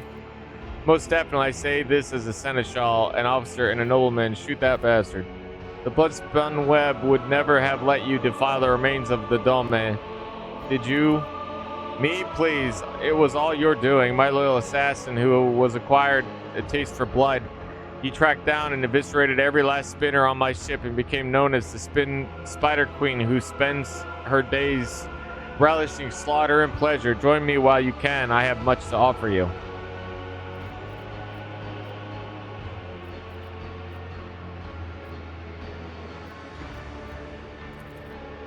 Oh, I have. My empire has no parchment protectorate.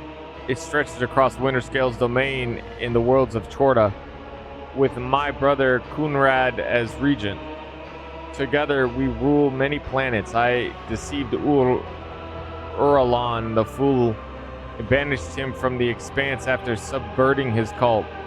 I taunt the brazen Drukhari in lessons by sending the Urselio navigators into Kamarad to cause the most powerful dysfunction in history, disjunction.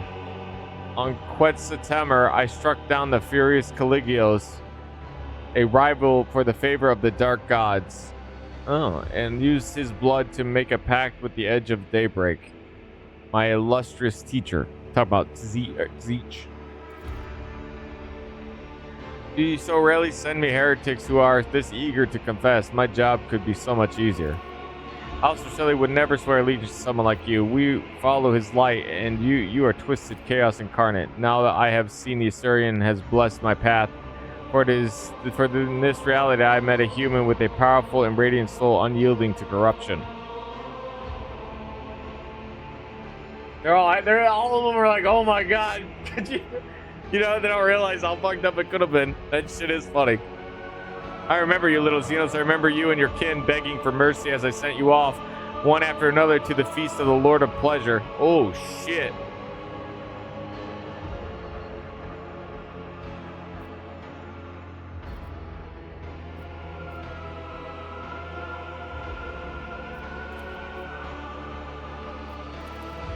You won't believe how little I care about what you think. I remember in whose name the sacred warrant was granted. I remember by whose hand I am ordained to exist. I believe it. And my faith is a bright light driving back the darkness, but your faith is cold embers, and when I look at you, I feel ashamed of myself. The future is unknown to me. The Lord Inquisitor did not give me the full details of the Operation Precious Sentinel, but he mentioned its importance to the entire Imperium. I have come to lend him my aid or to stop him in his plans go against the will of the Emperor. Your doppelganger vigorously chops the air with his hand, and you notice some stiffness in the movement as well as a subtle grimace of pain. As you look closer, you realize that lurking under your replica's clothes are chains of pendants with jagged hooks digging into his flesh. Such instruments of humility are only worn by the most fervent believers. Your threads is familiar to me, as are the thorns of humility under your clothes. Who instructed you? The same man who taught you, the honored Vizier, revealed to me much about how one should show their faith to him. As for those thorns, of course you would recognize them. You wore them for many years before presenting them to me. The heat of your hues is blinding, Lord Captain. Scarlet and gold shrouds your very essence in an overpowering radiance, but deep inside I feel a palpitating smudge of saddle blue, which you have banished, which you loathe, and which ruins the perfection of the image. Are you afraid of a misstep, of loneliness, of the Emperor turning away from you? Do not dare lay your accusation on me. How did you even survive the cleansing of Urak 5, monster of House Urselio? Felix and I crushed your mad followers and purged the Navigator House of corruption. Did your heretical powers enthrall my copy's weak spirit in this reality? How ignoble, how disgraceful.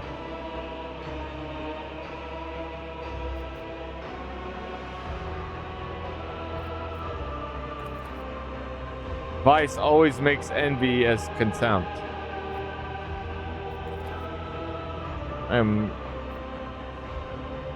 Most I'm certainly do, you know, pondering that makes you answer simple. You are my reflection.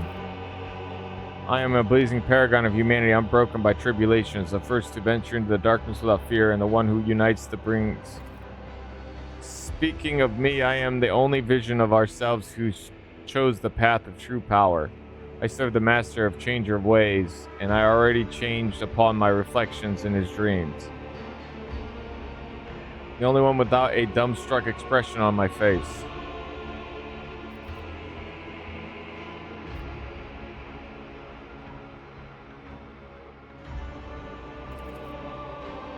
Reality funny that reality is malleable like clay.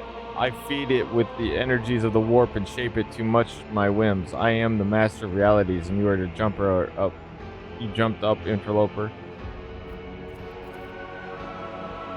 I sense your soul's greedy interest in what is hidden in this crypt, and I will not allow you to take possession of its blasphemous thing.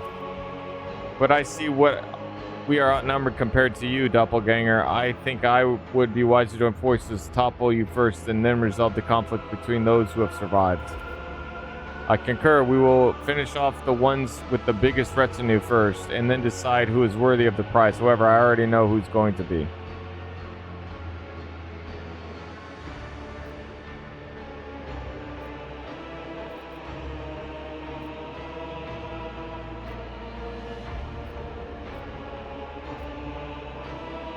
Reality is no need for you. Farewell, the ones never meant to be. A great deed is not accomplished by peacemaking. It is accomplished by spilling blood with righteous hands. Lame. Your cries of mercy.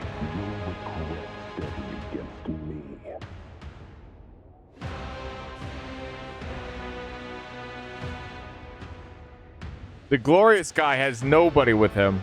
Argenta's stuck with him. And then Idra was probably possessed. Not a problem for me. What is the ring?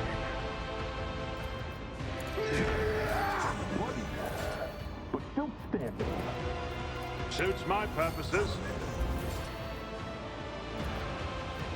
I am fear incarnate.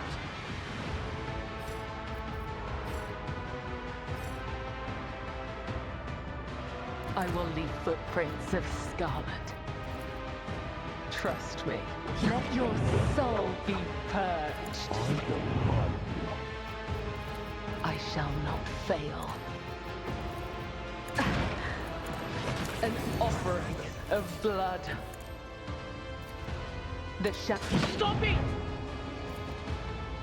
Trust me. Caught by the web. Feel cold. As on a the other side awaits.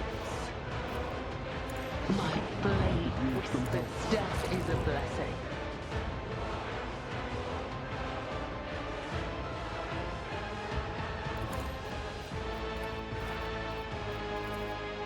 The undying Emperor whispers his will.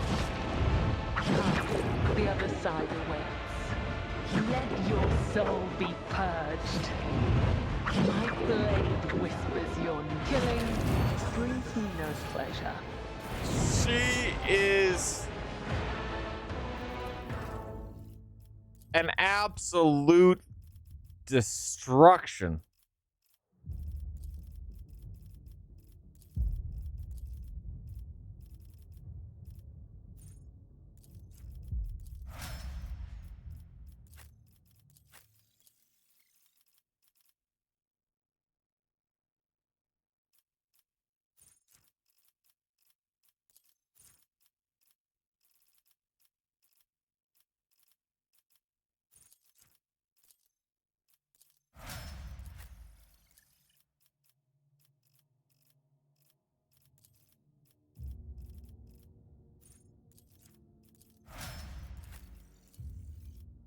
Everyone becomes biomancers. Biomancy.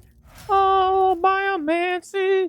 Everybody knows when they're biomancers. Come on, baby. Teach that biomancy. When they come out to the land, I'll tell them. I know biomancy, baby. Yeah. Oh, imagine Ulfric just casting biomancy skills. The skills of healing. Everyone knows about the human body. Ba-da-da-bip-bip. The last 2 levels I've gained were literally gained in this zone. So it's a little interesting. I think they're kind of like, they understood or realized that the amount of levels, because I've scraped the barrel for everything. Like, I've done it basically every quest I could. I've done every... Ooh.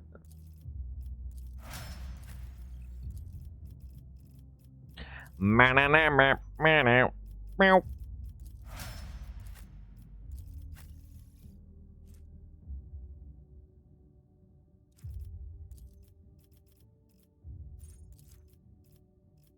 Oh, wait, no. Oh, he's a biomancer. We'll give him something else. Divination. Divinate these nuts.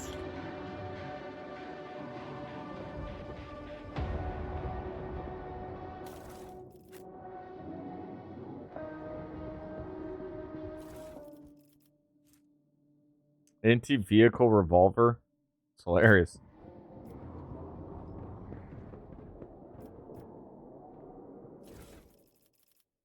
Oh, yeah, these are like from... I'll lay claim to the stars. I'm looting my other selves. The 1 star after using a heroic act.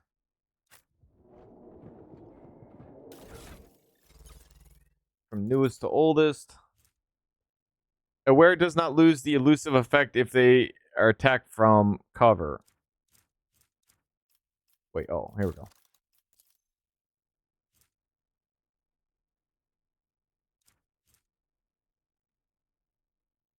It's her, Adeptus Sororitas. It's actually better.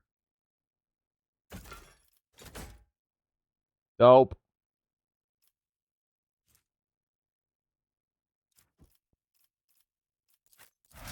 Ba-da-ba-ba-ba-da. And he can actually wear this power armor. Dope.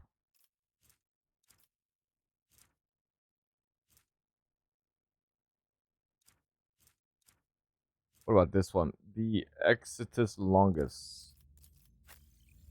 This girl is just getting all kinds of weapons. It's not as good. That's funny. If the wielder has a least iconic class zealot, damage is increased by 30% of current momentum. What the fuck? It would be a good weapon on me, but she's not iconoclastic. She is her dogmatic. A flamer. Okay, alright. Anti-vehicle revolver.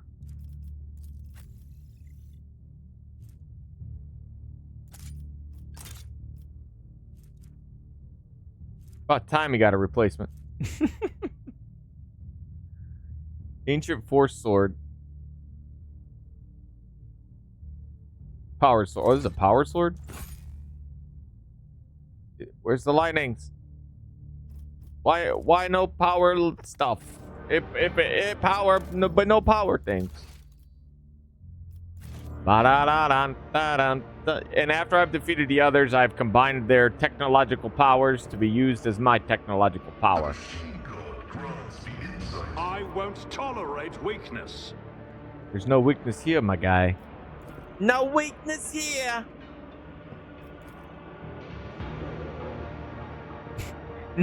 No Oliver Twist here, bad guy. No? Please, sir. I don't want any more puns. A job for me. Operation successful.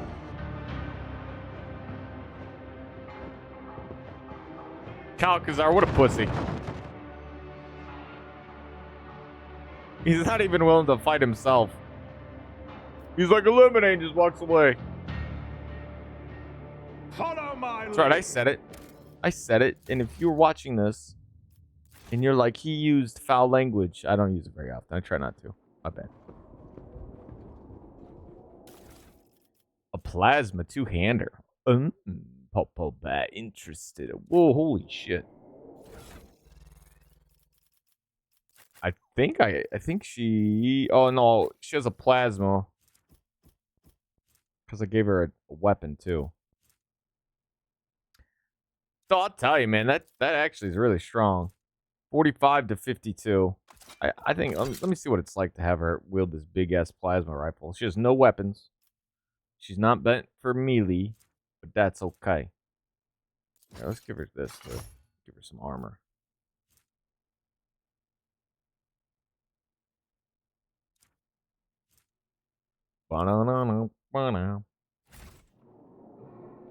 It's about time. It's about to get heavy. Okay. So probably not this way.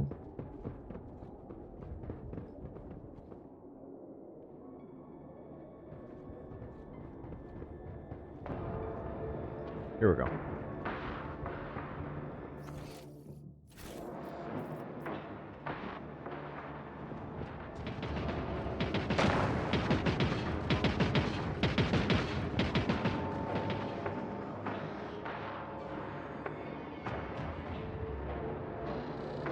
I see.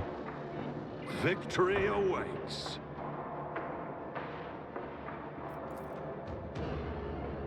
This explorator is blessed with multifunctionality.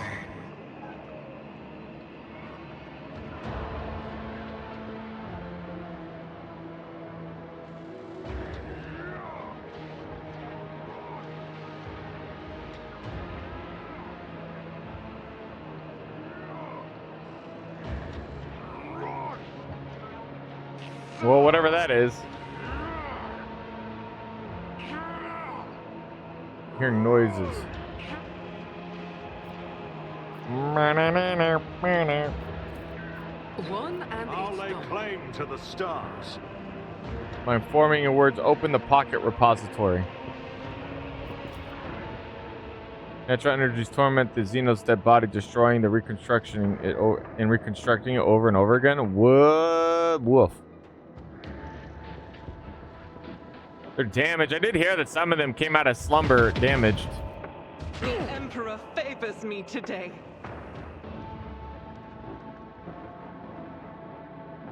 Okay, only Hendrix got hurt. That's kind of classic Hendrix.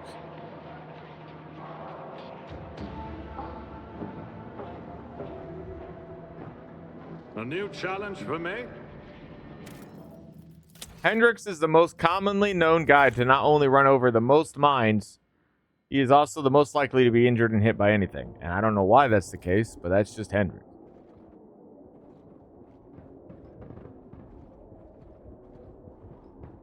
I'm not injured. I'm enraged. Yeah, good job, girl. Alright, let's get these folks cleaned up. Where are you, Mr. Abelard? You consult the appropriate treaties on Tactica Imperia. Administration is a holy task.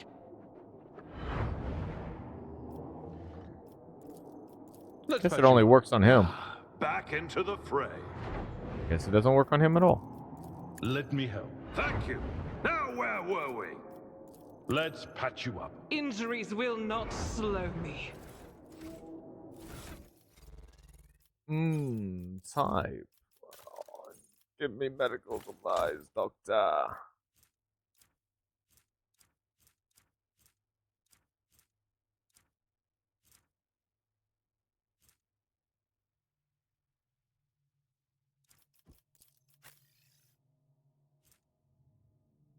Can't be equipped by this character. I'll pass. Who does this equip to?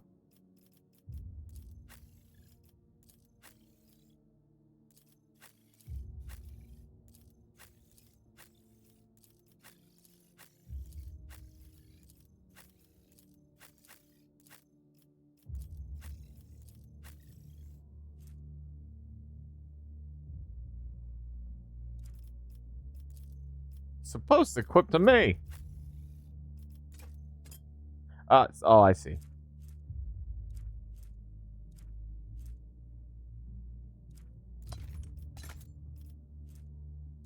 See what it looks like.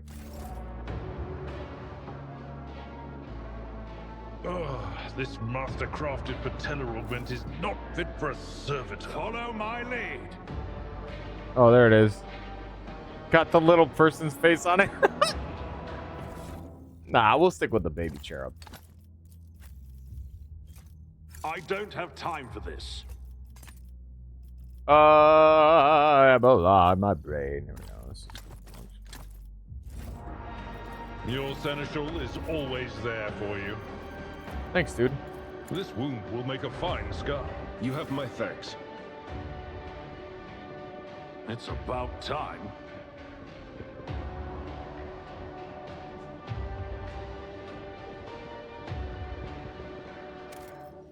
Always be saving.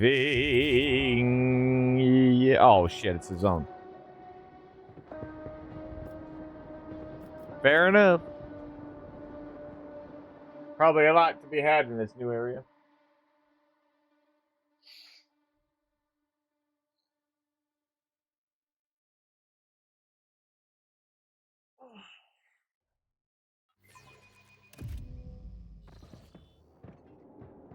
Oh, okay.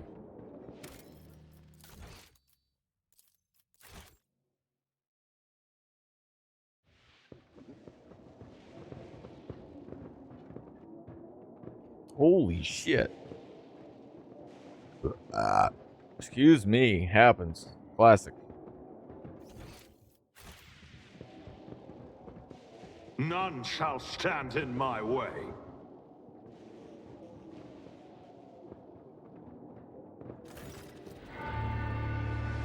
I see that you did not heed my warnings, Lord Redbeard. Your decision to come here in spite of them may have consequences, but we'll still have a chance to turn it to everyone's advantage if your lordship listens to me carefully. With all due respect to you, Lord Inquisitor, I shall ask you to refrain from any further threats directed towards the Blessed Road Trader, lest you face repercussions. How courteous of you to warn me, Master Wazarian. I will remember your words. Master Van Calox, I am pleased to see you. How was your journey? Illuminating, Lord Inquisitor. Frozen anyone else solid, but not Calcazar.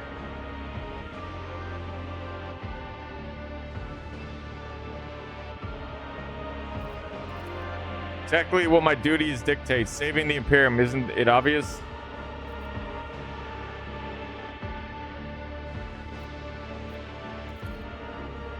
We call it a shard, and yes, as you have noted quite aptly. Oh, a shard. Oh, shit. Shards are like, without explaining too deeply, they're basically the remnants of a god. Of a legitimate god. Well, so you, I guess, yeah, yeah. It is the reason I am here. This construct contains an ancient and rather a pre-ancient being of cosmic power. They were called the Chatan. Well, that'd be an H, right? Satan. The entity is currently trying to escape, and I'm here to collar it. It's these beings of pure energy that trick the Necrons into becoming metal creatures, because like the Necrons used to be a people who were suffering from very short lives and radiation sickness due to the sun, a lot of stuff. No one in this world is capable of taming the power of the true Ygir, the Star Devourers, and if you think even a small and imprisoned part of one of them is going to yield to you, you are mad, monkey, mad and short-sighted. Of course, the Inquisition wants to color. How typical. Thorn, damn it. Even I can see that no good can come of this Grogshite crazy plan. Well, I mean, the Necrons figured out how to harness that power. That's literally where their power is from. That shard is like keeping the power, the lights on for. It's how the Necrons are able to do a lot of things. It's why their power is as strong as it is because of these shards.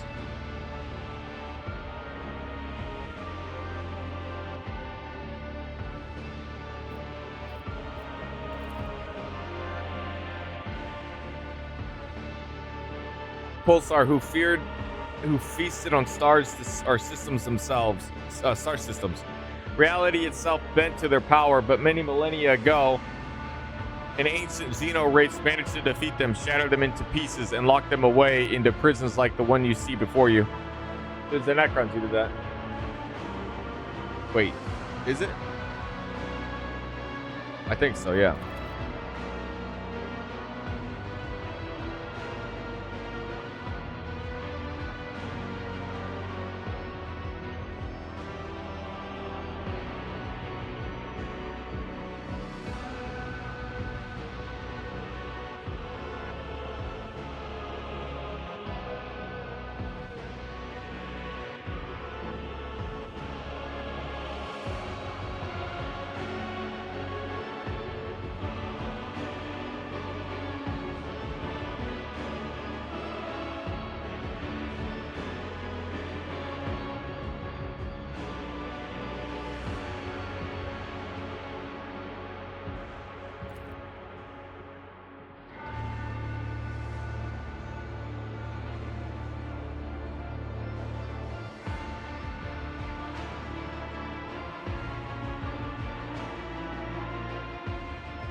No, Rabbit, the disaster is already unfolding. It is just that you and the people like you are blissfully unaware of it thanks to me and the others in my position. The Imperium has being pierced by 1,000 daggers. Every day, everywhere, it is bleeding, weakening. One day it will grow too weak unless radical steps are taken. He's not trying to foment disaster.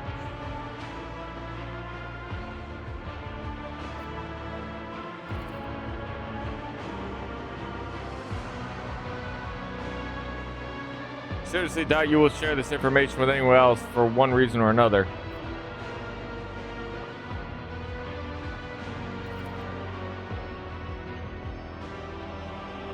I needed a remarkably strong force to keep my Xenos allies in check. The Emperor Angels were just the weapon I was looking for, except considering the sensitive nature of operation, I couldn't very well risk requesting aid from my allies in the Death Watch, could I? And then I remembered, Death Watch are, they're very anti-Xenos. Like, that's their job.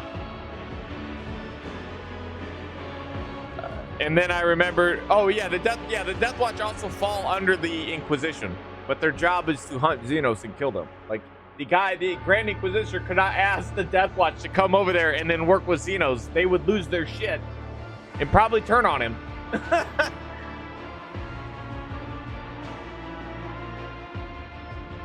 And then I remembered an old debt owed to me by the Space Wolves Great Company, so I decided I'd call in a favor. They were an asset at first. The Wolves helped me close the dimensional gate by overwhelming its security systems. I tasked them with hunting the Xenos condemned by Yermeses, but eventually they started prying, and that was unacceptable. I could control Thorvald by giving him more tempting targets, but the Balefoot Howl Pack. They raided an outpost where my agents had been meeting with the Drukhari. The pack took prisoners, but lost the esteemed brother Ulfar. I hoped they would give their all to the search. The wolves forced this system's coordinates out of the captives and came crashing down on my head. They had no gate to transport them. They used nothing but their warp engines. Thankfully, they realized their situation too late, so Tanika managed to neutralize them. Lame. Know that I will have my blood vengeance. I will have your death. Thanks to your predecessor, I arrived in the Expanse at the call of the Explorator fleet to deal with the Archmagos Amaranat's heresy, but I quickly became to realization that the Cronus Expanse problems ran much deeper than tech heresy. Unprecedented piracy running wild, blatant smuggling of Xeno artifacts, willful and impetuous rogue traders, and growing threat of their ruinous powers. All this in a region of the Drukhari considered their domain. Frankly, I considered purging the entire Expanse. It would have been much easier to burn down this whole tangle of threats and corruption, but the web of spies that I had woven presented me with once a much more interesting and radical solution. While investigating Amarant's connections, I turned my eye on Theodora von Valancius, who ultimately gave me the shard. Theodora's instincts were uncanny. She spent decades hunting for a key that could open the dimensional gate, as if she knew there was something incredible waiting for her on the other side. Her ladyship was lucky enough to discover a shard during her expeditions, a trophy that was too much for her to handle. Archmagos Amarant studied it on Theodora's behalf, creating weapons in exchange for access to the dangerous relic, but their research was too primitive and unambitious compared to the true power contained inside the shard. I had one of my own acolytes, Tanakia, send her spies to Theodora. They infiltrated the rogue trader's retinue and earned their trust and reported to me about the magnificent object. The rest was trivial. I seized Epitaph and laid down the conditions of our further coexistence. She was wise enough to concede defeat with dignity.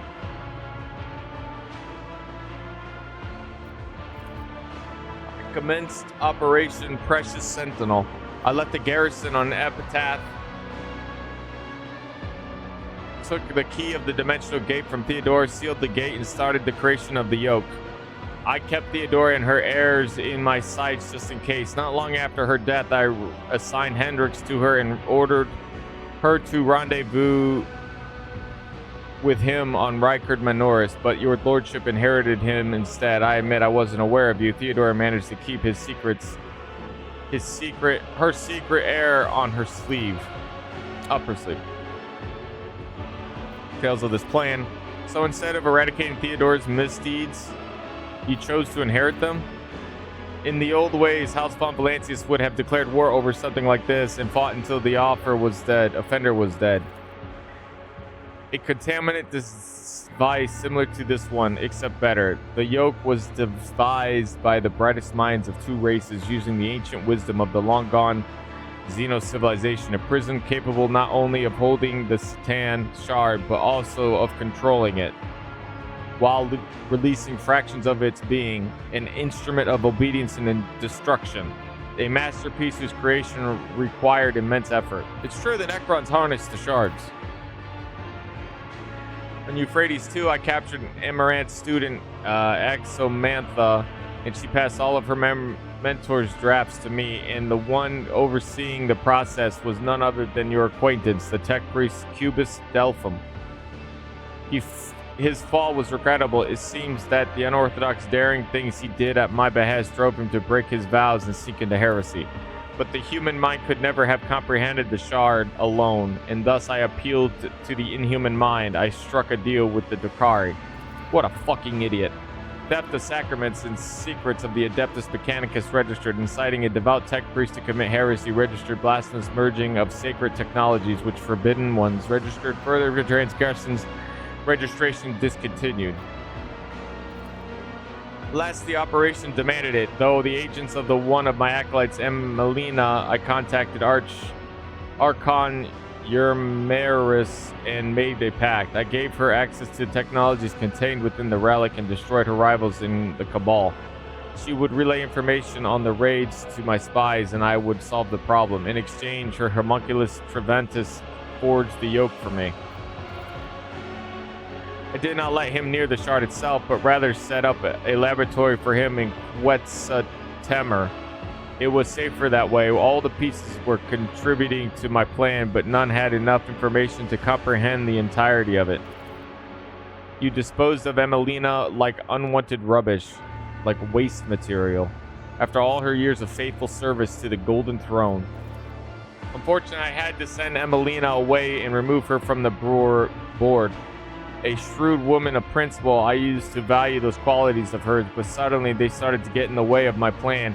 I would have been safer to eliminate her before she could figure out what was going on, but I must have grown miserably over the years and was loath to part with a good agent. Or perhaps I was simply being sentimental. It is one of the most complicated and perfect creations of the race, much older than the Drukhari. It is no mere object, but a treasure trove of technology. A wiser master could uncover many secrets simply by observing it. Trust me, your lordship, the threat of the alien pales in comparison to the pose of the ruinous powers. Yeah, but the Drukhari specifically worship the ruinous powers. Specifically Slanesh. Though she who thirsts, the disruption she caused among the Drukhari was only to our benefit. She intended to trigger a powerful disjunction in Kamara, thereby destroying her rivals and elevating her own cabal in the process. Knowing full well how precious her grand plan was, I made no attempt to talk her out of it. With a little luck, we wouldn't have need worry about Kamara's influence. From under the tail of your rotten-wombed mother, you loathsome traitor. While we were fighting to exterminate the Xenos, you were busy prizing them. Had I known sooner, I would have ripped your pitch-black heart right out of your chest. I readily believe that, since we are being so candid, I must note that you proved to be a much less convenient tool than I had anticipated. This new information about the pack, combined with the astro observation data collected in the star system, resolves an inconsistencies identified earlier. Unit X Xavier Calcazar stands accused of stealing the astrographic records of the Cognizance fleet. I am amazed by your analytical prowess. Yes, I need stars to feed the shard. The cabal of the Reaving Tempest could steal them and bring them here, but it was imperative to preserve the exact energy parameters so as to not trigger the object's premature detonation. I procured the necessary information on suitable stars from the Explorator's Fleet's data scriptorium. Category 1 Blasphemy. Unit Xavier Calcazar is hereby sentenced to intravital dissection and study upon the cessation of vital functions. The unit's remains must be disposed of in disgrace.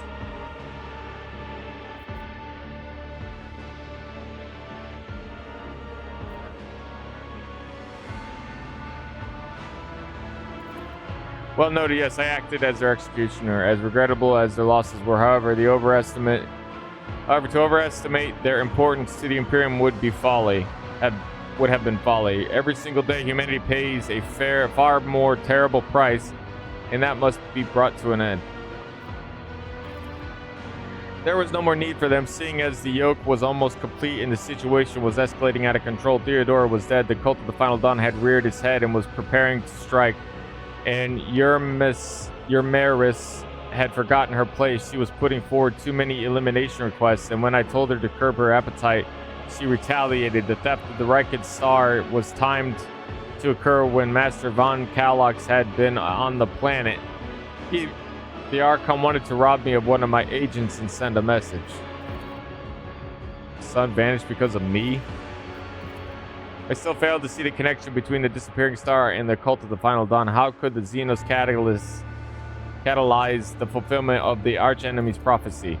Perhaps the powers of the warp knew ahead of time what was destined to happen, for the cult infiltrated the planet before either Aurora showed up in the system.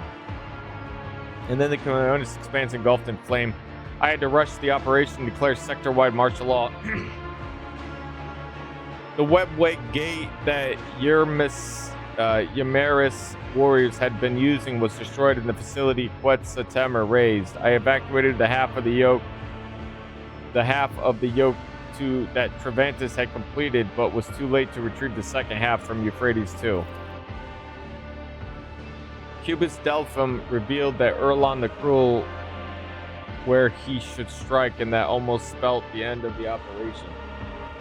Precious Sentinel, I appreciate your efforts in resolving this problem. In fact, you turned out to be a much more useful than Theodora ever was. You have come so far in the pursuit of answers. It would be too cruel to leave your curiosity unsatisfied. Over my years of service, I have come to realize that the main problem that humanity faces in this war is the imbalance in power. Our opponents are not races or nations, but incomprehensible monsters. And it is high time we acquired one of our own. My yoke will bind this creature and make it a chained guard serving the Emperor. Of my vision, there are other shards similar to this one scattered across the galaxy. I plan to seek them out and confining them all inside the yoke. Each conquered monstrosity will bolster our defenses. What happens when he gathers all the shards? Then he just rebirths an entire god again. Fear, I hear nothing but fear in your words. It was fear that made you believe that his grace alone was not enough to stand against the rising tide of darkness. It was fear that convinced you to seek salvation in the abyss of Xenos filth. You are no guardian of the Imperium, you are just a greedy old coward. The protocols dictate that the Inquisition is beyond the authority of the Adeptus Arbites, but not only have you put yourself above the Lex Imperialis, you are also playing God. I swore to keep order in the Imperium, and now I just supposed to stand by and watch you do this? No. With your little plan? Not at all. Operation Precious Sentinel is in its final stages. Increase in Xenos activity is a vexing yet a trivial development in the grand scheme of things. They were supposed to guard the device, but they slept through the intrusion, and only the Cethan shard emanations could make them stir. Theodore's research destabilized the shard's prison, and my project only made it worse. Whenever particles from the Cethan shard energy seep out, many curious phenomena occur. The destruction of the crypt, the warped reality. When I tame the monster, I will order it to stop disrupting the laws of the universe. And that brings us to the most interesting part of our conversation. You know my plan, so now I want to know yours. Will you admit that I am in the right and join me in this undeniably ambitious act, or will you try to stop me? I will be upfront with you. If it is the latter, I will be forced to remove you, but I am sure you'll realize that already. It's the second time you have threatened the Lord Captain. The future you are creating, it blinds, it burns, it's filled with suffering of millions for the sake of the phantom salvation of billions, salvation in the bosom of Xeno Nightmare. No, Flair, it will only be heresy if I lose. If I prevail, it will be a triumph feat in the name of saving humanity.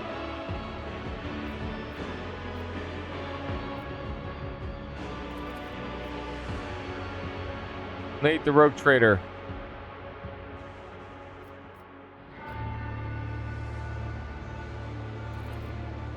I no longer recognize your authority, Lord Inquisitor. My apologies.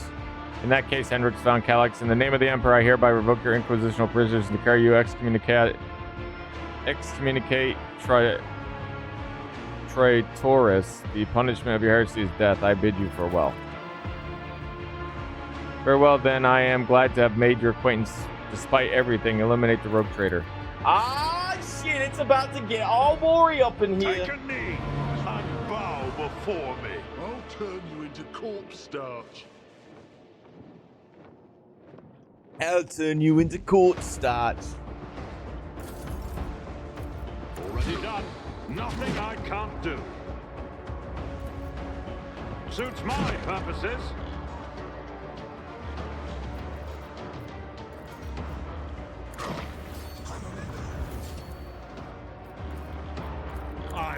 All right, girl, go crazy.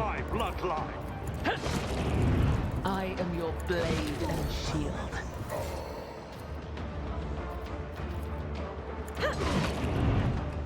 I caught by the web. Death is a blessing.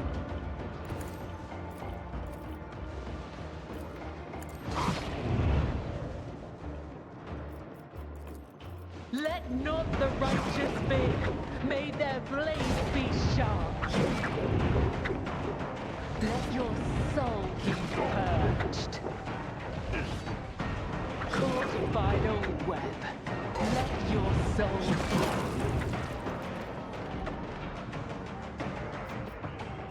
be. He's fucking beefy. I bring mercy and retribution. Take out his minions.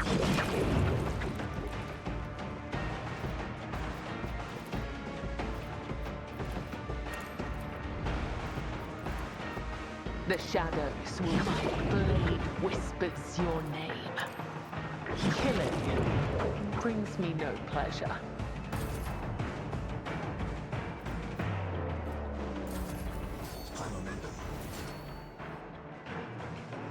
Living on the edge. Tell me. I can do it.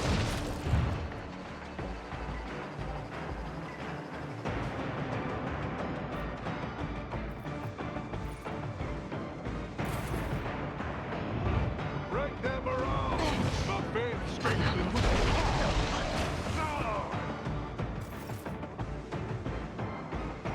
I move as if unseen.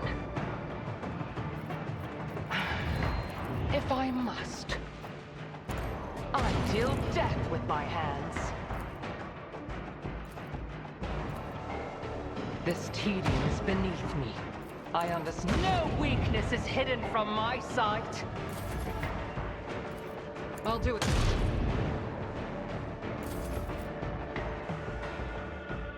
They who discern the future own the battlefield. Kalgazar is beefy.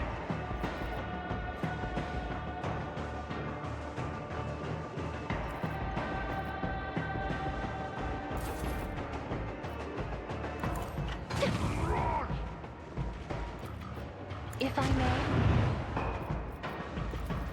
Me. If you insist, Lord Captain.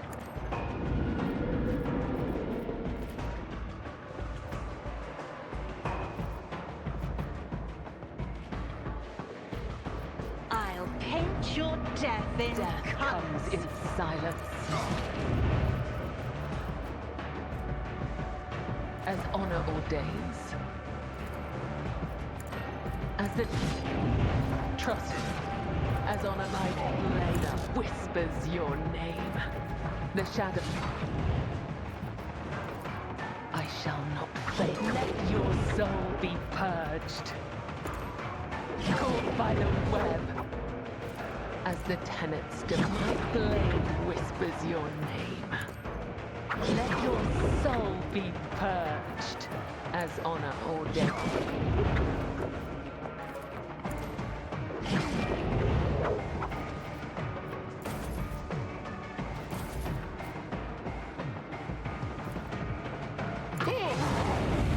Feel the icy bite of death!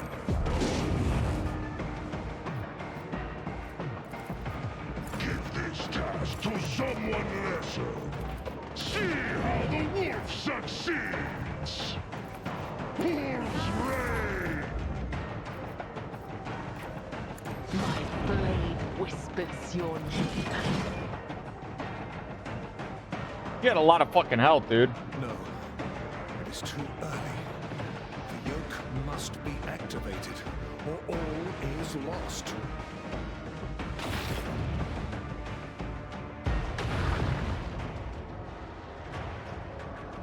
Oh, there he is. Nemos. An invisible yet clearly tangible aura of power envelops the figure clad in the robes of the tech priest. It is the more baffling to hear a youthful, excited voice from under the hood. This is it, the place of our origin. Nomo's gaze is trained upon the Sethan shard. It was your strike and your wish to escape your prison that begot us. The mysterious creature that has been your ship's soul for so long turns to face you, but it is you who truly ushered us into this world, so let us meet our abominable precursor together, for it is ready to break free. We are out of time now. It escapes now.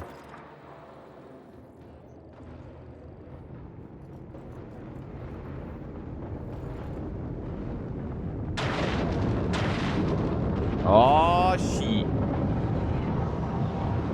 Ugh.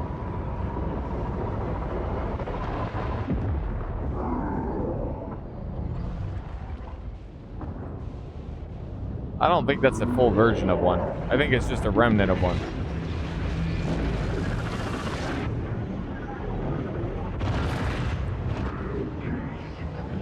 Oh, that healed him. Or did it?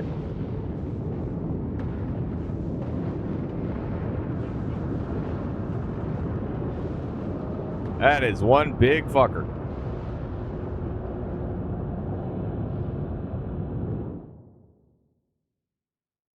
Don't you dare to cross us!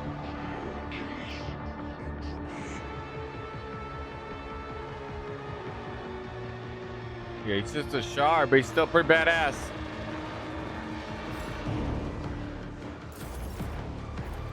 All too easy. Already done. Oh shit, did I press the wrong button? Oh well. Not my specialty.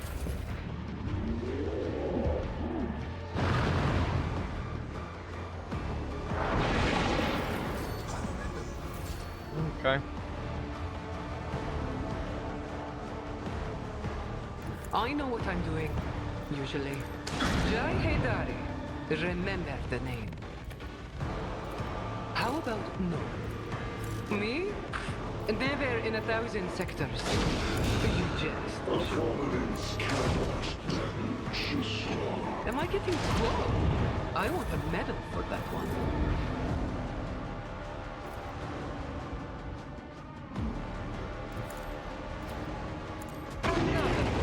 Slips beyond the veil. I am to deal death with my hands. A dance of blades and shadows. Let your soul be purged. Trust me. I shall not fail.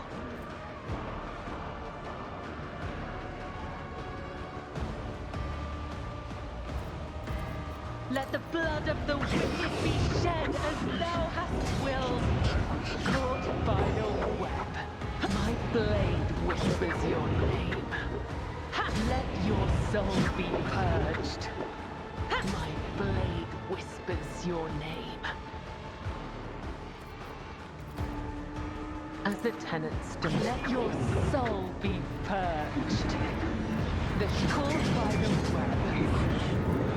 Trust me, my blade whispers your name. I shall not forget. I would that I could. Caught by the web. My blade whispers your name. I cannot serve you in this way.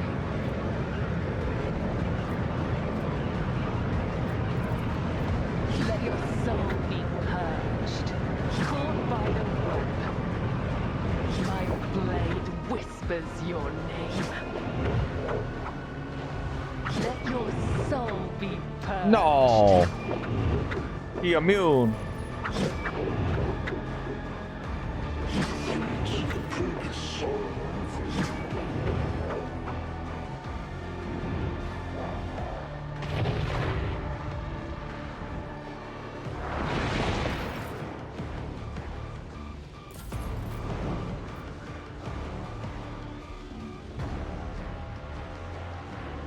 Moving into position. The order.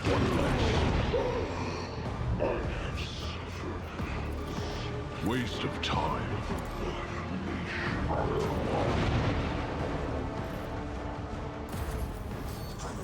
Azia?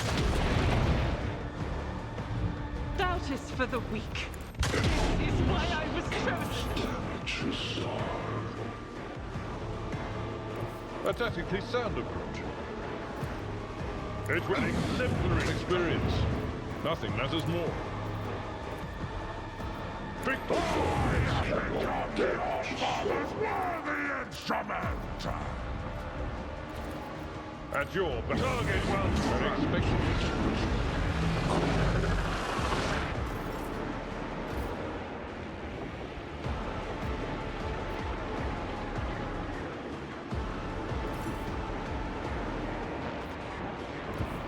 Step aside. The navigator is coming. Interesting.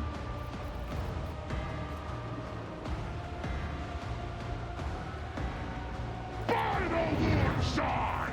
Perish!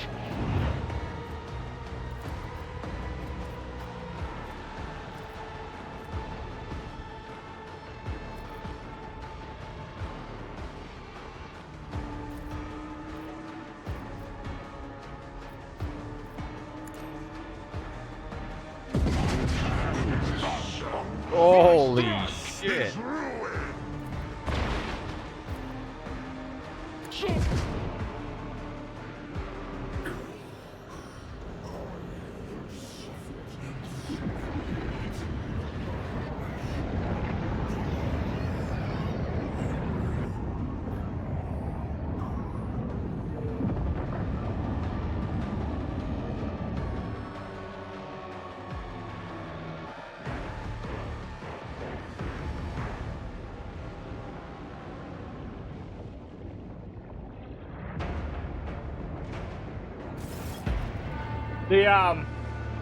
The Xenos technology or whatever automatically put him back into this little chamber field.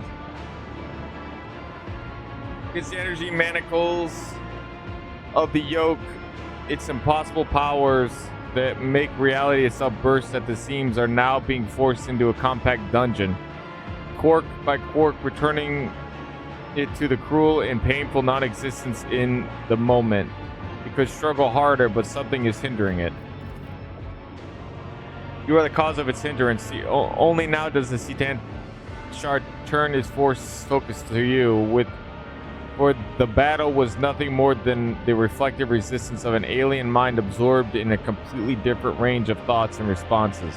But now it is thinking about you. And its thoughts are so corporeal that you can sense them and know them.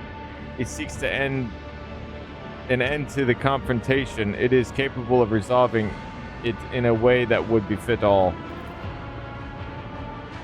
Tears appear all over the shard's form. As the yoke absorbs its power, it becomes increasingly harder for the shard to maintain its physical structure. Each imperfection of you inflict brings the star predators closer to imprisonment. Before our indomitable precursor, it was begot by the dark abysses of the past. It is a fragment of that which devoured stars and erased civilizations. It knows no benefit other than its own, allows us to stand against it. This is our time, our impossible chance.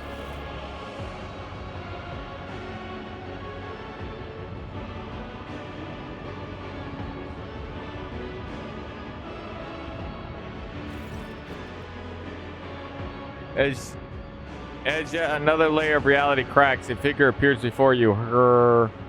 After giving you a prodding and appraising look, Theodore permits herself a slight smile.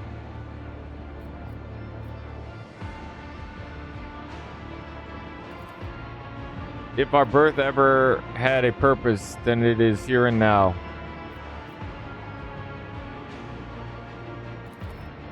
Because that is what it is and what we are. We had told you before about Theodore's ambition, Amarant's mind, the ship's cradle, Epitaph's secret, one sprouted into another and spurred yet another. Thus Nomos were born. We were but an echo of the shard's power, an echo that left its prison. But we have become something much more with your help. Clash with the precursor, touch it, absorb it, so that the reflection becomes the object reflected. So that the shard becomes Nomos. Then and only then will this threat be eradicated forever. Oh, yeah, but then Nomos becomes basically God. We will stand at the threshold of probabilities and outside the bounds of the predictable. This is beyond possible to know whether we can or cannot stand. But we believe that we can, and that is what drives us to try, and if we succeed, we will obtain power beyond compare. We will become a shield against any threat in whatever form that it manifests itself.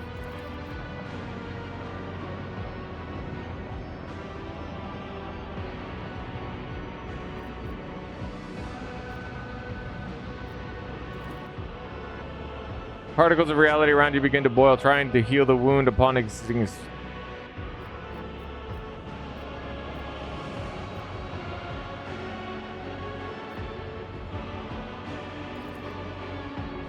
You will understand this yourself.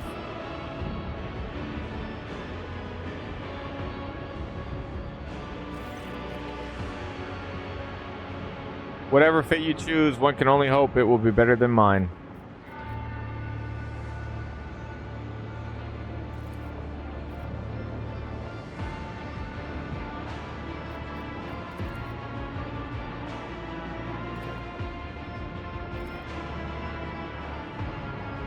Time is a young and trivial phenomenon.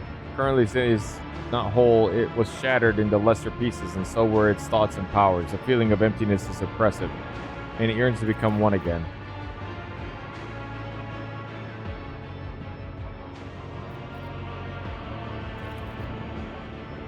Which is to be all sin exists, to spread and conquer, not to stay mangled within untime, where it was entombed by the contemptible sentient tools, away from all that is.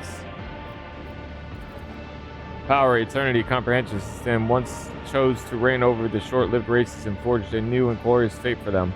It was learned from its mistakes. Now it will only bestow its gifts upon the chosen few. And can grant your thoughts falter, for it is difficult for your mind to fathom the full scope of this world, of this word. Can grant everything.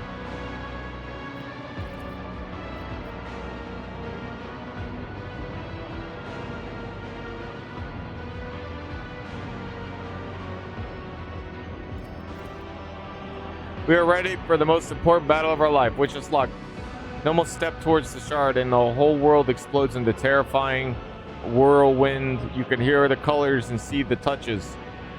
Ice burns your hands while fire leaves you freezing, and in the midst of this madness you can clearly sense a battle raging, a clash of two beings, one endlessly ancient and the other endlessly young.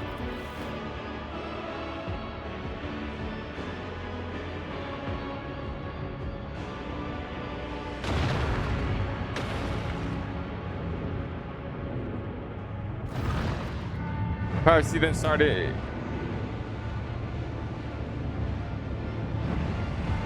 is such that it redefines the very notion of power, but it has a weakness, one that you can see only now with the shard and its rival standing face to face. The shard is just that, a shard. It is incomplete, it is not whole, and cannot be what the Citan was before. What opposes the shard is something entirely different.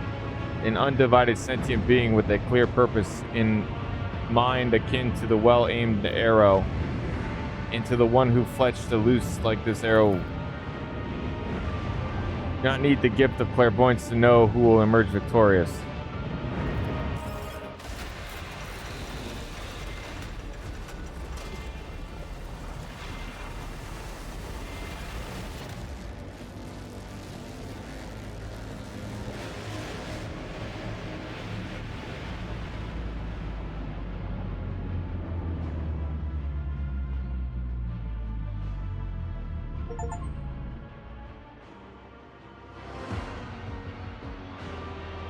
I raised my own abomination? Uh-oh.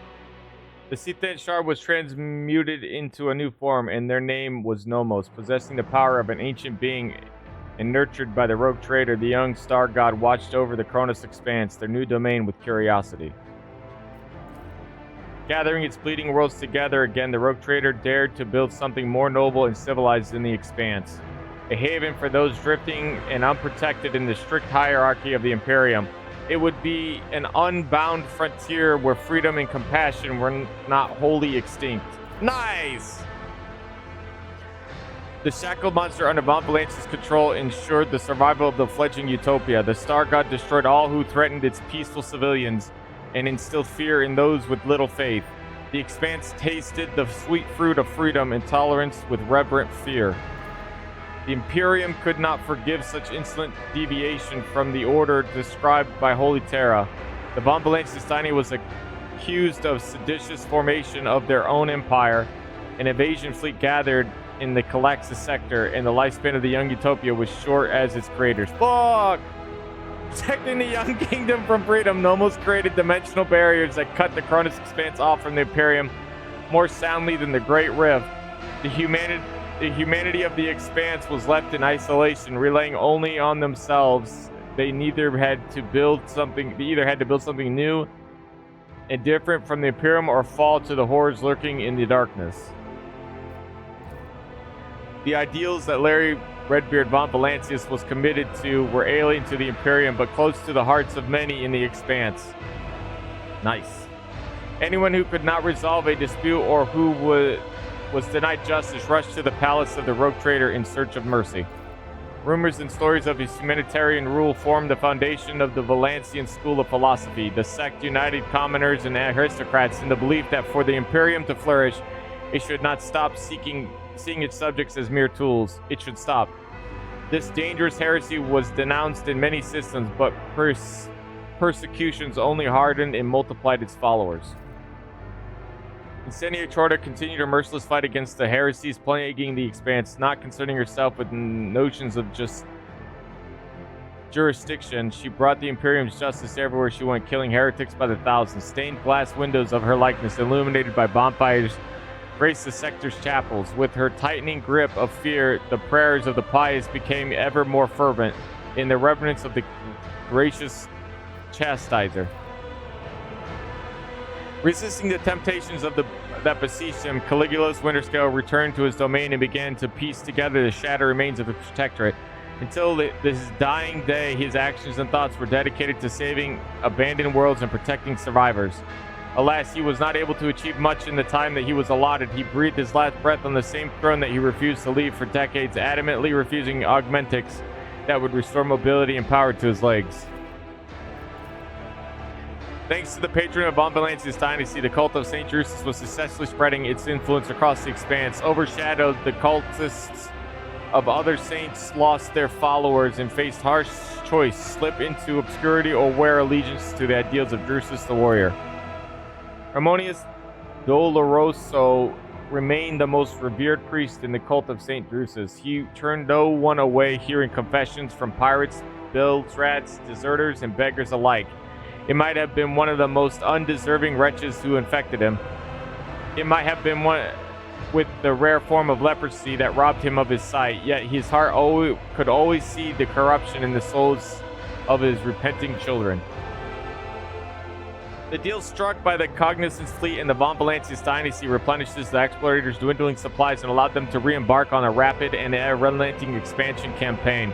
With powerful bases established in the expanse, the Omnisire scouts bravely ventured toward unnamed stars with the same drive that propelled their ancestors to explore the expanse itself.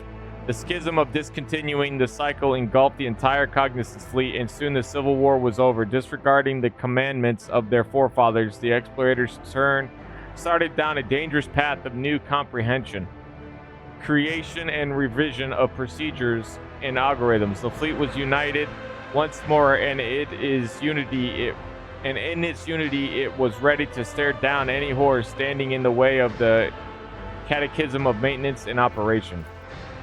Magnus Dominus Opticon 22, once one of the first to hail the return of the Messiah, took the helm of the mother squadron of the Cognizance fleet, unquestionably embracing the teachings of discontinuing the cycle. He personally saw the crushing of any renegades who did not accept the Messiah's word as truth, and earned himself the identifier Chrome Scourge. The crisis in the Expanse dealt a serious blow to the business interests of the Fellowship of the Void. Having no powerful allies, they retreated into the darkness of Frontier Systems. The hard life they faced there forged them into a new tribe, the Furious. Wild and willing to do anything for survival, they swore to return and retake what was once theirs.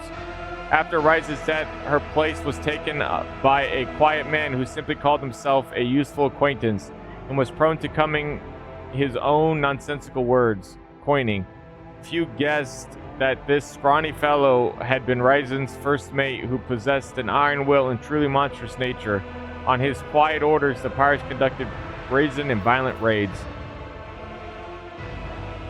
The Cass Basilica mission thrived on the riches it required in dealings with the rogue trader. The organization expanded to new markets, built up a mercenary army and fleet, and was ready to defend the legitimacy of its business from the authorities. Those foolish enough to deny it the right died quick, brutal, and unexplained deaths. When Octavia became the new leader of the Cass Basilica mission, she made every effort to not end up like Vladimir. The mission's leadership demanded profits, and Corda's enforcers thirsted for blood. The dilemma sorted itself out when one day all the Footfall's coal traders were arrested and herded into the Adeptus Amasecus. The ship was undocked from the station and left to drift toward Furibundus. With no fuel and almost no air, Octavia was not on board. She made a deal to turn over all her accomplices, and she disappeared with a fortune in thrones. A multitude of agreements bound the Imperial Navy to the Von Valancius dynasty. Captains were eager to patrol the Protectorate, knowing they would be richly rewarded. Competing ships were lost to pirate attacks and subjected to harsh inspections. Many officers quietly entered the dynasty service, receiving a salary and tithe in exchange for their excellent skills. Worthy admirals valued their new friends and enjoyed more gold than their uniforms. Chartist Captain Asterius Thorfast founded the Thorfast and Companions Merchant Company, excelling in trade and acquiring a substantial escort fleet. After 3 decades, he traveled to the Maw to return to the Imperium in hopes of obtaining a fabled warrant of trade. It is not known how this venture ended. When the rogue trader's apostasy became apparent, the Imperial Navy fulfilled its duty and fought the Von Valancius dynasty. The Battle of Dragonis ended in resounding defeat, and the surviving ships fled to distant systems, disheartened but not broken. The captains vowed to rebuild their forces and planned raids into the apostates' territory. The crucial reason for the defeat was the extraordinarily high percentage of captains who betrayed their oath and defected to the rogue trader's side. Overnight, he acquired a battle-ready fleet of his own. Dragonis grew and prospered until it became the capital of the Cronus Expanse. The planet was like a giant magnet whose pole held together the worlds of the Expanse, absorbing the treasures and vices of the sector. Dragonis became the bastion of order in the Expanse. From here, punitive expeditions were dispatched to tainted worlds, and entire spires were occupied by officials and bureaucrats of the Imperium. On many planets, the expansion, a man from Dragonis, soon came to mean a fearsome inspector with the power to impose punishment. Kiva Gamma washed off the stain of its former defilement, but not the dark memory of it. The sacred halls were never silent, and production rates became a supreme law. The glory of the Imperium was forged in the blood and sweat of its toilers and the milestones of the manufactorium's ground. The workers drowned by the thousands. What? Even in death, the souls of the servants dared not step away from their machines. The enthroned Null Caliph drew millions of pilgrims and granted the planet hallowed status. Its sacred calculation continued for centuries, and the foremost sages of the Adeptus Mechanicus traveled to the world so they could attempt to divine its meaning. Janus was conquered, the Xenospirits was exorcised, and the wilderness was subdued. The fields grew until they covered the entire planet, and billions of tons of provisions were harvested there. Janus has become the bread basket of the expanse, and to threaten it would be to condemn millions to starvation. Janus became a melting pot for cultures from hundreds of worlds, taking in refugees from across the entire expanse in its darkest hours. It became the stronghold and a symbol for hope. After the crisis passed, the refugees started to return to their home planets to reclaim the lost worlds, thus earning Janus the proud name, the home of the Reconquista. Despite grim expectations, the coexistence of humans and the Aldari did not lead to anonymity. Janus had faced many trials and struggles against them, brought two peoples together. They did not develop an affection for one another, but they learned to speak with no weapons in their hands. More than one dangerous xenophile schism was born on Janus. The minds of Vibos 6 grew deeper and deeper, and soon the planet became the darkest and most frightening colony of the expanse, the final stop for the exiled and the damned. The brutal, hardened inhabitants of the death world feared neither humans or xeno horrors, knew no mercy, and were known for the most fearsome fighters in the sector, who had traded their lives for the right to leave the eternal darkness of the mines. The harsh Vibos 6 became a land of trials capable of testing one's righteousness. The repentant and the zealous alike flocked there to be purified and toughened by its poisonous atmosphere. In the ominous halls of the Fortress of Penance, the Grim Guard was established, an order of crusaders who guarded the purity of the expanse, renowned for their tenacity and feared by their unyielding fanaticism. No longer secluded and forlorn, Foulstone turned into a spiritual center of the expanse. Clad in gold and power, rulers went there to be anointed for greatness, criminals for penance, and the righteous for encouragement, and there was no end to them in sight. Converted into a comet shrine, Foulstone's moon spread the world of Saint Canasius throughout the expanse, protecting worlds from attacks by the enemies of humanity. Its servants asked for neither money nor power, but only the relics left by their blessed patron. The wise handed them over with reverence. Yo, what up? What up, Berserk? That's that name. Been around, haven't heard from you in a while. While the haughty learned how heavy the hammer of Foulstone was. The fate of the pure-voiced prophet, guardian of the hallowed crucible, was a sad one. After visiting 7 worlds and bestowing the blessing of transformation upon them, he perished at the hands of a bloodthirsty Drakari pirate along with his retinue and priceless relic. RIP! Chilling, man. I'm chilling. How about you? With the fall of their unholy patron, the edge of daybreak, the cult of the Final Dawn perished as well.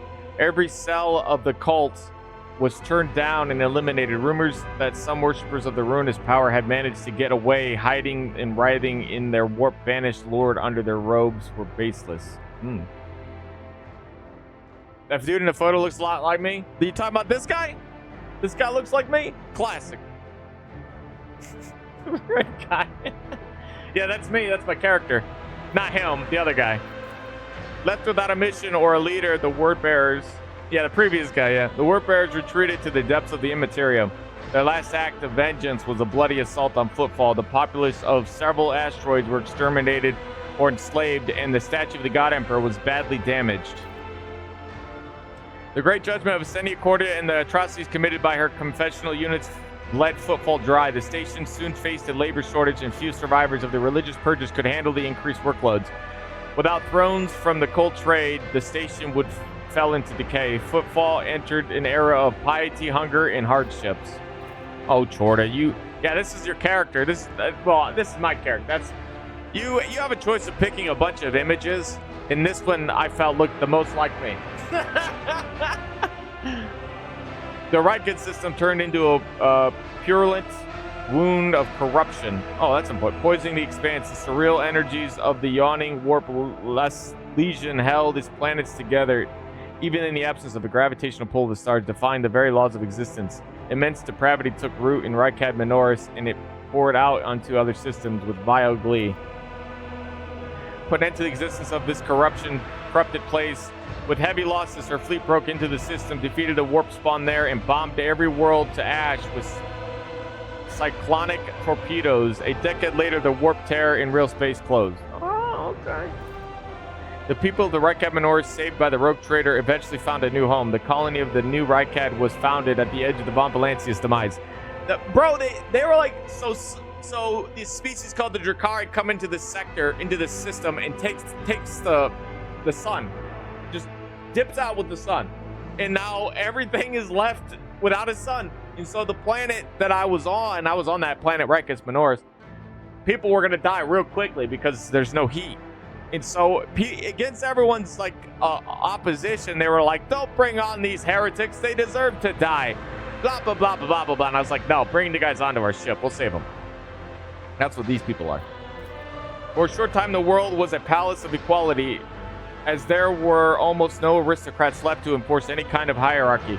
But within a generation, everything had returned to business as usual. Yesterday's serfs assumed the burdens of authority with pleasure, as well as the right to mistreat those of lower rank. Boo!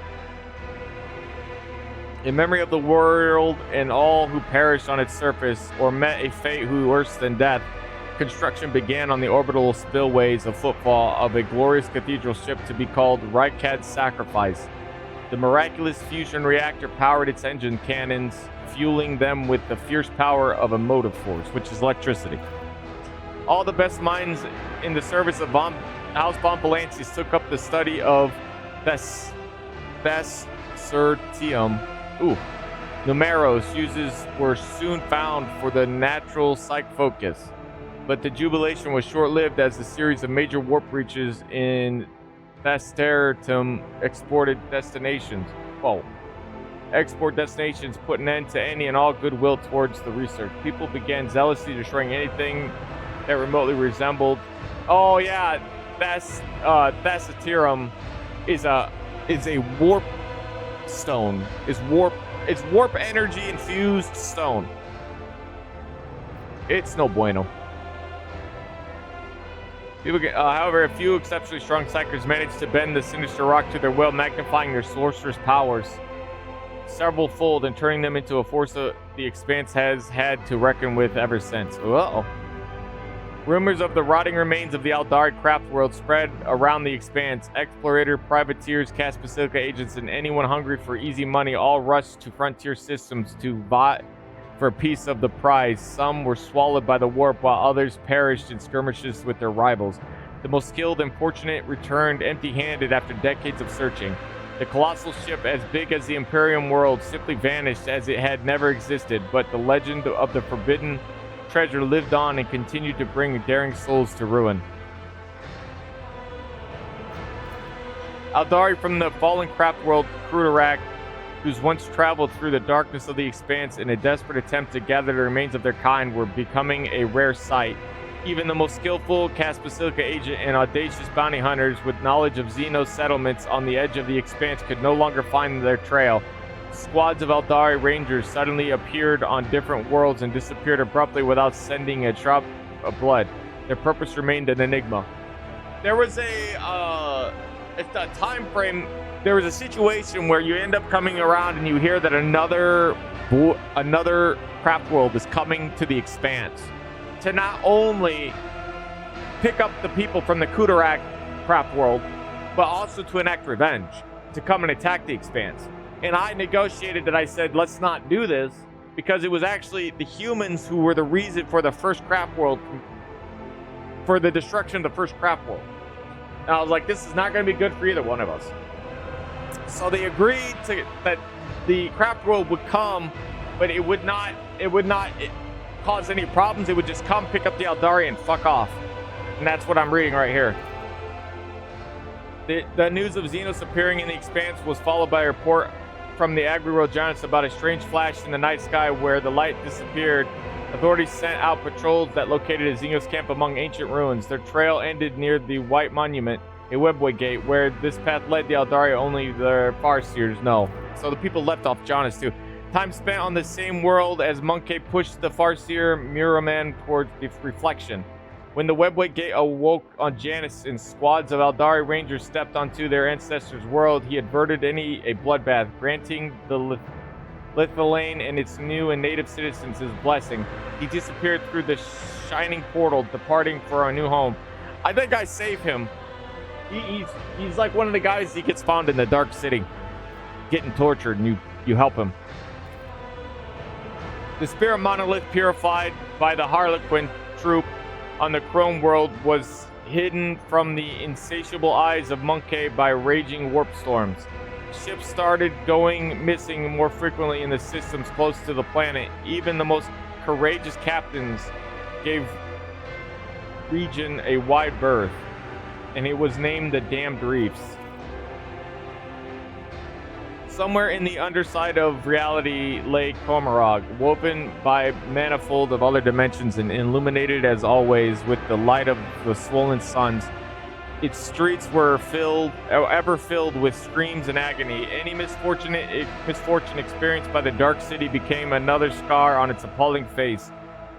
Lost among thousands of other vile blemishes, as long as pain pulsed in its blood-soaked spires, the insatiable and unshakable Komarog continued his flight through the webway.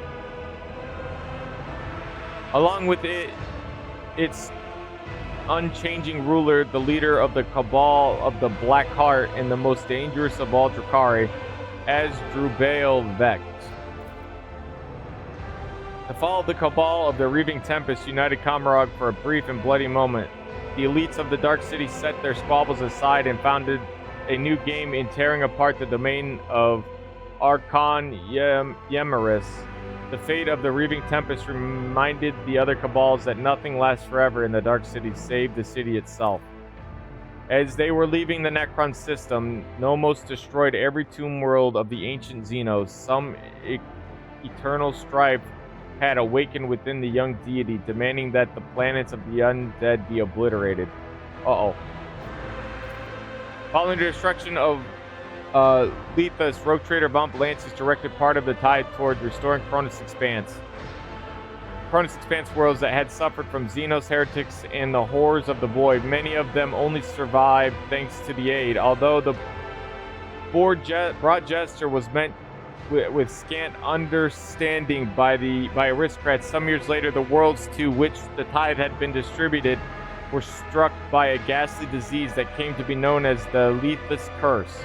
Whether it truly was related to the tithe or a mere attempt to slander the Expanse Protector forever remained a mystery. The voice of the Voxmaster Vigus Soriota of the Toileman dynasty has long resounded in the Expanse, bringing hope and triumph, trumpeting the arrival of the merciful rogue trader. Known for her wisdom and acute understanding of ship systems, over her long life she taught many generations of future Voxmasters from the Toileman dynasty. Her body was built into the bridge itself, and in times of need her voice flowed through the Vox, dispelling delusions and despair. What the fuck? They built her into the... Oh my gosh, dude, that's crazy.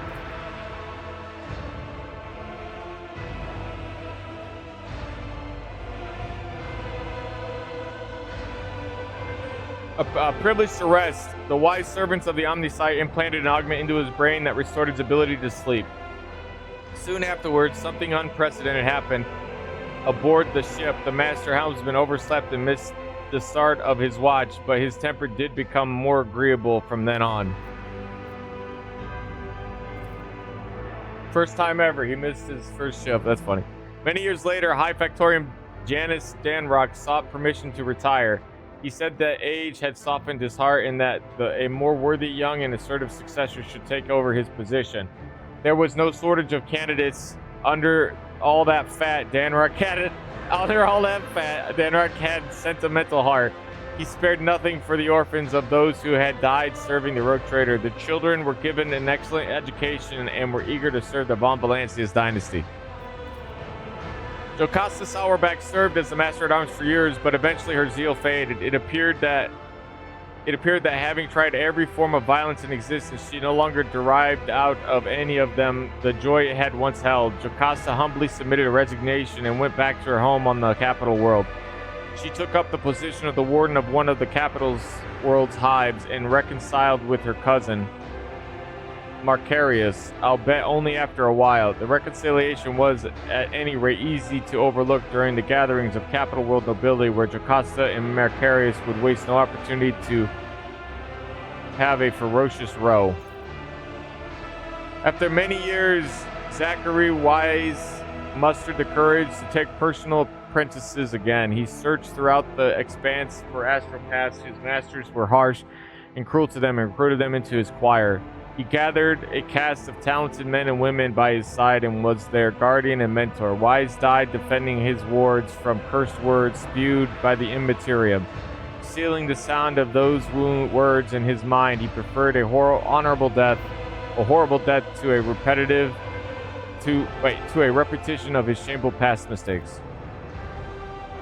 Carr, a former crime lord and smuggler, managed surprisingly well in the role of janitor. Climbing the hierarchical ladder, he eventually obtained a pardon and became administrator of high standing on Dragonis.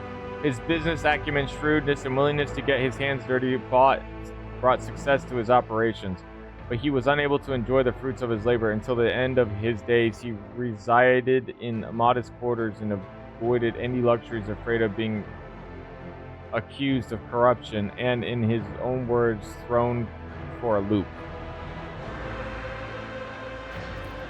The former prefect was sentenced to tithe accounting duty for the rest of her life. For several years, she inhabited a tiny room stacked with papers, until one day she felt the life growing out of her withered body.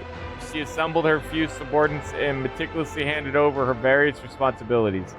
Her final words were, "This completes the reading of the list. Rank 2 clerk in Scriba Voltur is hereby stepping down for death-related reasons." High Overseer Gregorius Stach of Erebos 6 rendered his duties with zeal unfathomable to the common mind. Under his leadership, the penal world became a paragon of order and a place of incarceration that criminals feared more than death. Starch spent his final years in a small, damp room, disturbingly reminiscent of a jail cell. He declined every award and honor for his audacious service and preferred solitude to any kind of company. The only exception was Solomon Anthar, who visited his former, he said he would too, former superior whenever he had the chance. The contents of their long, he even said that he was worried that the guy was going to be, he wanted to share the burden with him any chance he could to lighten the load of that isolation. Because he knew that's exactly, the way the guy did it, he knew that's what would happen. Their long conversations are unknown, but their outcome was the same every time, a gloomy and unmistakable mark of regret on each of their two dour faces. Urban Drivestem cared more about preserving the influence of his line than the well-being of the Protectorate. His blind ambitions lost him his governor's seat and the respect of his family. Within a few generations, one of the largest houses of Dragonis turned into an obscure family of petty aristocrats. Goria Gaprak missed the moment when her family, which had previously functioned like a well-oiled machine, started to fall apart. Racked by infighting among her distant relatives, many blamed Torina for the Kiva Gamma disaster. Soon the Gaprak family splintered into warring factions and spent centuries locked in a violent struggle, only occasionally punctured by futile attempts to reunite the house. Sourback was loyal to the Rogue Trader to the last. Despite all the rumors to the contrary, finding little affection among his subjects or family, he stayed true to himself, remaining a forthright, severe, and pious person. Macarius strived to ensure that every soul in his charge felt justifiable dread before both him and the God Emperor.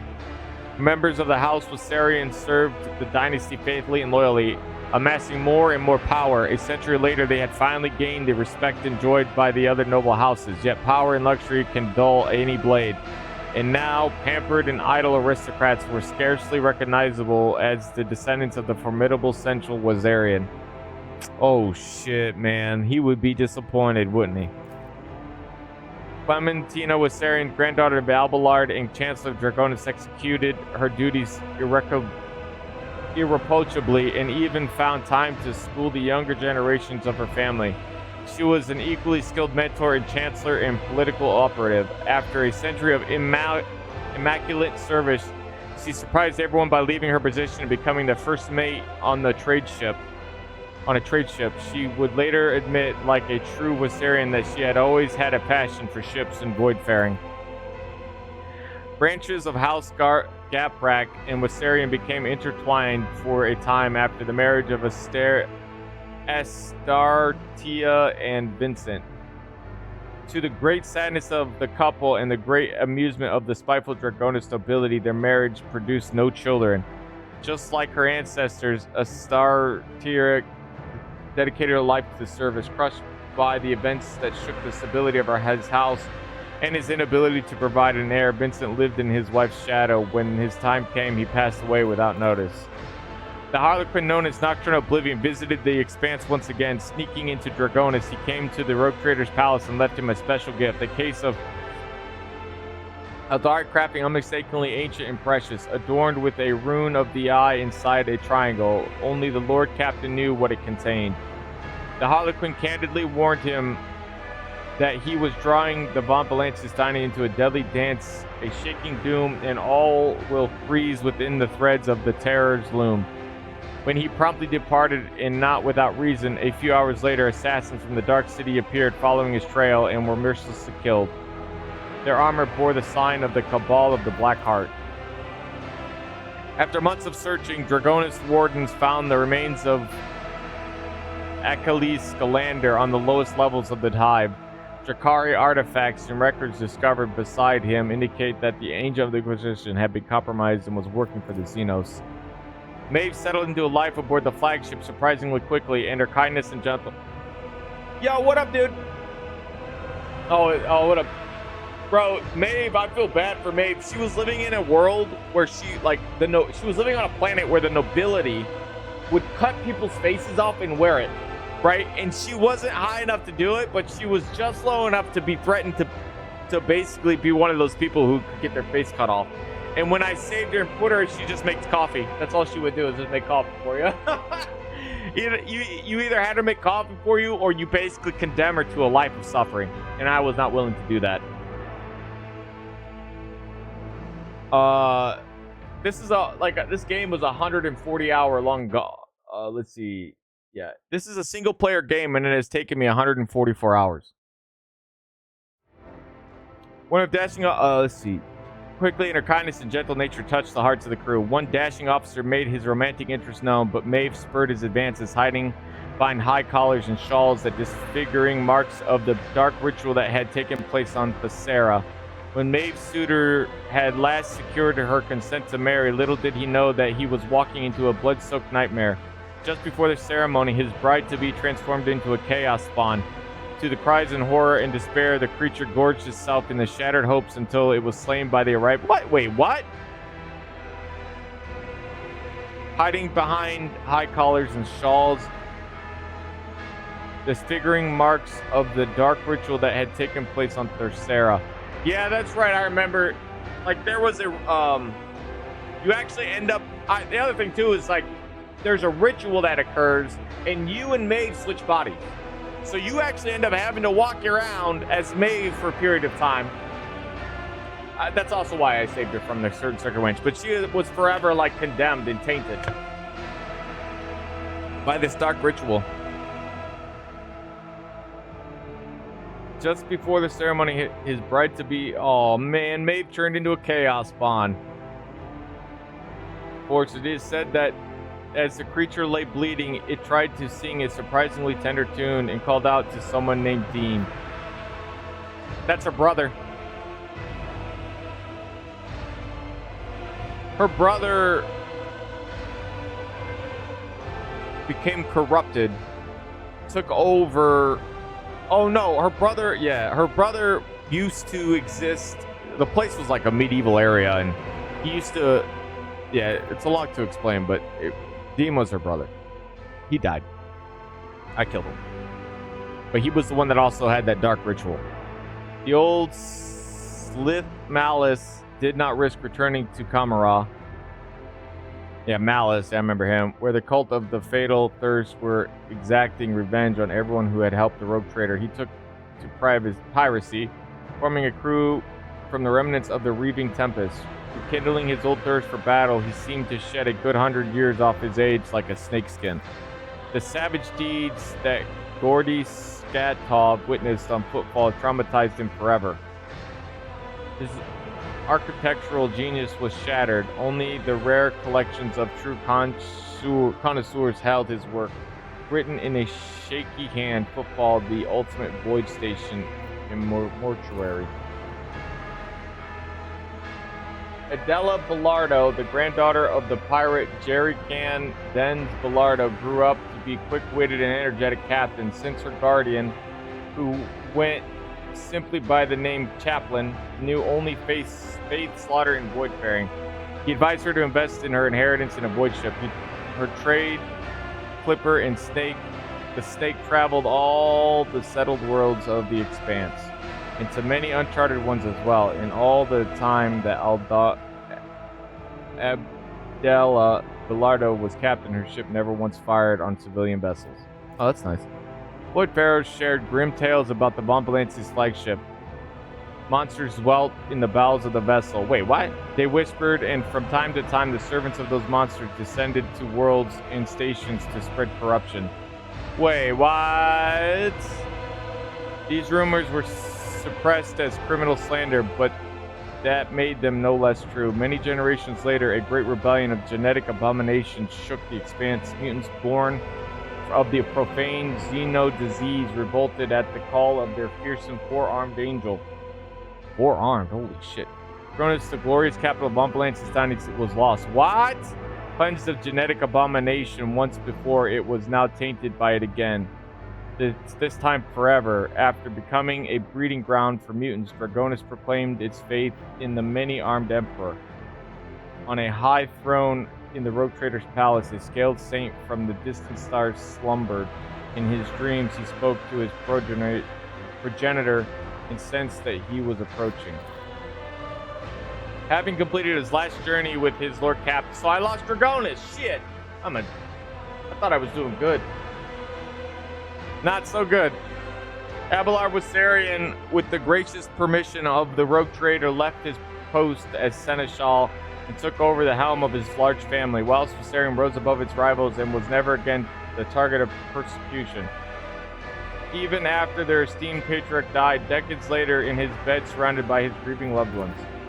Abelard's shining memory was blighted only by rumors of a creeping madness in the twilight of his life. Many said they had seen the esteemed Seneschal talking to someone unseen in a voice filled with unusual tenderness and sorrow. He's talking about his wife. It happened to him. At one point, he goes crazy and starts thinking that he's like sees it. Oh yeah, yeah, that's right. During the Kamarga, he starts to lose his shell. He gets aged by like 10 years or whatever and starts to hallucinate, but you recover from the effects. So it's basically like he just gets old and starts hallucinating again. Alzheimer's, whatever. After the Battle of Epitaph, Argenta was firmly set on the path of Sister Repenta. Her former fervor and zeal gave way to grim, cold resignation. She longed for death, yet death seemed to flee before the former companion of the Lord Captain. Or perhaps she just could not find a worthy opponent. So things carried on until one day, while fighting heretics on an uncharted world, Argenta threw herself into a massive inferno to strike down a horrendous warp spawn. Her comrades saw only shadow in the fire and heard the beast's dying bellow. The flames burned for several days. When they finally subsided, Argenta's body was found among the charred rubble, lifeless but untouched by the fire. In one hand, she held her chainsword, in the other, a shard of the golden Aquila she had always kept close to her ever since arriving in the Expanse. She got her wish. Once known for her passionate nature, after meeting the Lord Captain, Jai firmly refused to share her favor with all others who sought it. After the many adversities they had braved together, her heart belonged to the rogue trader. Decades later, the glorious ship was built on Kiva Gamma, which became the new flagship of the House von Valancius. The proud vessel was named the Lady Jai. I wonder how powerful it was. The Mercantum Tabula Officiale unlocked a sea of possibilities for Jai Hadari. She left the Cas Basilica mission and became an independent agent. Choosing one's destiny is a unique gift that ordinary mortals would never dare dream of, but Jai was no ordinary mortal. She found new friends, skillfully danced along the knife's edge between trade and piracy, stole from the strong, granted mercy to the weak, and even bought a couple of modest planets, and she never ever betrayed herself. Half a century later, her life was tragically cut short. A weak and little-known rogue trader dynasty, led by a young and ambitious leader, ambushed and captured Jai Hadari in order to appropriate her wealth. The von Valancius fleet strike was lightning fast, but the Mistress Hadari could not be saved. She died at the hands of her avaricious captors. Motherfuckers! Cabela of the Bloodspin Web performed a great reading of the Emperor's Terror. In a card, the Lord's Sword showed her cult a new path and a new teaching. The spinners vested themselves in gold, painted their faces with blood, and came to the upper decks and took the power and respect they were owed as the Undying One's chosen servants. The spinners surrounded the dolmen with a barrier of sharp blades, becoming his guard of honor and the ship's new gentry. Proud officers bent their stiff necks before them. Commoners filled their cups with their blood. The blood-spun web extended the thread to each of the dynasty's world, picking new recruits among those bearing marks of strong and noble blood. The Viziers reading portended grim changes, and the blood-spun web was making sure it would have the numbers and weapons to face what was to come. With her newly acquired power and resources, Jai Hadari expended a great deal of effort to put an end to the cult of the Bloodspun Web. The ease with which she sent assassins after the spinners and spread damning propaganda betrayed her strong vested interests. Many thought her actions reckless and expected a retaliatory strike to be delivered before long, but it never came. With the cards of the Emperor's Terror spread before her in the darkest, Vizier's Kilabella performed one reading after another, but as much as it troubled her, she could find no command to end the life of her brazen adversary. Thus the blade remained sheathed. Mantis Irbis was a loyal and dutiful servant of the rogue trader. His faith in the undying emperor entangled him in a blood-spun web, but the young man was soon horrified at what the death cult had become under his sister's leadership. Mattis saw the changes she had made as blasphemous against the emperor and dared to speak up publicly against her. He met a grim fate. The Vizier opened his veins with her own hand, tasted his lifeless blood, and made a reading of the Emperor's Terror with it. Henrix von Calix, the former interrogator of the Ordo Xenos, took the mantle of Lord Inquisitor after his mentor's death, receiving both the Inquisitor's rosette and duty of defending the sector from the enemies of humanity. Von Calix became the new warden of the Cronus Expanse.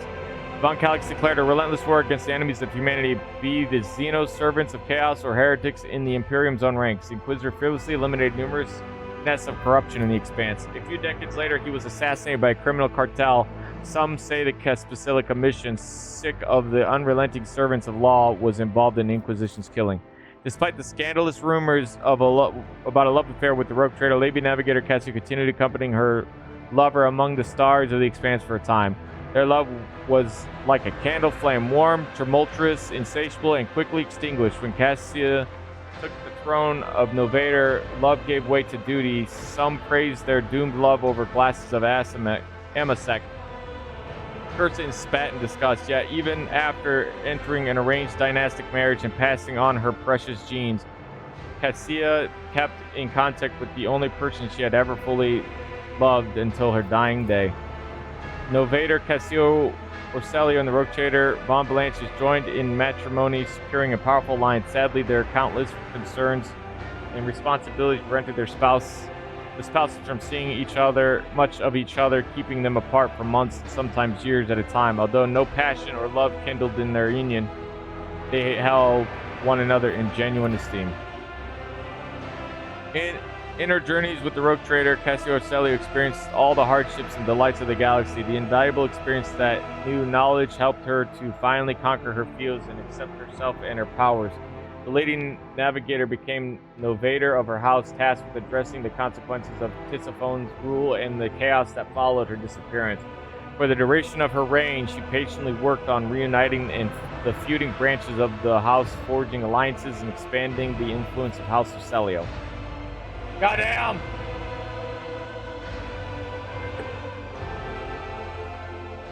The Stairway Atlas, which contained the memories of Tisiphone and the Setha Hall clan, lost its power. House of Celio's navigators once again held to rely on skill alone in their depths of the Immaterium. Many lost their lives, but those who survived the crisis became hardened veterans and pillars of the house. Most of those fortunate souls were young and brave. Too few among them were old and wise. Idra last lived several more years after the Rogue Trader's grand campaign on Epitaph. Despite her short life, she left behind many legends and tales of her adventures in Lord Captain's service and of the terrible warp phenomenon that she manifested. Government survey of Von Blankenstein, and for long her travels with the Lord Captain had changed her. She was as lively and talkative as ever, but she also developed a tendency toward rumination. Idra was now sometimes seen in a place she had barely visited before, the ship's chapel. Being in thought of or prayer, curiously, the warp phenomenon that haunted her became less and less frequent. Yet Ira did not seem reassured by this and ultimately decided to go into exile, a pilgrimage she called it, to protect people from her health. Her trials disappeared somewhere in the expanse, yet the memory of her still lives on. The announcing the discontinuing of the cycle, the Amarant Collective instilled terror in the hearts of those who revered the theorems of purity, but it gave hope to others. After gathering its disciplines and recruiting servo soldiers from vassal planets, it ventured into the worlds of the Screaming Vortex and to the infernal forges of the Dark Mechanicus. This march of re-indoctrination was meant to seize the stolen secrets of the Omnisire from the hands of the heretics, temper the cult in the fire of battle, and transform it into a tool of both eradication and comprehension. The fleet disappeared in the darkness. Only rare echoes of its astropathic message were ever intercepted. The unit Abel Hanamunin continued his service to Amarant Collective. The unity with 5 companion minds, he rediscovered the joy of direct cognitive communication, unmarred by inborn otherness. While outwardly silent, he joyfully described the images, concepts, and ideas that the Omnisire revealed to him. Fulfilling his function, he overflowed with an exultation of efficiency. For many long years, Yurlet traveled the road to helping him decipher the secrets of Los Xenos races and lending him the wisdom of her kind. Half a century later, she sensed that it was time to say goodbye. The path of the outcast has come to an end. After bidding farewell to her Alantok, Yurlet made her way to her surviving kin, but followed a new path, the path of the warrior. She only hoped that she would never be forced to raise her weapon against mortals who had become her true brothers and sisters in arms. Rumor has it that Yurlet and Pascal met again among the alien stars. A band of Aldari warriors were trying to protect an ancient planetary edifice of their people from the covetous servants of the Omnisire. Upon learning that Yurlet was leading the Xenos, Pascal personally descended to the planet and struck down his former comrade in arms. Her death did not stir any feelings in his metallic heart. He killed her?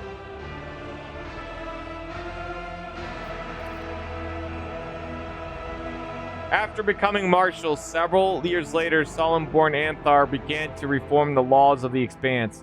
Seeking to imbue them with a spirit of justice, his approach led to a several-fold increase in workload for the Adeptus Abates. Solemn-born's solution to this was to assemble a so-called Lex Imperialis militia, which recruited only the most honorable subjects of the Imperium.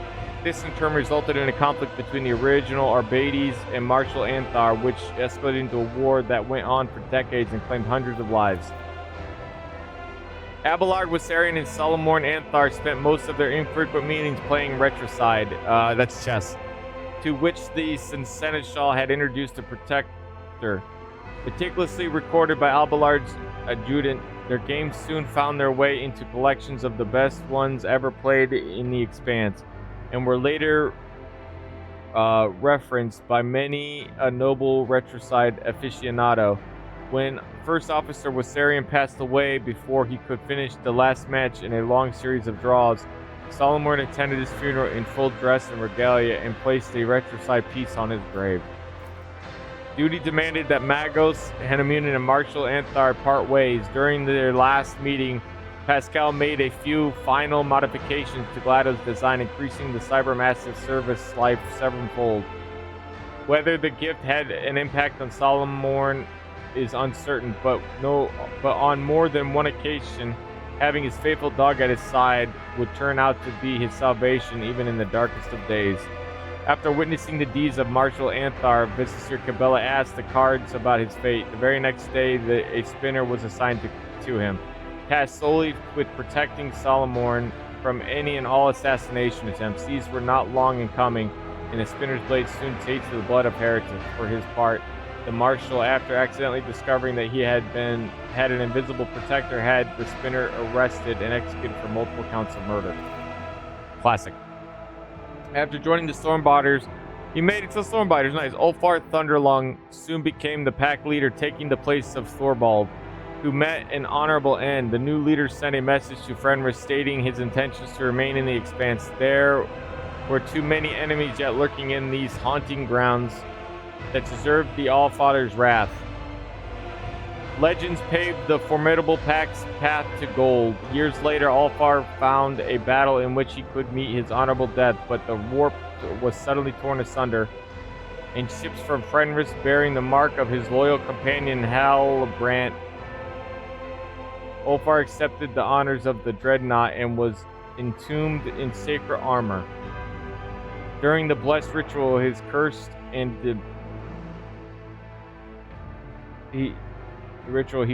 demanded to be left to his death, but his brothers merely answered with a mirthful laughter. When he recovered his senses, Ulfar led his forces to the heathen stars. The Allfather had given him a new mission in a near-death vision. No one in the Expanse has heard a word from the Space Wolves since their departure, yet many believe that one day they will return victorious. It is rumored that the true cause of Thorvald Ironhide's demise was treachery. Faced with a superior enemy, the Space Wolves called for their allies to help, but a nearby squadron of the Cognizance fleet withdrew defiantly, broadcasting that the blood debt of Archmagos Amarat is not forgotten. Such was the echo of the deeds of the rogue trader of Von Valencius, deeds that transformed the Cronus Expanse and prepared it for events even darker and more violent, but those are the events of a different story. The ones had come to an end. Holy fuck, we finally finished, bro. Like, what a long game.